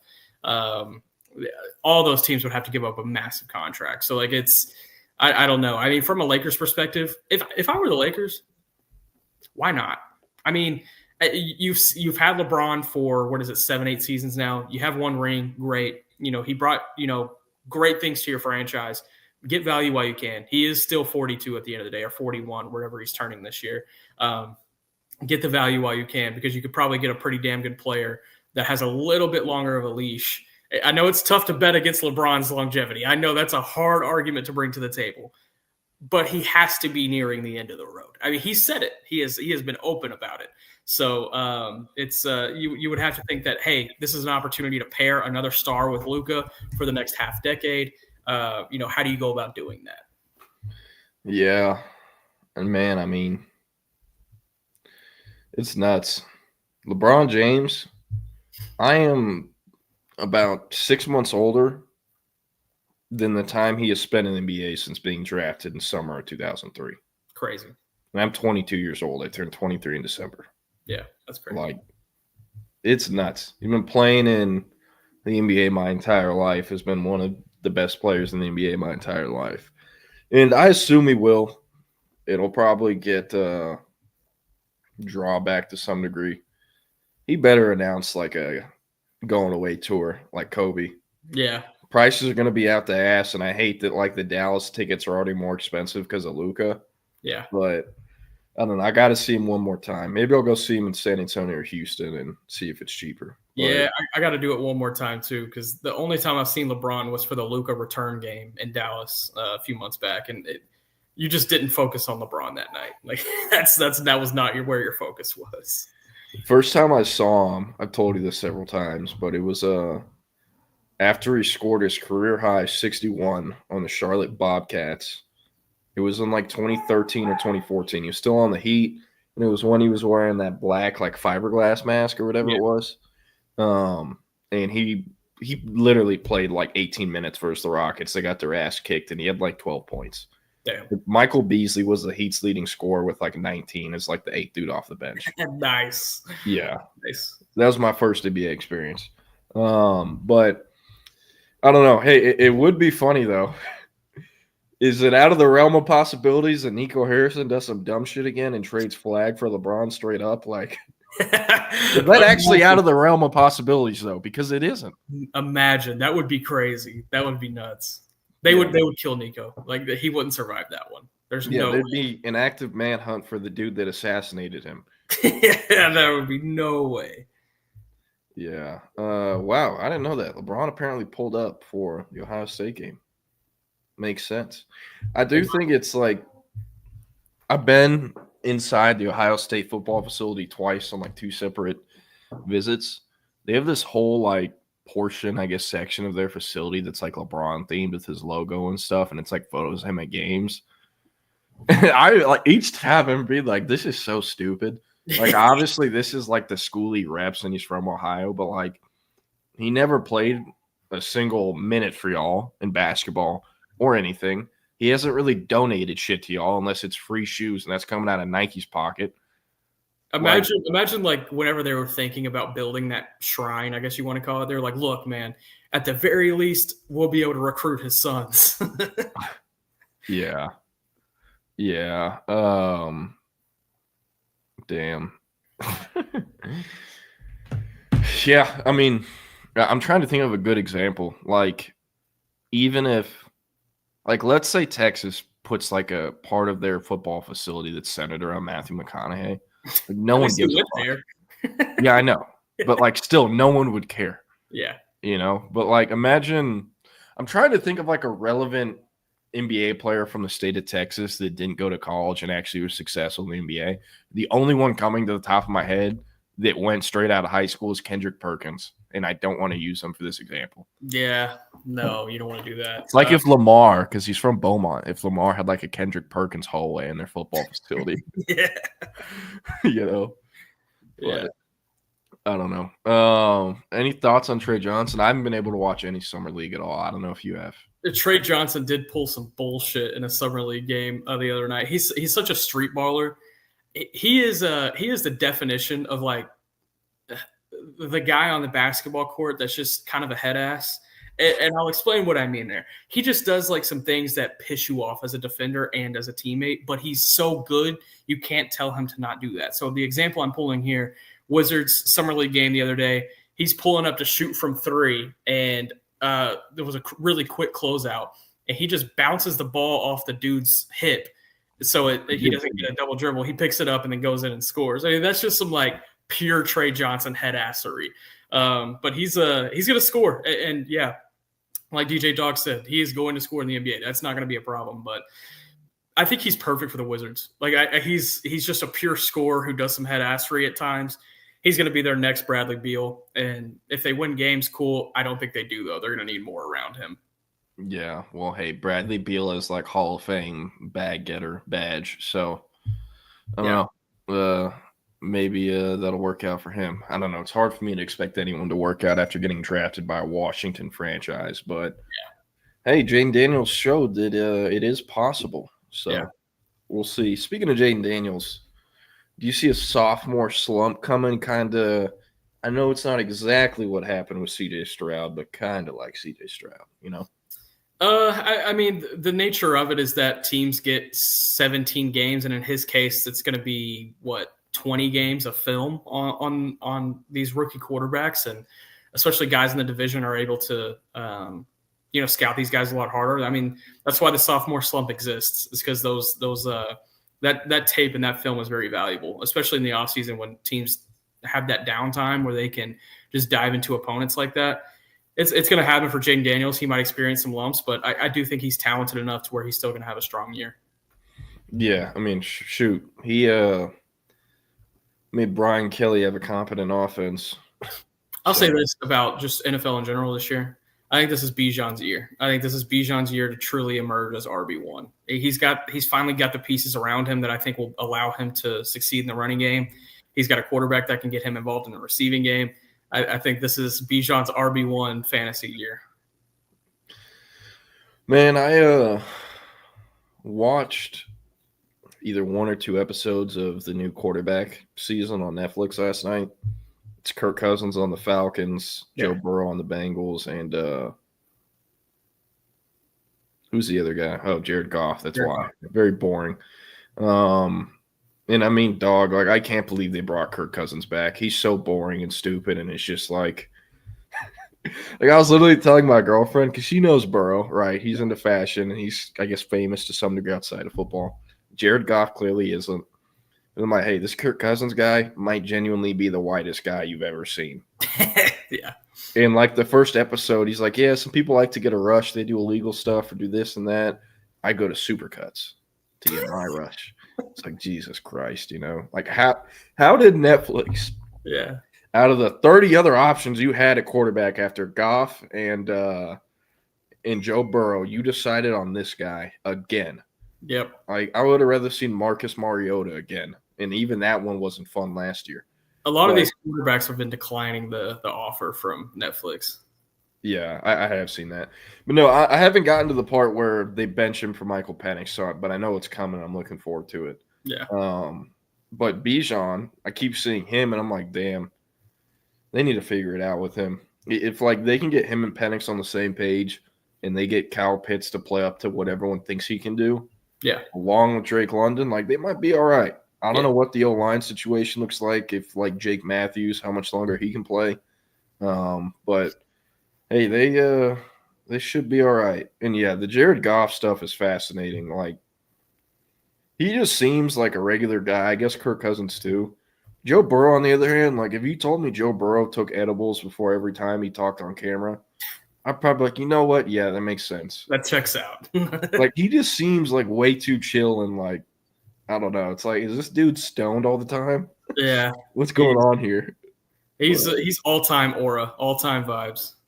Yeah. It is also funny how, like, everyone, you know, they're like, oh, it's the quarterback. He needs to be the leader. He needs to be vocal. And, like, they asked him, like, why are you more vocal? He's like, that's just not what I do. Like, I don't talk unless it's something that I want to be said or heard and, like, all that. It's like, it's true. Like, obviously, he helped LSU get to the Natty, but, like, I highly doubt he was the one in the tunnel being like, all right, let's go kick their ass, you know? Yeah. Jamar Chase or Justin Jefferson or 10 of the other NFL players on that team. But yeah, we will see with Bijan in Hotlanta. But yeah, anything else you want to hit on before we close it out and see you on Friday? Yeah, nothing to add. Just getting ready for this drive this upcoming week. Y'all are probably going to catch me in Flagstaff, Arizona on Friday morning. I think that's where I'm going to be. I think that's where you're going to catch me. You're going to do your hotel in Flagstaff? Yeah, hotel or B&B. I'm taking my dog, so it's probably going to be a B&B situation. Yeah. Yeah, Burrow, I mean, he does have the frosted tips thing because he did that at the beginning of last season, so that is like in the Netflix part, but I'm pretty sure he cuts his hair or the coloring goes away or something. I don't know. Yeah. Man, Flagstaff, you going to go check out NAU? I did last year, so that's checked off the bucket list, I guess. Home of Davo Sproles for like 6 months. Yeah, exactly. Shout him out. Home of RJ Martinez for a few years. Damn right. I'm trying to think of other notable NAU kids from Texas, but those are the only two. Yeah, it's a fun campus, and the Sky Dome or whatever they call it, it's cool too. Yeah. Yeah, but hey, we're going to get out of here. Up next, the Longhorn Republic podcast discusses their expectations for Arch Manning in 2025. Can he live up to the hype? I think yes, but y'all go check that out. And then at 2 p.m., Chip and Zay, they'll be back on the live stream, YouTube, Facebook, Twitter, Twitch, wherever your live stream. We're going to get out of here. Jake Bayless, DJ Dog, CB, Antoine, B-Valanche, Jason, everyone who hopped in the chat today, Patrick, and those who are also on podcast platforms. Appreciate y'all, and we will see y'all tomorrow. Y'all have a great Monday. Stay safe, stay dry, and peace.